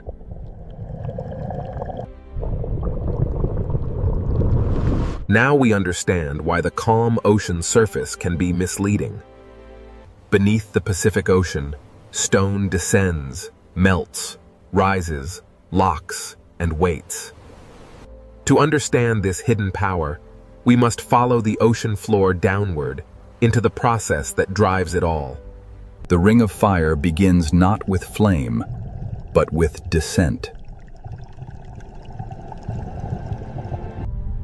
In the next part, we enter the subduction zone, where the ocean floor is pulled back into Earth.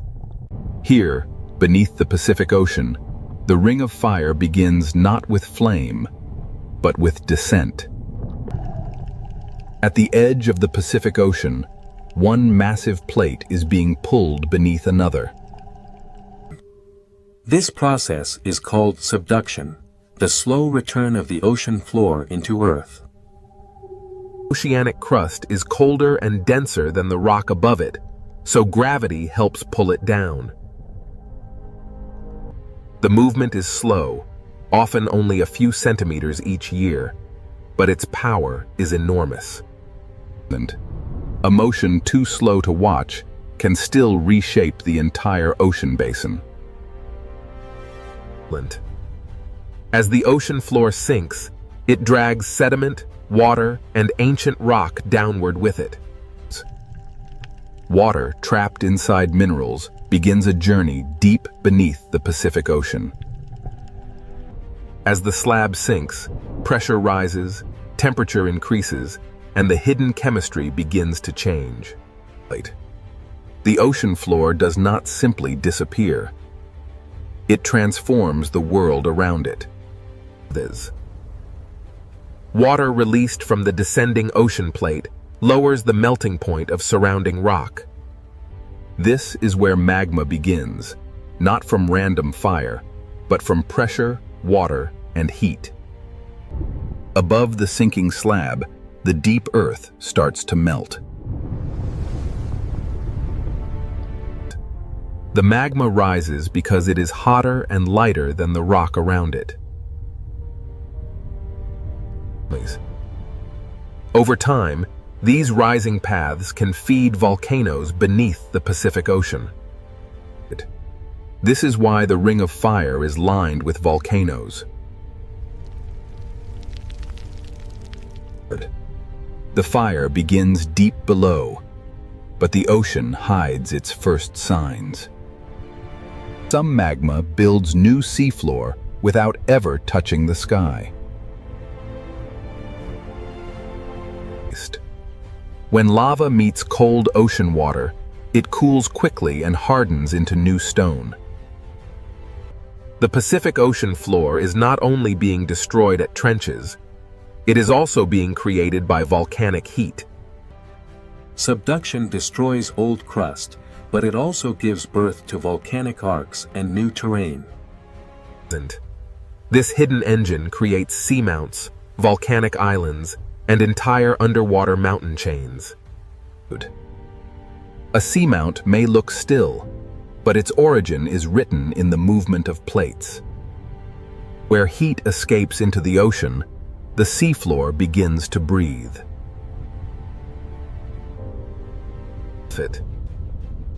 Hydrothermal vents are signs that Earth's interior is reaching into the ocean. Minerals carried by hot water build chimneys in the darkness of the Pacific Ocean. In this hidden ocean world, heat becomes chemistry, and chemistry can become life. Even without sunlight, the ocean can support life near the heat of the Earth. Subduction is not only a destructive force, it is also a creator of hidden ecosystems. But the same process that creates heat and life also stores danger along locked boundaries. Where the descending ocean plate meets the plate above, friction can stop the movement. The plates continue pushing, but the boundary holds them in place. Energy gathers slowly beneath the Pacific Ocean, hidden from the surface world. For decades or centuries, the ocean above may look completely calm. The quiet years are part of the earthquake cycle, not proof that nothing is happening. Every locked section is a place where slow motion can become sudden release. When the boundary finally breaks, stored energy can move the ocean floor in seconds. This is the link between subduction and the largest earthquakes on Earth. The same boundary that creates magma can also lock enough energy to shake entire regions. The subduction connects the deepest trench, the hidden magma, the volcano, and the earthquake. It is not fire first. It is motion first. The fire comes later. And when that fire reaches the ocean floor, a new hidden volcanic world begins. Many of the Pacific Ocean's most active volcanoes never touch the sky. They erupt in darkness, under pressure, surrounded by cold seawater. This is where subduction reveals its most dramatic face beneath the ocean. The sinking ocean plate below has awakened fire above. The Pacific Ocean floor is being destroyed, melted, lifted, and rebuilt at the same time. Here, the hidden engine of the Ring of Fire becomes visible. Subduction explains why the Pacific Ocean holds trenches, volcanoes, earthquakes, and tsunami danger in one system. Now that we have followed the ocean floor downward, we can follow the fire upward. In the next part, we enter the world of submarine volcanoes, where fire does not need the sky. Beneath the Pacific Ocean, the planet is not only sinking, it is beginning to burn. Beneath the Pacific Ocean, fire does not need the sky to begin. Here, the Ring of Fire reveals itself in darkness, pressure, and silence. Most people imagine volcanoes reaching into the air, but many are hidden beneath the ocean. This volcano has no ash cloud, no mountain skyline, and no watching crowd. Its power is hidden below the sea, where sunlight never reaches. Under pressure, even a quiet ocean floor can become a volcanic landscape. Magma rises through fractures, searching for a path into the ocean. When lava enters the Pacific Ocean, fire and water meet in an instant. The ocean cools the lava quickly, turning molten fire into new stone. These rounded forms are pillow lava, one of the signatures of underwater eruption. The ocean floor is being built one cooled layer at a time. A submarine volcano is not only a place of destruction, it is a factory of new terrain. Every slope records older eruptions beneath the ocean, layered in darkness over time. Some eruptions build slowly, while others reshape the ocean floor in sudden bursts. Not every eruption is glowing lava. Sometimes the ocean floor exhales heat through mineral smoke. With hydrothermal vents form where seawater enters cracks, heats below, and rises again, loaded with minerals. In the deep ocean, minerals can build towers where heat escapes from the earth. These chimneys are monuments to the hidden connection between the ocean and Earth's interior. The seafloor seems to breathe, exhaling heat from a world far below. Around these vents, the ocean becomes a place of chemistry instead of sunlight. Even here, in darkness, life finds a way to gather around heat. These organisms do not depend on sunlight.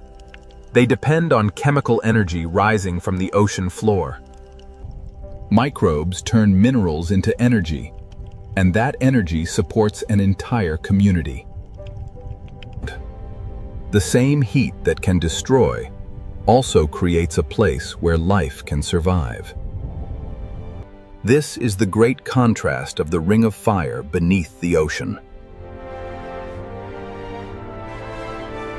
It buries old crust, builds new ground, and changes the shape of the seafloor. A volcano beneath the ocean can grow silently for centuries. Layer by layer, eruption by eruption, it becomes part of the underwater landscape. Underwater volcanoes are difficult to see, but their signs are written in heat, bubbles, and stone. An eruption beneath the ocean may leave only chemical changes, floating pumice, and evidence on the seabed. But the ocean hides the drama, but it cannot erase the record.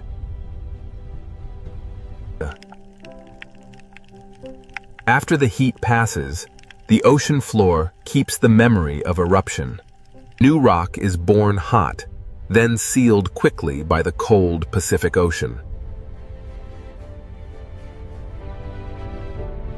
Here, time is layered across the ocean floor. Submarine volcanoes can build, collapse, fracture, and rebuild beneath the waves. Even underwater, volcanic slopes are shaped by instability and pressure. Gas, heat, and pressure rise through cracks long after an eruption begins to fade. The volcano becomes a living machine of rock, water, heat, and chemistry. This hidden world proves that destruction and creation are not separate beneath the ocean.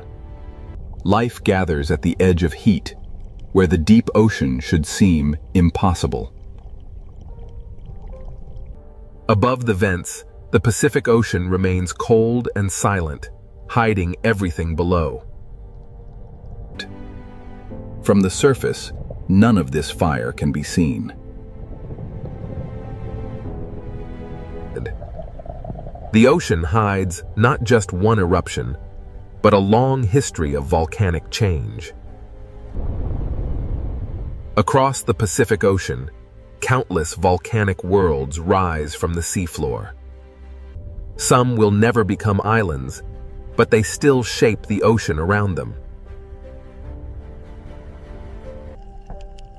Minerals from these vents paint the ocean floor with traces of Earth's interior.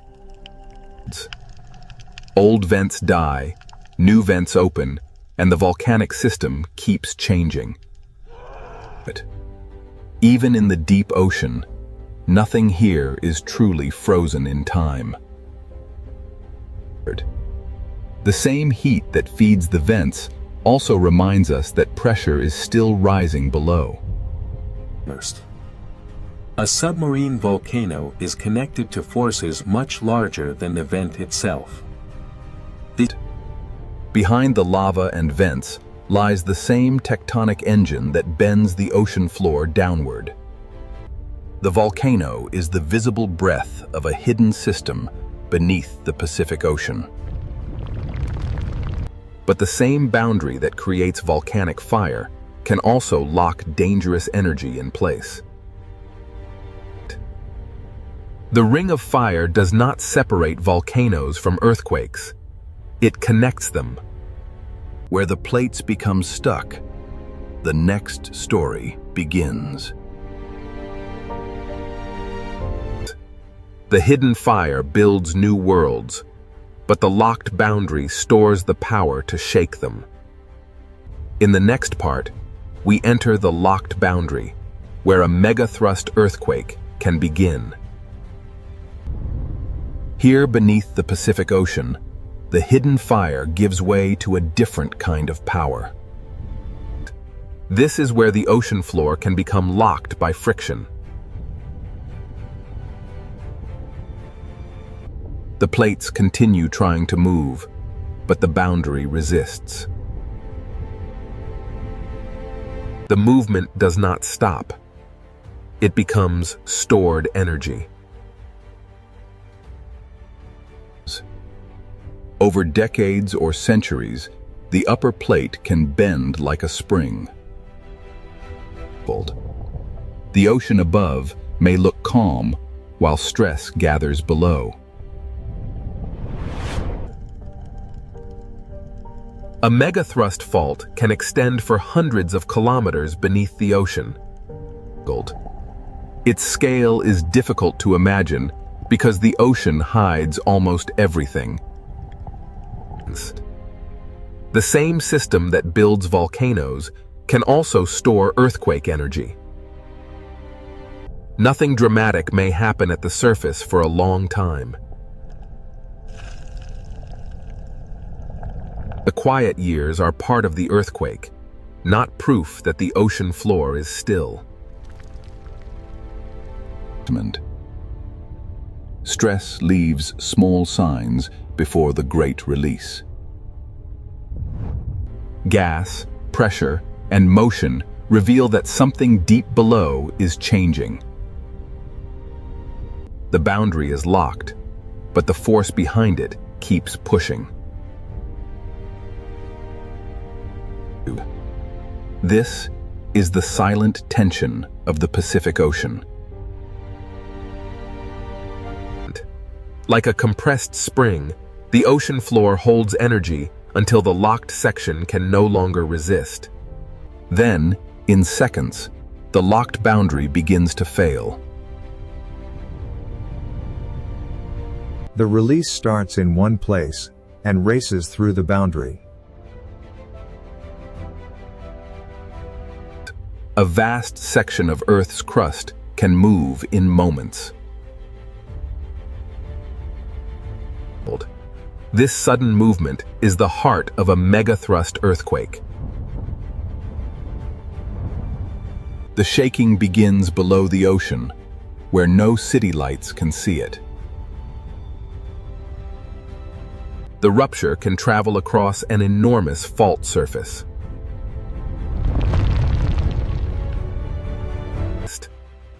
This is why the largest earthquakes on Earth are often born at subduction zones. When the ocean floor moves vertically, the water above cannot remain still. The earthquake changes the shape of the seabed in an instant. The first sign of danger is not always a giant wave, but a displacement of the entire ocean column. Far above, the ocean surface may still appear peaceful. But the source has already released energy into the sea. Not every part of the boundary moves the same way. After the main break, the ocean floor may continue adjusting.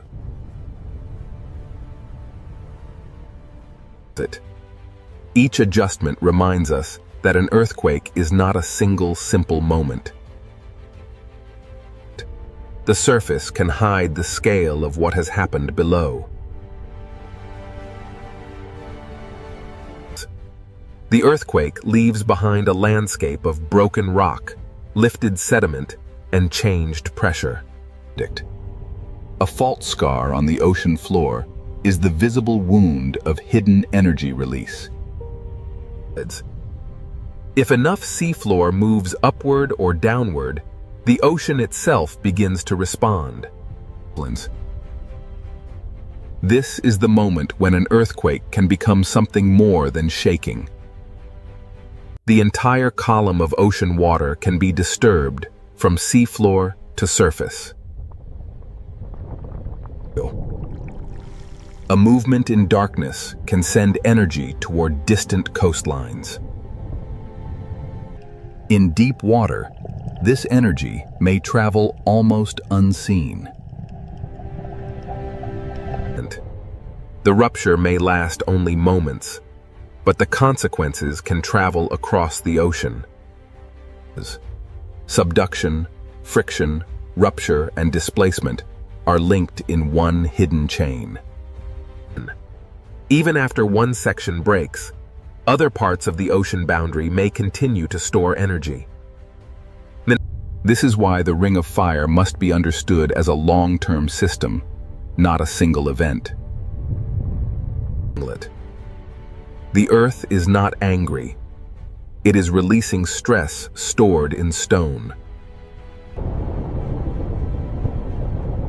From above, the Pacific Ocean may still look unchanged. But beneath that calm ocean surface, the seafloor has already moved. The danger of a megathrust earthquake is not only the shaking, When the ocean floor shifts vertically, the sea above it can be lifted. This is how the hidden earthquake can become a tsunami.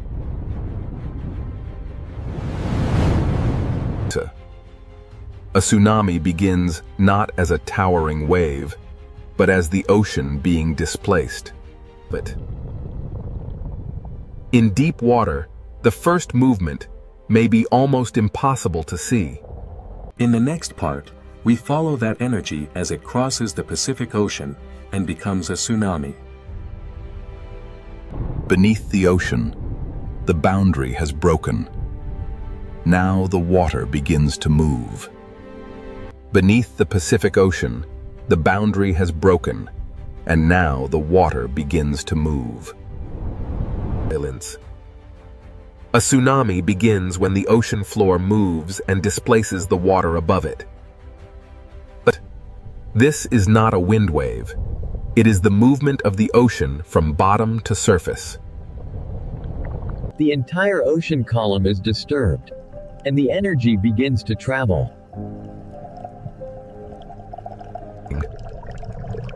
In the deep Pacific Ocean, the first sign of a tsunami may be almost invisible.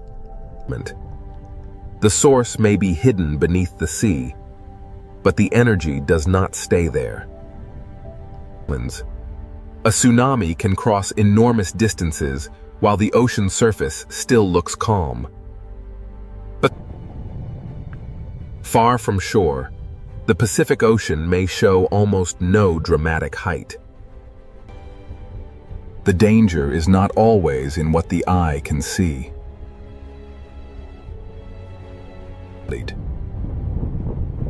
The wave is long, fast, and filled with energy. Across the Pacific Ocean, the energy moves over landscapes hidden far below the surface. Even underwater mountains feel only a passing motion as the energy continues outward. In deep water, the tsunami is not yet the image people fear. It is not a wall from nowhere. It is energy moving through water. Rock moved first, water followed, and now the ocean carries the message. From above, the Pacific Ocean can still look peaceful while the force is already traveling. This is why tsunamis are so dangerous. The ocean can hide them until they approach shallow water. As the wave nears of shallower ocean, the story begins to change. The ocean becomes shallower, and the long wave begins to slow. The seafloor starts to slow the wave from below.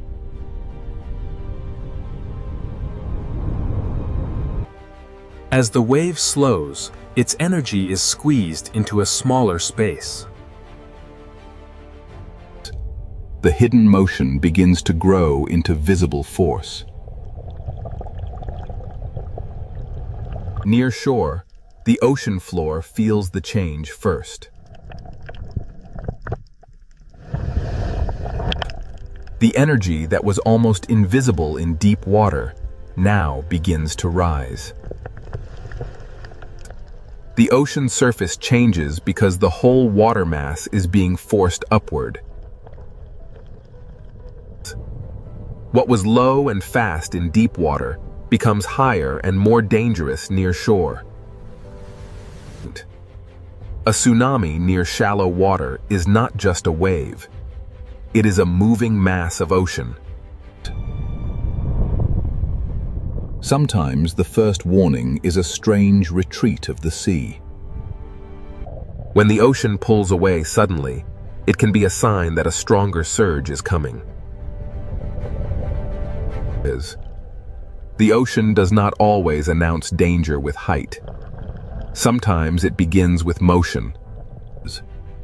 Then the sea returns with the energy gathered across the basin. The force is not only above the surface, It moves through the full depth of the water. This is why even a modest-looking tsunami can carry enormous power. Near shore, the Pacific Ocean can transform from calm surface into a relentless moving force. The source may be far away, but the result can arrive with little time to react. Below the surface, the tsunami is a current as much as a wave. The shape of the ocean floor can focus and strengthen the moving water.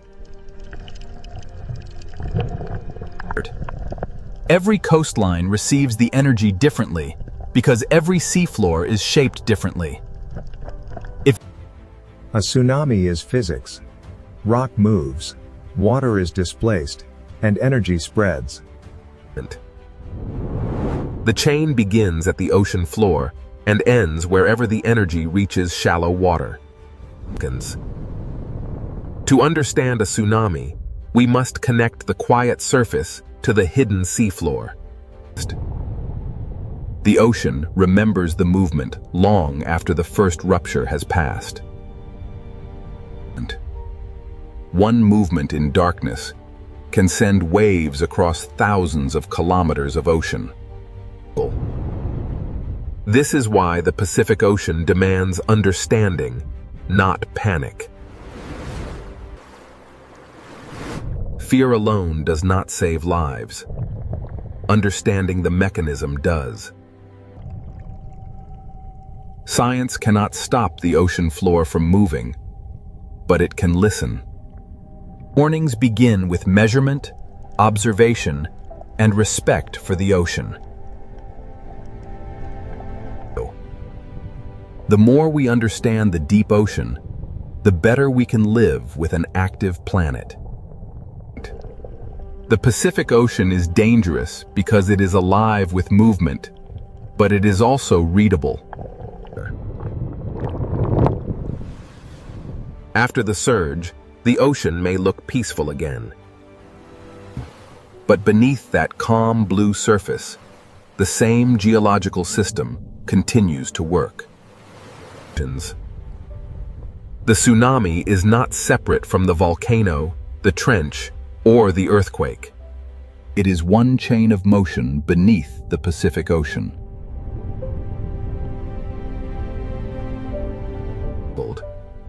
Even after disturbance, the deep ocean continues to create life around heat. The same hidden forces that can threaten coastlines also build new worlds beneath the sea. The Ring of Fire is both warning and creation, danger and renewal. Here, life survives not by conquering the ocean, but by moving with its relentless forces. The same forces that sculpt these waves will soon carry the influence of Antarctica north, bringing with them the deep, cold breath of the ice. We are now entering the Drake Passage, the gateway to the frozen continent. Here, the ocean currents collide with the first signs of ice. Moving beyond the ice, the ocean reveals its power. And there, on the edge of the world, a shape unlike any cloud or wave beckons.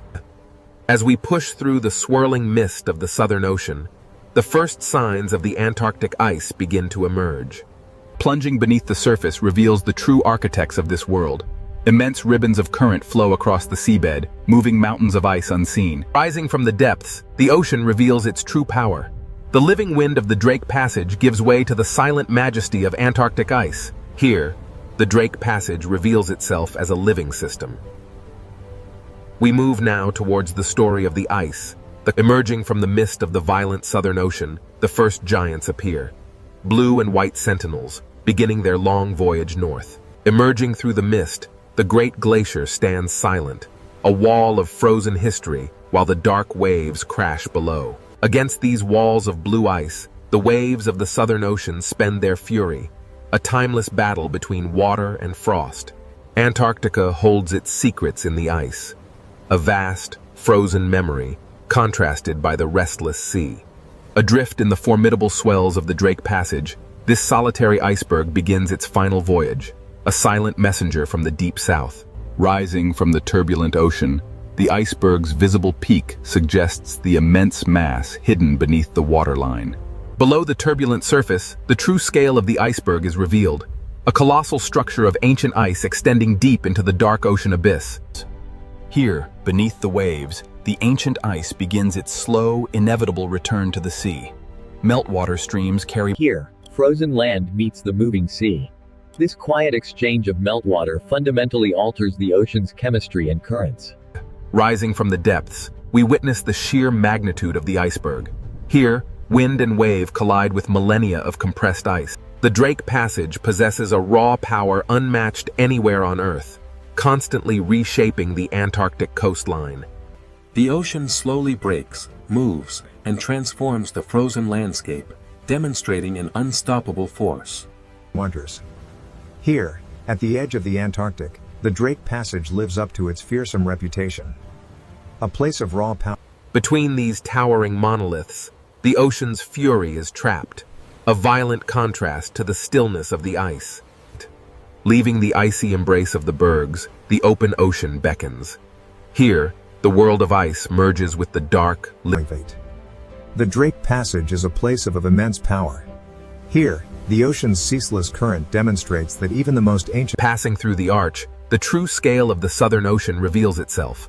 Dark waters and floating ice stretch toward the distant peninsula. The dramatic currents of the Drake Passage carry these ice fragments, a visual testament to the hidden power of the Antarctic circumpolar current below. Beneath the surface, the cold currents begin their journey, a vast planetary pathway moving ice and water in a cycle spanning the entire globe.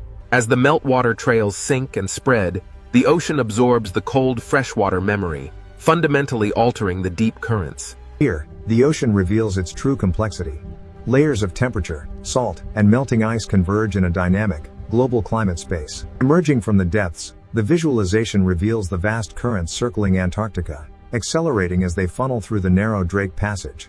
What appears as energy from space is revealed at the surface as the immense power of the ocean, where the exchange of cold water drives global circulation. The sheer power of the ocean is evident here. Yet, this small autonomous research buoy shows us that even this battered by the relentless waves of the Drake Passage, this solitary buoy continues its silent vigil, recording the vital statistics of the Southern Ocean. Even as the storm rages above, deep beneath the waves, the true power of the ocean currents remains constant, observed by silent scientific sentinels. Here, in the vast expanse of the Drake Passage, the ocean itself becomes an observatory without... Rising from the depths, the ocean's true power becomes evident. The hidden currents measured below reveal a climate story unfolding violently at the surface. The Drake Passage, a turbulent gateway where the world's oceans converge, driven by forces that shape the global climate. As the massive iceberg slowly turns, the powerful waves carve deep into its base, demonstrating the relentless force of the warming sea. Here, the ancient ice surrenders to the sea. Drop by drop, the Antarctic meltwater begins its long voyage. As the wind strengthens, the ocean reminds us that even climate processes are wrapped in violence, motion, and the profound cold of the water. Here, at the edge of the world in the Drake Passage, the ocean reveals itself as a vast, powerful transport system. Look closely at the foam lines stretching eastward. They reveal a massive circulation pattern moving far beyond the confines of the Drake Passage. Hidden beneath the waves, the deep currents silently carry the signals of a changing climate, a powerful force shaping the planet's future. These luminous currents represent the raw, physical power of the Drake Passage, connecting surface life with the deepest reaches of the ocean. The ocean currents are relentless. They transport these fragments across the globe, even as the warming waters slowly begin to break them apart. Cast adrift from the frozen continent, these fragments begin their final journey, surrendered to the warming currents. Life here is defined by the elements. The albatross, master of the wind, navigates the turbulent sea and the towering ice of the Drake Passage. These waters are a reminder that some forces are far greater than any single creature. As the storm finally recedes, the ocean reveals its true, powerful rhythm, a reminder of nature's enduring strength.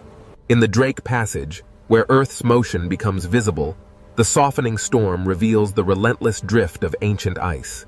we descend into the ancient currents, a restless ocean shaped by the relentless wind and the slow march of ice, a world unfinished. As the camera turns south, we see the true source of global ocean influence. Antarctica. As the last signs of the continent vanish behind us, we face the raw power of the open ocean. Pure wind, pure water, planetary scale. Here, the ancient forces of geography, wind and current converge, shaping the very face of the planet. Here, at the edge of the world, the clouds momentarily part, revealing the terrifying beauty of the Southern Ocean. Each wave carries the memory of wind, hidden current, deep seafloor, drifting ice, and the cold breath of Antarctica. As the last iceberg yields to the dark sea, the ocean continues its timeless journey, carrying the memory of Antarctica.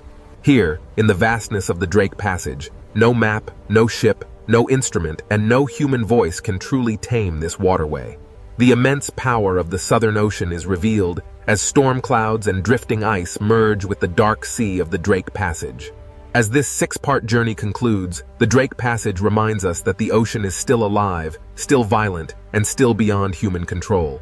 Between desert and deep ocean, the Red Sea hides a world far more alive than its surface suggests. From above, this ocean looks narrow, but below the surface, it opens into a vertical kingdom. The desert disappears, the heat fades, and the ocean begins to reveal its hidden world. At first, the reef looks like paradise, a living ocean city filled with color, fish, and light. But this beauty is not peaceful in a simple way. Every fish here lives close to danger. In this ocean, coral is not only shelter, it is a maze where every path can become a trap. The Red Sea Ocean is a corridor of predators, where every layer has its own hunter. Beyond the reef edge, the ocean changes. The blue becomes deeper, quieter, and more dangerous. Hammerheads patrol the blue, reef sharks guard the walls, barracudas wait in the current, and silent hunters hide below. So who truly rules this narrow ocean corridor? The answer begins here. Inside, to understand who rules this ocean, we must begin with the reef, the living city where every hunt starts. For small fish, the reef is protection. But for predators, it is also a map.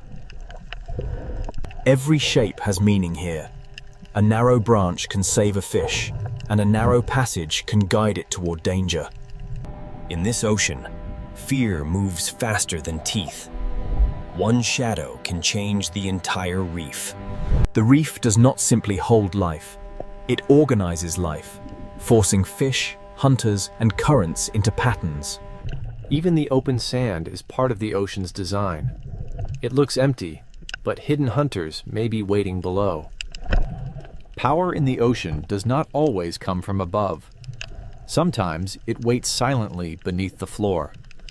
The Red Sea Ocean is narrow from above, but underwater it rises in layers, and each layer has its own danger. Where the reef ends, the blue begins. And in that open ocean, a different kind of ruler moves. This is why the question is not only which creature is strongest. The real question is, which predator controls which layer of the ocean? Beyond the reef wall, the Red Sea Ocean opens into a deeper world, where distance itself becomes power. The hammerhead does not need to rush. Its shape alone tells every fish that the open ocean is not empty. Its strange head is not a mystery of design. It is a living sensor built to read the ocean. This predator connects layers, from coral walls to deeper water, from visible reef to hidden blue. The Red Sea Ocean is not only narrow, it is vertical, and the hammerhead uses that vertical world. Down here, the reef is no longer a city of color. It becomes a memory of light above the hunter. Its presence travels ahead of its body. The fish feel the pressure before the shadow fully arrives. The hammerhead may rule the blue edge, but the reef itself still protects those fast enough to read the warning. In this ocean corridor, even after the shadow leaves, the behavior of the reef has already changed. But the hammerhead does not rule the coral itself. Closer to the reef, another hunter keeps the ocean city alert. But the hammerhead does not rule the coral itself. Closer to the reef, another hunter keeps the ocean city alert. A reef shark does not need violence to command attention. Its patrol alone sends a warning through the ocean. Here, power is rhythm. The shark follows the wall, and the fish reshape themselves around its path. The reef gives fish places to hide, but it also gives predators routes to follow. A single shark can turn open water into risk, and a safe path into a difficult choice. Not every reef shark moves the same way. Some patrol the edge, while others wait inside the hidden architecture of coral. In the Red Sea Ocean, even a resting predator changes how fish use space. In shallower ocean light, another reef shark carries the same message. The open edge is never neutral. These sharks do not simply hunt fish. They shape the behavior of every fish that shares the reef. Reef sharks rule the patrol line, but above the coral and inside the current, another predator waits like a silver blade. Reef sharks rule the patrol line, but above the coral, another predator waits in perfect stillness. Barracuda do not command the ocean by size. They command it by timing, patience, and sudden speed. In this narrow ocean corridor, stillness can be more frightening than motion. One break in the pattern, and the quiet ocean becomes a chase. The reef saves some fish, but the open water always demands a price for hesitation. But not every hunter in the Red Sea Ocean needs speed. Some rule by waiting inside the reef itself. The grouper does not need the whole ocean. It only needs one cave, one ledge, and one careless fish. Below the reef, the ocean hides another kind of power, silent, flat, and almost impossible to see. The ray does not patrol the wall or chase through the current. It reads the ocean floor like a secret map. So who truly rules this narrow ocean corridor? The answer is not one creature. The Red Sea Ocean does not begin with predators alone. It begins with the reef that makes predators possible. The Red Sea Ocean does not begin with predators alone. It begins with the reef that makes predators possible. A reef is a city built by living animals, filled with streets, rooms, tunnels, and hidden doors. Every narrow path can protect a fish, but every narrow path can also guide it toward danger.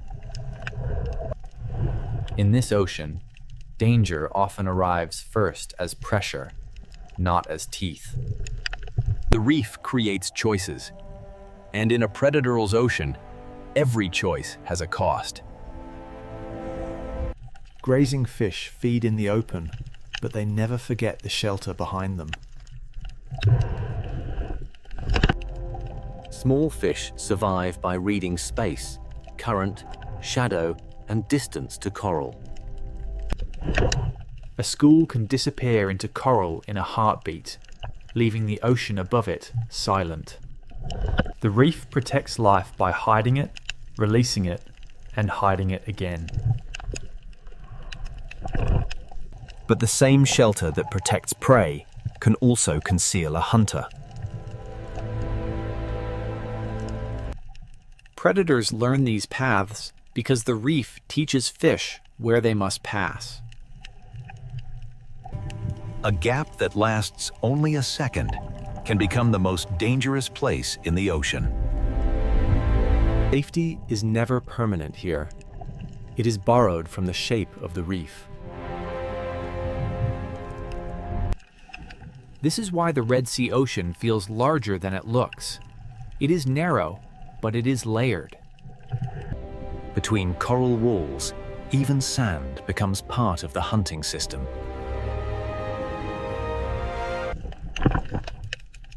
What looks empty from above may be crowded with hidden life below.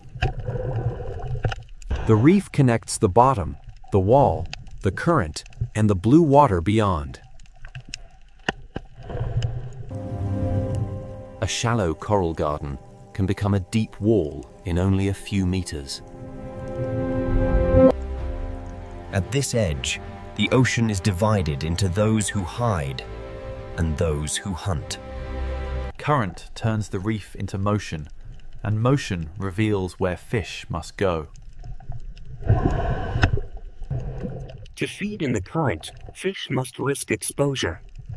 To survive, they must measure every meter. Not every predator is a giant. Some are smaller pressures that keep the reef alert. In the reef city, position can matter more than speed. A healthy reef supports many kinds of fish because it creates many kinds of opportunity. Where there are many fish, there are many eyes, many warnings, and many chances for a hunter.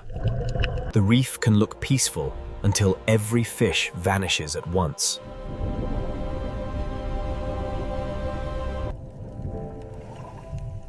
Survival here is a rhythm of leaving, hiding, and returning. The architecture of coral decides how the ocean moves.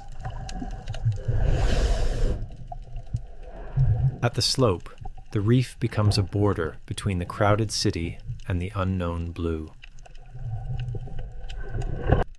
The closer fish stay to structure, the more choices they have when danger arrives. The blue beyond the wall is not empty space. It is another hunting ground. This is the first lesson of the Red Sea Ocean. Predators are not separate from the reef. They are products of it. The reef keeps fish alert, and alert fish keep the entire ocean city moving. Every meal is a calculation. How far from shelter? How long in the open? How close to the current? The reef is not one solid wall. It is a network of safe zones divided by danger. Ambush does not need open space. It needs a place where prey must pass. Even one coral tower can contain many worlds: surface, shelter, shadow, and risk. The more complex the coral, the more complex the hunt becomes. A healthy reef creates density, and density brings both abundance and danger. Where current touches coral, food arrives, fish gather, and predators learn to wait. Where current touches coral, food arrives, fish gather, and predators learn to wait. Above the coral is opportunity. Inside the coral is safety. Between them is the risk that shapes every fish. The reef begins every hunt, but not every hunter stays inside it. The reef surface holds small fish, the caves hold patience, the sand holds secrets, and the blue holds distance. Where the wall ends, the reef stops controlling everything, and the open ocean begins to take over. This boundary is one of the Red Sea's most powerful places, where shelter ends and true open water begins. Beyond the reef, power belongs to animals that can read distance, depth, and current. And when the reef wall falls away, one of the Red Sea's most iconic shadows begins to appear. The reef has shown us where every hunt begins. Now the ocean will show us what moves beyond its walls. Beyond the reef, the Red Sea Ocean belongs to distance, depth, and shadows. The hammerhead is not a reef hunter. It is a reader of open ocean space. Its strange shape is not weakness. It is a tool built to sense the hidden signals of the ocean. Here, the coral city fades, and the ocean becomes a map of current, depth, and motion. The Red Sea is narrow from the sky, but underwater it falls into a vertical world. A predator that can move through depth has access to a larger world than a reef-bound hunter. This is the hammerhead's power. Not only strength, but access to many layers of the ocean. It follows invisible roads where current carries scent, movement, and the possibility of prey. The hammerhead does not need to enter the reef to make the reef feel watched.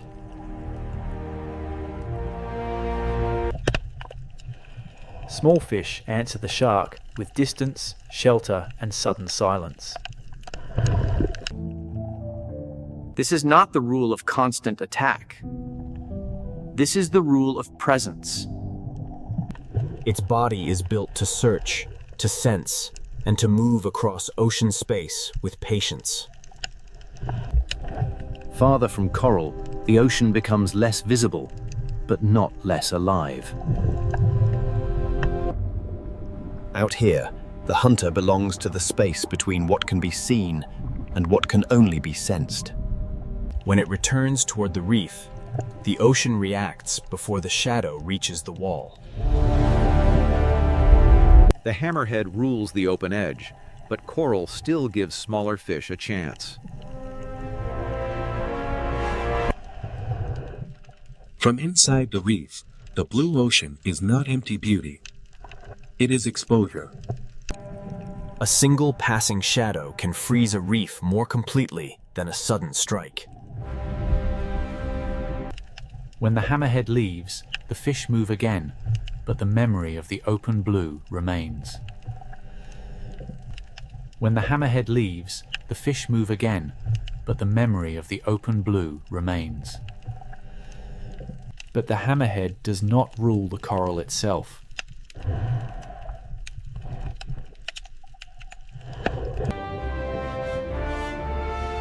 Closer to the reef, power moves in a different rhythm. Here, the reef shark becomes the moving pressure along the coral border.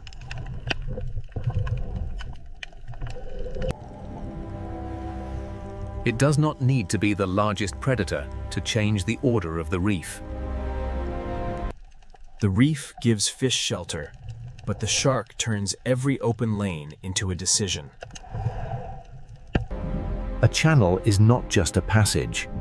With a shark nearby, it becomes a test. The reef shark reads edges, walls, current, and hesitation. Its power is not chaos. Its power is order. Once the patrol passes, the reef relaxes, but never completely. Some reef sharks patrol in motion. Others turn the hidden spaces of coral into quiet danger. Even resting, a predator changes the way fish approach the reef. In shallower light, another shark carries the same ancient pressure. The blacktip moves through sunlight, but its message is the same. Open water is never neutral. The shark does not simply search for food. It shapes the movement of everything smaller than itself.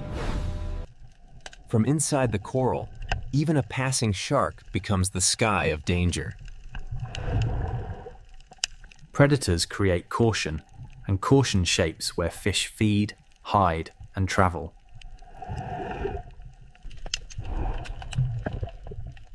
This is why reef sharks matter, even when they do not strike. Walls, channels, slopes, and currents give sharks edges to follow. The reef learns the rhythm of patrol, and every fish inside it learns to answer. Current brings information, and a shark knows how to read it.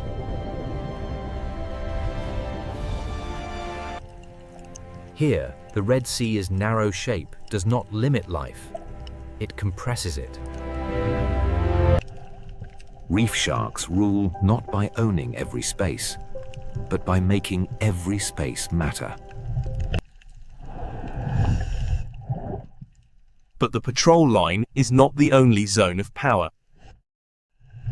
Above the coral, in the open lanes of the ocean current, another hunter waits for one perfect moment. The hammerhead rules the blue edge. The reef shark patrols the wall. But speed is about to change the rhythm of the ocean. Part of the Red Sea is ruled by depth, part by patrol, and now the current belongs to the silver blades.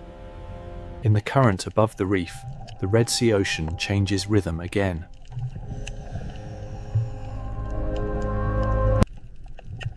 Barracuda do not rule by size.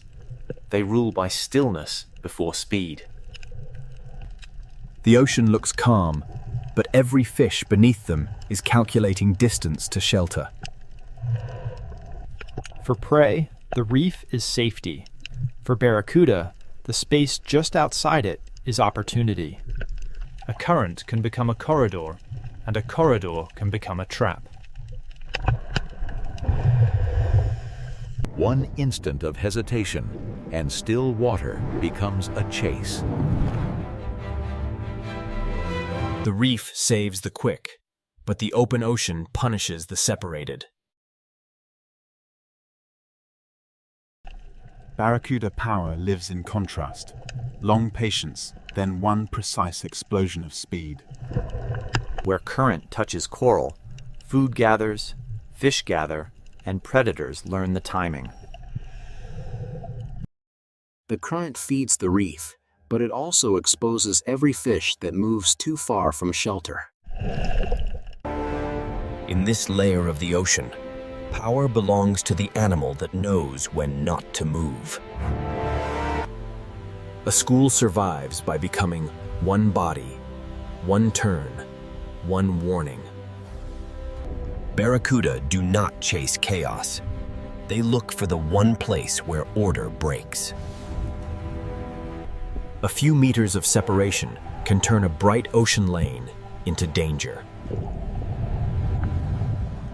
Speed is not only movement, it is the ability to arrive before escape becomes possible. After every burst, the ocean returns to stillness, but every fish remembers the cost of drifting apart. The reef shark controls the wall, but barracuda control the open lane above it. Their bodies are built for clean acceleration, with no wasted movement and no warning. The barracuda waits like a blade, because the ocean will bring the moment to it. Around it, the reef moves, the fish move, the current moves. The hunter waits. The fish know the roof of the ocean can become a strike from above. In the Red Sea, the same current that brings food also brings risk. Barracuda are not the only fast hunters here. The current attracts many predators built for sudden pursuit. Trevally bring weight to speed, turning the open lane into a moving wall of pressure. Every fast predator makes the reef more valuable to the fish that can reach it. Here, speed has many shapes, each one reading the same current in a different way. The open lane rewards hunters that can cross distance before prey can organize. But among these fast hunters, barracuda remain the masters of the sudden moment. The reef creates the passage, the current sets the direction, and the barracuda waits where both become one. This is not random hunting. It is structure, timing, and reaction.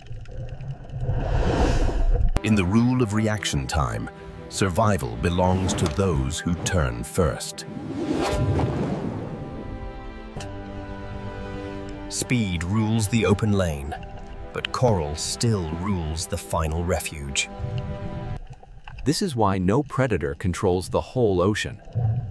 Each ruler has a boundary. After the chase, the reef becomes more cautious, more organized, more alive to danger.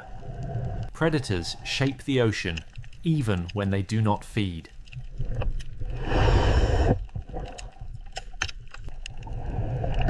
The map is not drawn in sand or stone.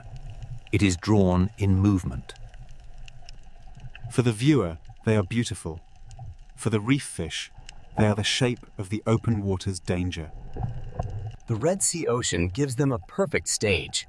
Clear water, strong current, and fish forced close to structure. But the reef has predators that do not need open water or sudden acceleration. Below the silver hunters, the reef holds a slower kind of power. Here, dominance is not measured in speed, but in position.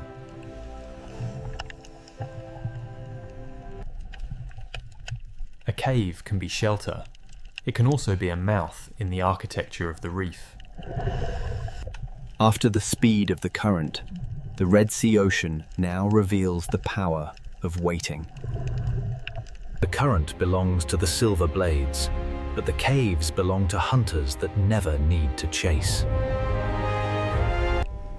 To understand the next ruler of the Red Sea, we must leave speed behind and enter the shadows. In the next layer, the Red Sea Ocean will show us that silence can be just as dangerous as speed. Here, the Red Sea Ocean leaves speed behind and enters the kingdom of patience. The grouper does not need open ocean speed. It controls one place completely. Its greatest weapon is not only its body, it is position. The reef builds the stage, and the grouper chooses the best place on it. A predator does not need to strike to control the movement of fish. This is ownership through stillness, a small kingdom ruled by waiting. In the reef, the most dangerous distance can be the last few inches. A ledge is not just rock. It is a boundary between visibility and surprise. The Red Sea Reef is full of doors, but not every door leads to safety. The grouper's world is not wide like the hammerheads, but inside this structure, its control is complete. And in smaller cracks of the same ocean city, another hidden hunter waits.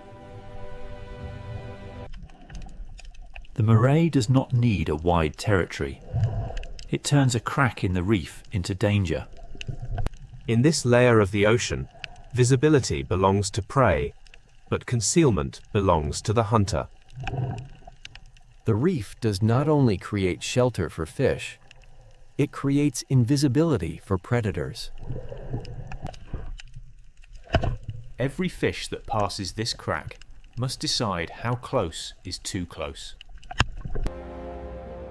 Inside the reef, the ocean becomes a maze of safe routes and forbidden openings. Some predators dominate by making fish avoid spaces they cannot see into. The reef gives life many exits, but every exit opens into another risk. Grouper and moray share the same lesson. In the reef, structure can be stronger than speed. But not all hidden power waits inside the coral.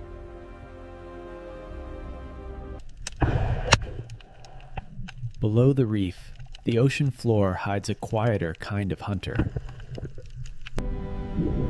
The sand seems empty because the predator has become part of it. The ray does not chase through open water. It reads the ocean floor.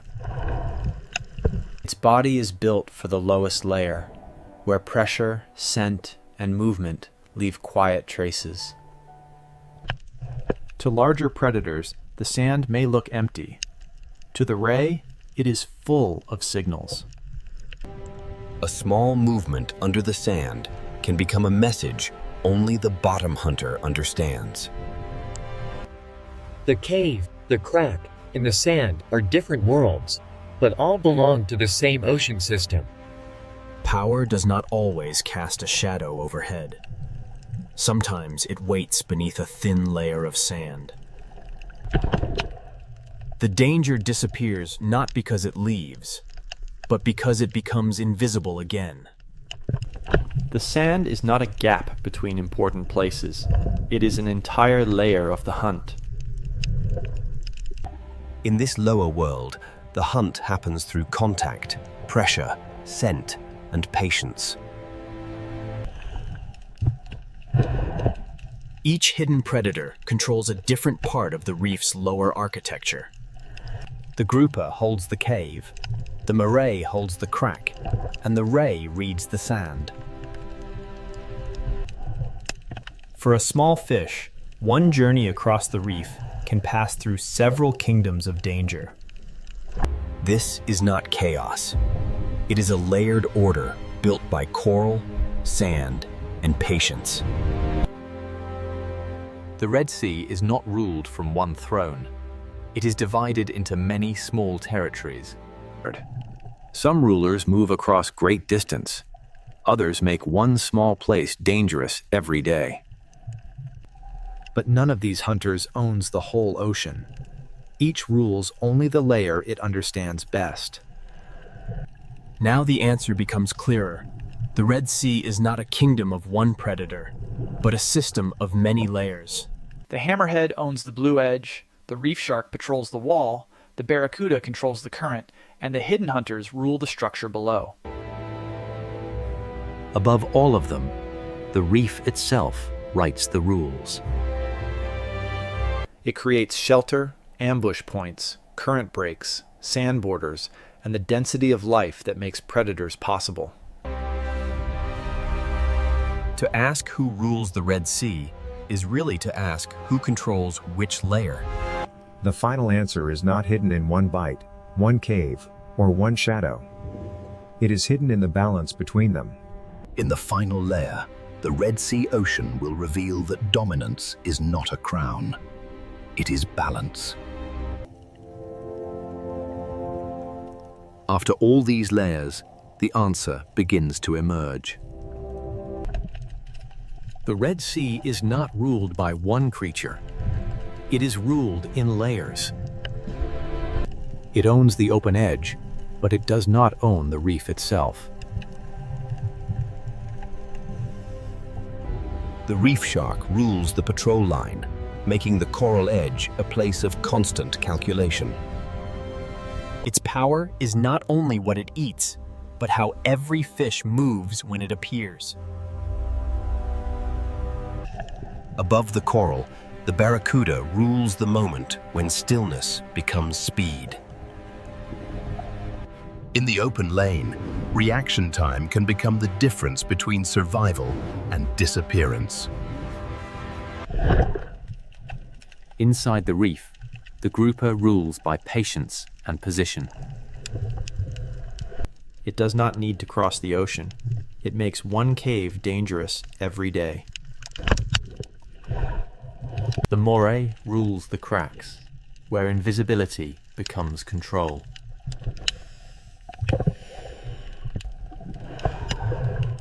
On the sandy floor, the ray rules the world that many predators ignore.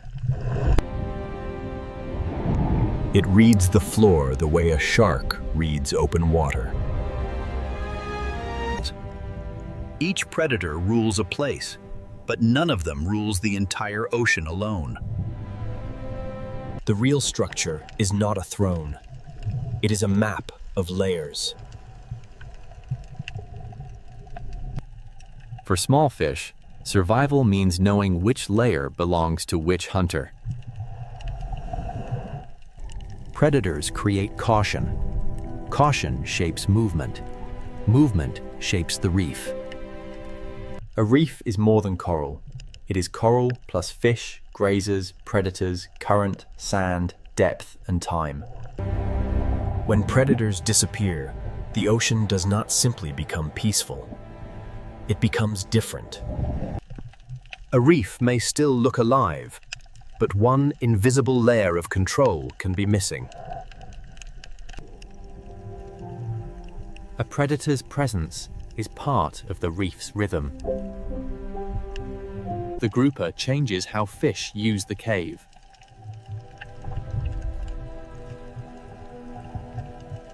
The barracuda changes how fish hold together.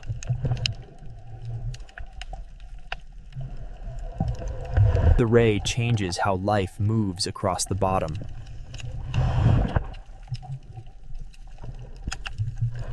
Each predator is a warning, a boundary, and a force in the movement of the reef. Balance does not mean peace without danger. Balance means every role still exists. The Red Sea is narrow, but vertically it becomes an entire world. Its narrow shape does not limit life. It compresses life into intensity. Coral, current, sand, caves, and depth all sit close enough for predators to share the same corridor. A fish does not experience the ocean as scenery. It experiences the ocean as choices. Even in calm water, the reef remembers danger. A hammerhead may own the blue edge. A reef shark may patrol the wall. A barracuda may control the open lane. A grouper may hold the cave. A moray may guard the crack. A ray may read the sand. But the system belongs to all of them, and to none of them alone.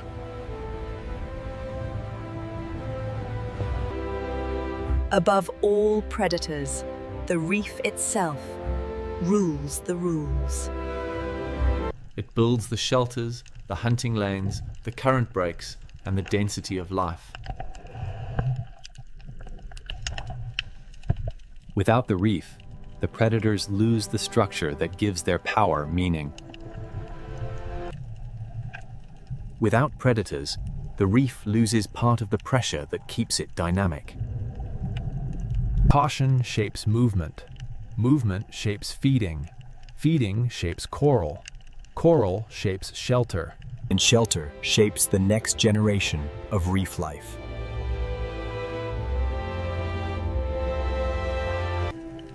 This is the Red Sea's real power. Not one monster, but a living network. Dominance here is not noise. It is pressure moving quietly through every layer. From above, this may look like one narrow sea. Beneath the surface, it is many worlds stacked together. Every fish, every coral branch, every shadow, and every current carries part of the answer. The question was never only who is strongest. The question was who belongs to which layer. The answer is not one king.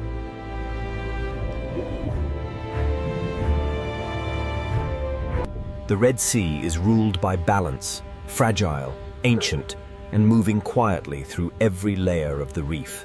A hammerhead may own the blue edge, but the blue edge is only one part of the story.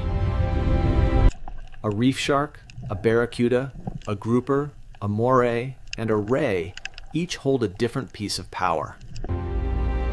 But no piece is the whole ocean. The real ruler is the relationship between them.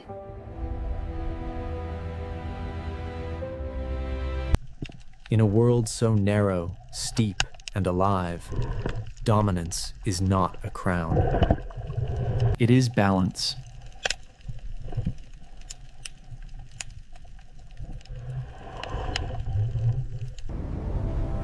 In northern Norway, land does not end gently. It breaks apart into fjords. Here, the ocean is not scenery. It is the force that decides where life can remain. The coast is shaped by wind, ice, and ocean, and every edge feels exposed to the next storm. In winter, the light can fade for weeks, and the ocean turns almost black beneath the Arctic sky. Small fishing villages cling to the ocean's edge, as if one more storm could pull the world into the dark water below. These houses do not stand apart from the ocean. They survive by staying close to it, and by respecting its power.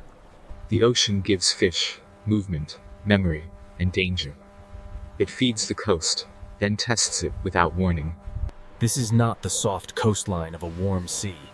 It is a place of cold currents, rough weather, and sudden life.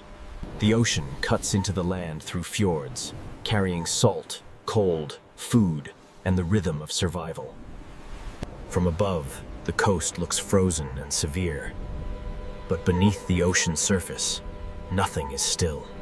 The secret of this coast begins below the waves, where the ocean moves long before life becomes visible. Above the sea is wind and ice. Below the sea is current, darkness, and hidden energy. In this cold ocean, life begins quietly, almost invisibly, in the movement of water and light. The smallest life in the ocean prepares the way for fish, birds, whales, and people. When the ocean gathers enough food, small fish arrive, and the silence begins to change. A single fish is fragile, but in the ocean, thousands can move like one living body. The Arctic Ocean teaches life to move together, to read pressure, shadow, current, and danger. Above the sea, wings begin to gather. Below the sea, silver movement calls the coast awake. The birds read the ocean from above, searching for the first signs that fish have risen. Even the wind becomes part of life here, lifting wings above the restless ocean. The fjord looks silent from far away, but the ocean beneath it is beginning to concentrate life. Then, from the cold ocean, a breath appears, proof that giants have followed the fish. The ocean has sent a signal, and the largest hunters in these waters are beginning to answer. Nothing here is random. The ocean gathers prey, and every predator must arrive at the right moment. The same fish that shine beneath the sea also lift life into the sky. Here, ocean, mountain, bird, fish, whale, and village are not separate stories. They belong to one system. Northern Norway is alive because warm and cold meet at the edge of the ocean. The sea gives, and the sea tests. It opens the coast, then closes it with storm and ice. People do not conquer this ocean. They build beside it, waiting for weather, fish, and season to allow life forward. A harbor here is more than shelter. It is the thin line between the village and the open ocean. In winter, the ocean becomes a dark mirror, reflecting a sky that barely remembers the sun. Yet even in darkness, the sea keeps moving, carrying warmth from far beyond the frozen north. The first answer to this coast lies under the waves, where currents soften the Arctic edge. Warm Atlantic water pushes north into a polar world, and the ocean becomes a living boundary. Where ocean water mixes, nutrients rise. Where nutrients rise, the smallest life begins to bloom. Plankton feeds small life. Small life feeds fish. Fish will soon call the giants back into the ocean. Plankton feeds small life. Small life feeds fish. Fish will soon call the giants back into the ocean. Before the whales arrive, before the birds scream, the ocean gathers itself into one shining mass. The fjord becomes a stage, and the sea prepares the first great drama of winter. One breath appears, then another. The ocean has brought the hunters into the fjord. Orcas arrive with intelligence, patience, and the precision required by this unforgiving ocean. The fish tighten, the water changes, and the ocean begins to organize around the hunt. Above and below the sea surface, every movement is connected by the ocean. Then the larger giants rise, turning the cold ocean fjord into a place of sudden scale. In the darkest season, life does not disappear. In the ocean, it becomes concentrated. Northern Norway is not rich because it is easy. It is rich because the ocean gathers life where season and current align. But this is only the beginning. Beyond the fjords, the sea falls into deeper and stranger worlds. The same ocean that feeds fish and whales near the surface also opens into canyons of darkness below. To understand this coast, we must follow the ocean from current to fish, from fish to whale, and from whale to village. This is Norway at the edge of wind, ice, and ocean nigh. And the story begins with The story begins beneath the ocean, where a hidden current keeps this frozen coast alive. Northern Norway should feel locked in ice, yet the ocean refuses to become still. Far to the south, Atlantic water begins a long journey north, carrying heat into a polar world. This current does not make the Arctic warm, but it softens the edge enough for life to gather. Above the sea, winter is severe. Below the ocean surface, hidden warmth travels through the dark. The coast survives because the ocean is not one single body of water, but many forces meeting. Where Atlantic warmth meets Arctic cold, the ocean becomes dynamic, restless, and rich. Where Atlantic warmth meets Arctic cold, the ocean becomes dynamic, restless, and rich. When light returns after the long darkness, microscopic life begins to bloom.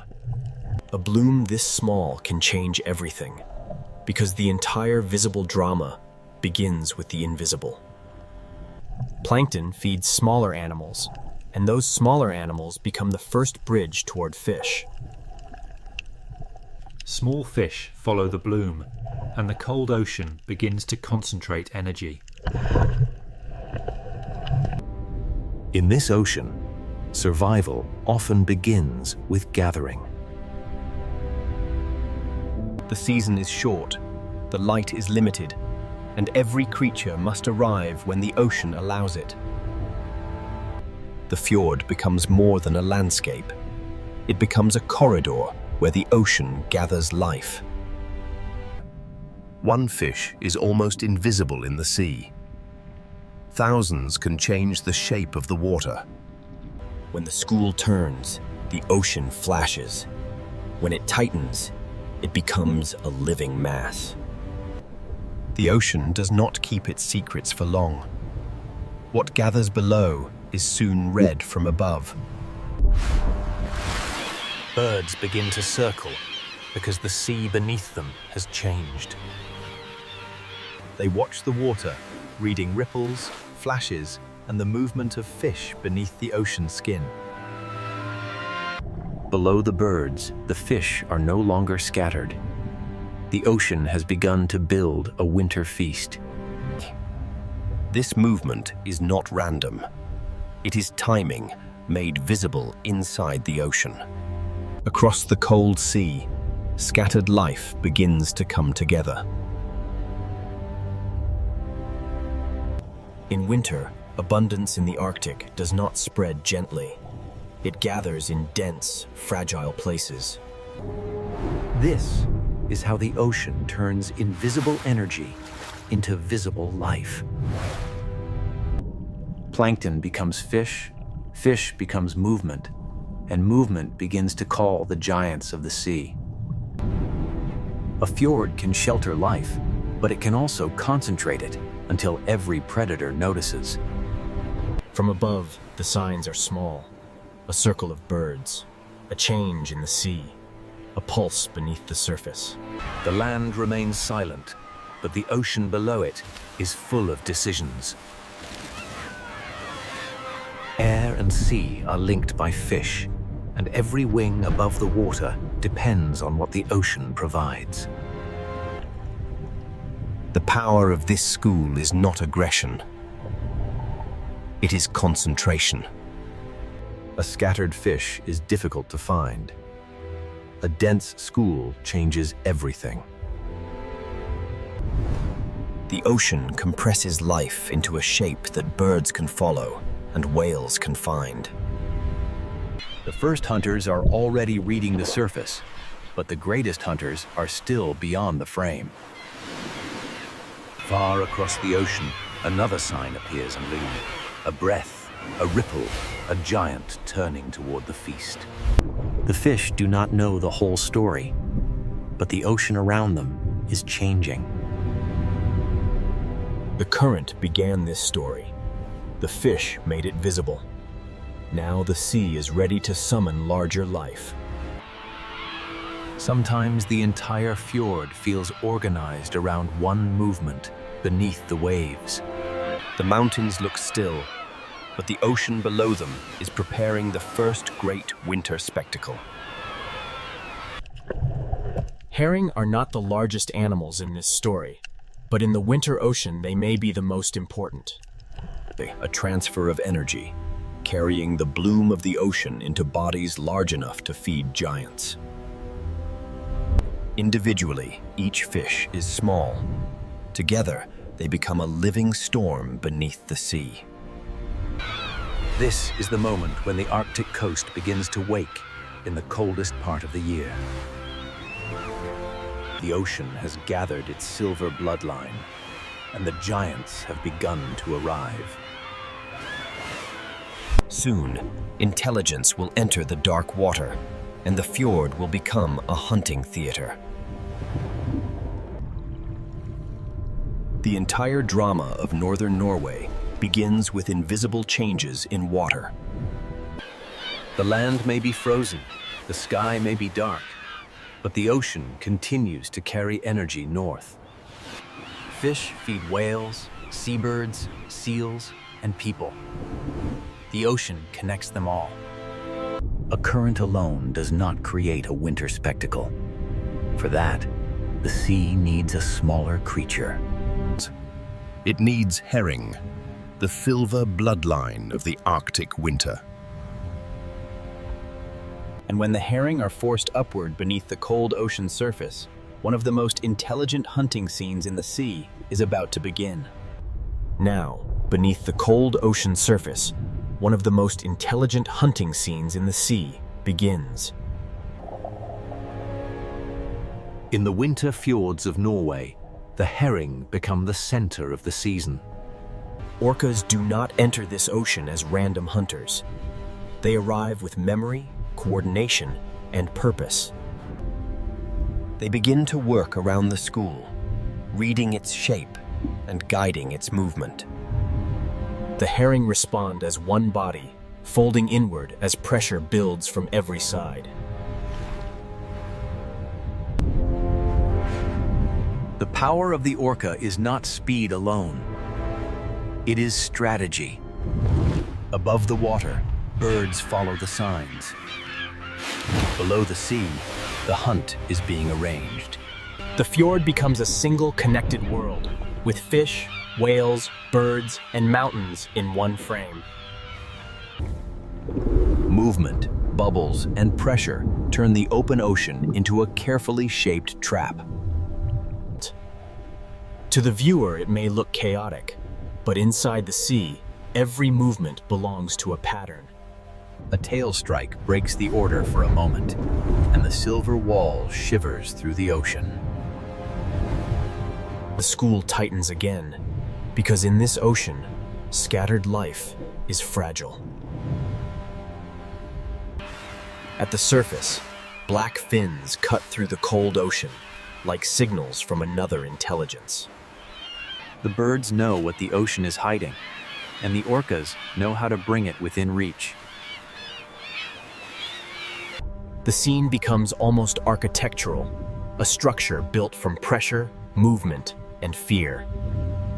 The herring form a living sphere, and the orcas hold the boundaries of the sea around it. The herring form a living sphere, and the orcas hold the boundaries of the sea around it. The land looks silent, but the sea below it is full of decisions. But the orcas are not the only giants drawn into the fjord. Humpback whales bring a different kind of force, slower, larger, and immense. Where the orca shapes the school with precision, the humpback rises with scale. At first, there is only a shadow moving upward through the ocean. Then the surface changes, and the fjord seems to hold its breath.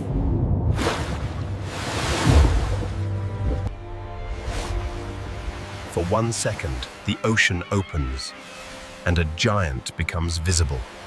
Water drains away, the whale sinks again, and the surface closes over the feast.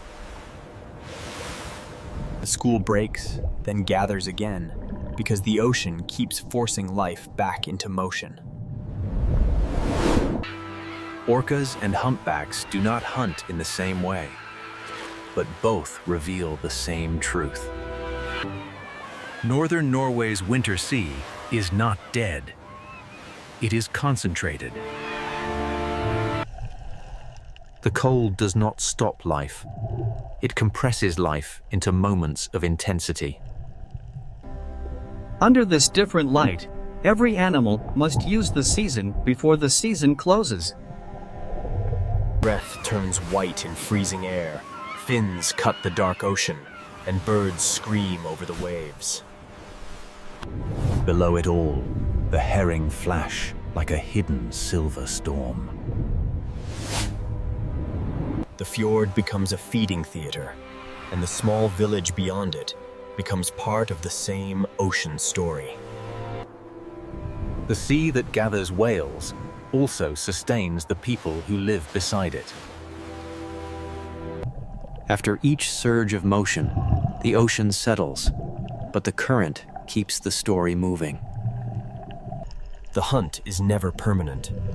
Abundance in the Arctic is brief, and every creature must follow it. When the moment is over, the giants move on, because the ocean never holds still. The fjord has offered food, but beyond it, the sea continues into deeper water. Not every giant hunts near the surface, and not every ocean story remains in the light. Farther west, beyond the winter fjords, the ocean floor begins to fall away. The same coast that holds herring and orcas also stands beside an abyss. Here, the ocean is no longer only wide, it becomes deep. Below the feeding fjords, another world waits, one built from darkness, pressure, and sound. The winter spectacle has shown how life gathers near the surface, but the next giant follows a different path.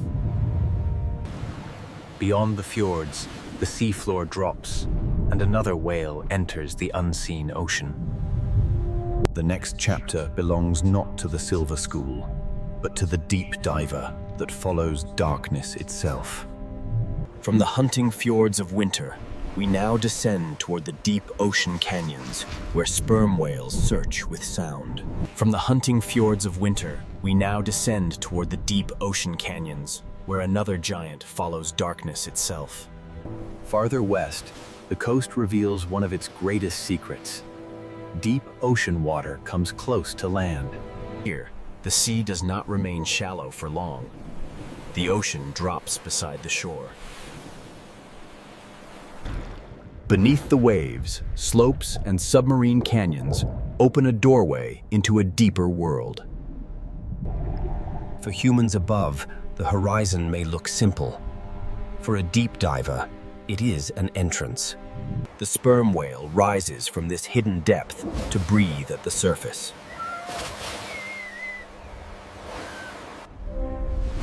This is not a hunter of the shallow herring fjord. It is a giant built for vertical journeys. Before the dive, the whale waits and breathes, gathering oxygen for a world without light.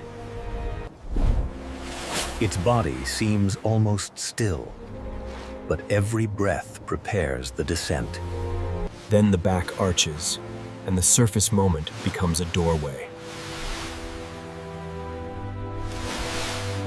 The raised tail is like a door closing between the world of air and the world of depth. Below the surface, the whale leaves the human world almost completely. The water turns from blue to deeper blue, then toward black. Light fades quickly here, and pressure begins to shape every movement. In this deep ocean, sight becomes less important than sound. The sperm whale sends clicks through the ocean and listens for echoes in the dark. Those echoes become a way to read the unseen. The coastline is dramatic above water, but below the sea, the drama continues downward. The seafloor falls, depth opens, and a mammal of air enters a world of pressure. Above is the coast of villages and storms. Below is the acoustic world of the sperm whale. Somewhere in this darkness, squid and other deep-water prey move beyond human sight. The hunt is rarely seen, but the idea of it gives this ocean its weight.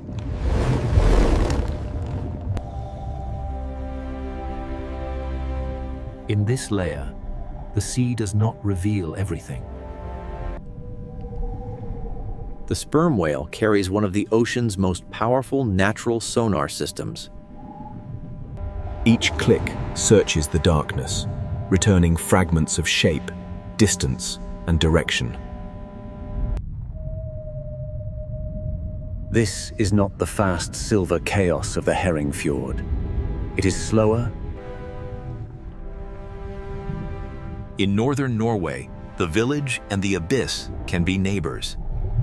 On the surface are boats, weather, birds, and light. Beneath are canyons, pressure, and sound. The human world floats above, while the whale moves through a depth human senses cannot survive. After the descent, the whale must return to air. The journey is vertical, from breath to darkness and back again. Every dive reminds us that this coast is not only horizontal, but layered. The whale rises toward a world of wind, cliffs, islands, and winter ocean. Then the breath returns, and the hidden world briefly touches the surface. For a moment, the deep diver becomes visible again, and the ocean closes its secret behind it. Vesterålen matters because it shows how close deep ocean systems can come to the human coast. A village may stand beneath snowy peaks, while a whale searches the abyss nearby. The shore and the deep are not separate worlds here. In places like this, they are neighbors. Life exists along the coast, but it also hangs above a layered ocean. At the surface are breath storms and light. Below are slopes, squid, pressure, and sound. The deep whale does not need the fjord theater. It belongs to a darker stage. But life here does not only rise from the ocean depths. It also clings to stone, where the ocean sends food upward into wings. Along the northern coast, cold cliffs become vertical cities beside the sea. Along the northern coast, cold cliffs become vertical cities beside the sea. From the abyss of sperm whales, we turn to the crowded cliffs where the sea becomes flight. From the abyss of sperm whales, we turn to the crowded cliffs where the sea becomes flight. Along the northern coast, stone cliffs become cities because the ocean below can feed them. At first, the cliff looks like cold stone. Then the ocean reveals it as a vertical city. Every ledge is a place of balance, where life clings between rock, wind, and ocean. The sea feeds them below, but the cliff gives them a place to return. A puffin-carrying fish is carrying the energy of the ocean onto land. Each small fish began in the sea, but now it becomes part of a life built high above the waves. The birds dive into the ocean, take from the sea, and bring that life back to stone. A seabird colony is not only a spectacle, it is evidence that the ocean nearby is productive. Some birds dive, some glide, some wait on ledges, but all of them depend on the sea. On these cliffs, survival is measured in inches of stone and miles of ocean. The cliff is built from rock, but its life is built from fish. When they leave the cliff, they enter the ocean's weather.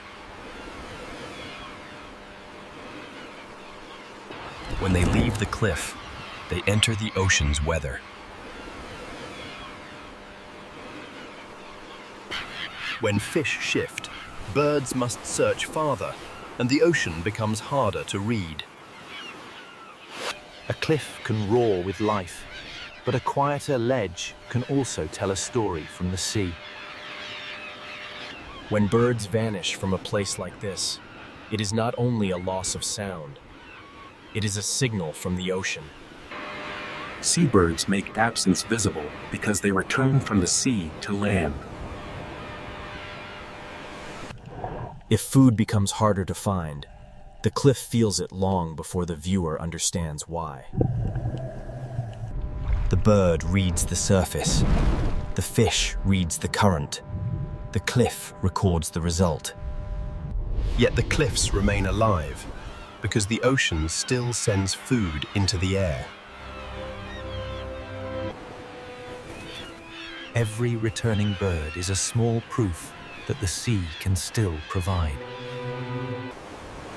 The journey from water to wing is repeated thousands of times across the coast. Below these cliffs, humans have also learned to read the ocean. In northern Norway, the sea is not only scenery, it is food, danger, memory, and identity. Small villages sit between mountains and ocean, shaped by the narrow chances the sea allows. A calm harbor can feel safe, but beyond it, the ocean can change without warning. The work of the village begins with weather, timing, and respect for the sea. Fish leave the ocean, but the cold air and wind become part of the process. Here, the climate itself helps preserve what the sea has given.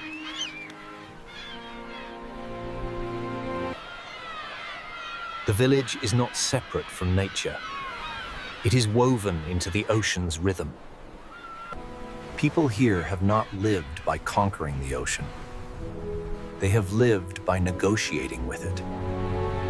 A fisher reads wind, current, fish movement, and season before trusting the sea. The coastline may look beautiful from far away, but the ocean does not forgive carelessness. Knowing when to turn back can be as important as knowing where the fish are. A harbor light in winter is not only beautiful, it is a signal of adaptation. Behind each light is a life built around weather, fish, darkness, and return. Generations learn this coast not only from maps, but from storms remembered. The same sea that feeds a village can threaten it, depending on wind, distance, and timing.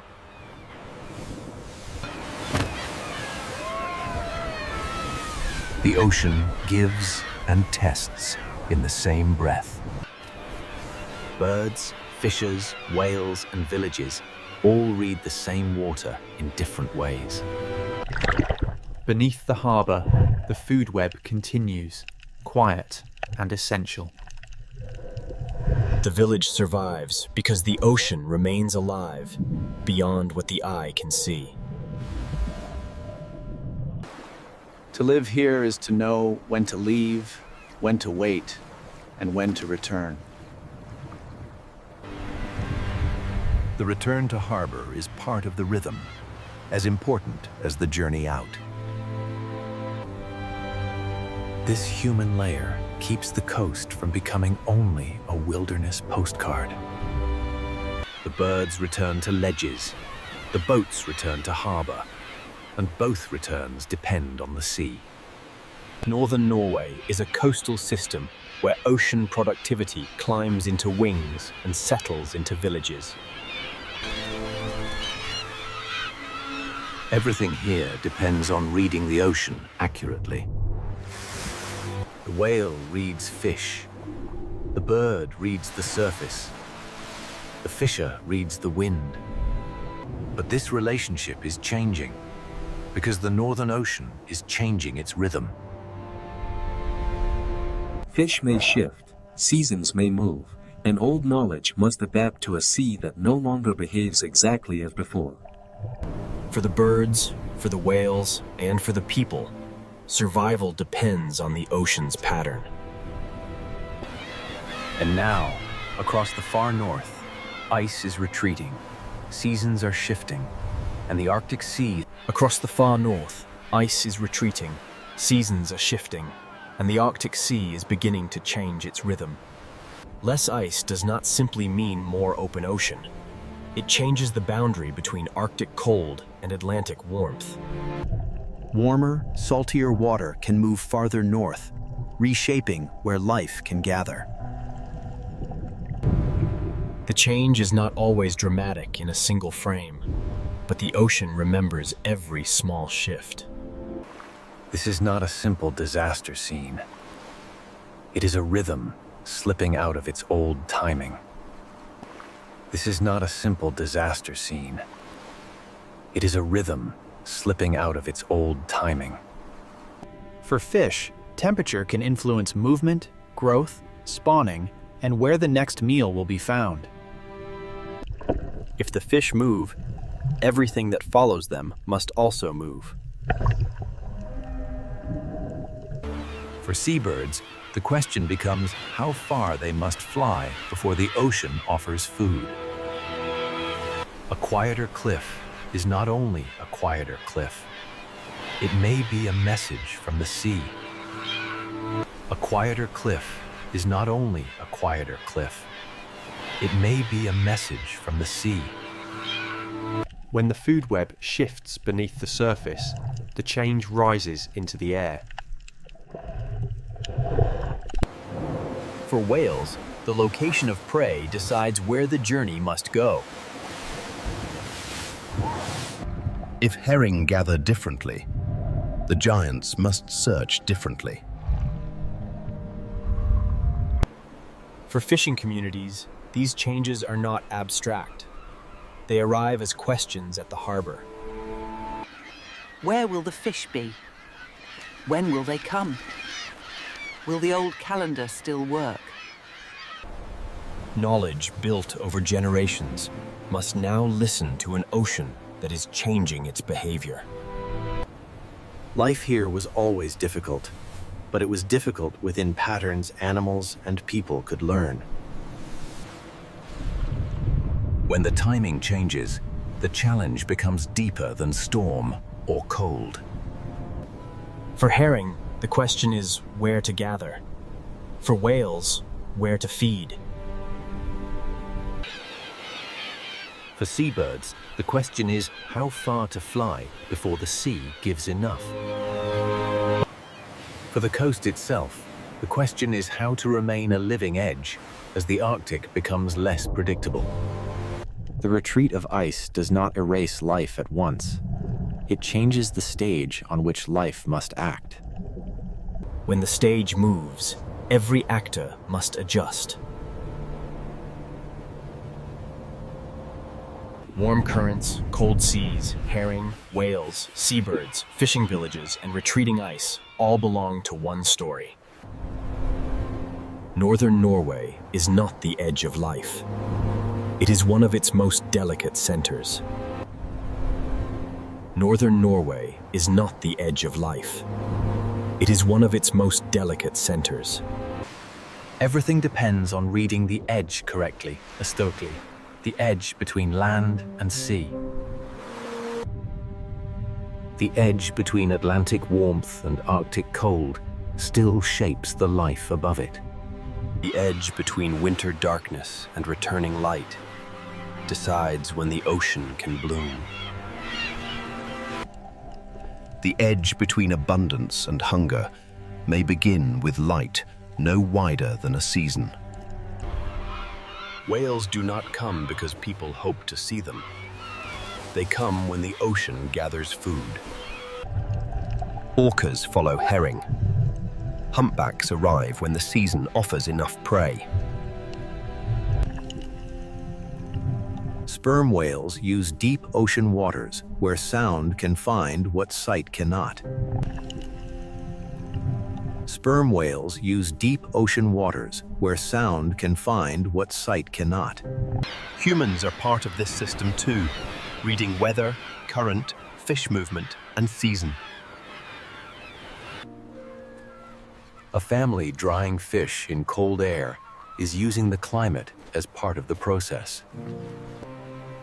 A harbor light in winter is not only beautiful, it is a sign that life has adapted. A harbor light in winter is not only beautiful, it is a sign that life has adapted.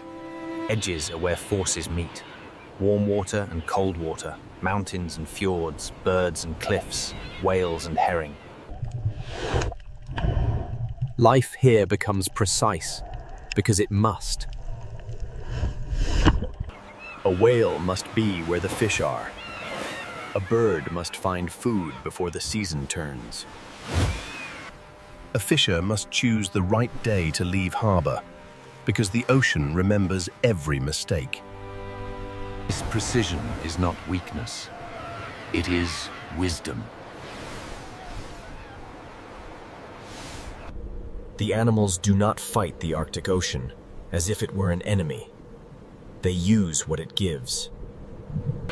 Wind becomes flight. Cold water becomes a feeding ground. Darkness becomes a season of whale breath and herring movement. Fjords become shelter. Canyons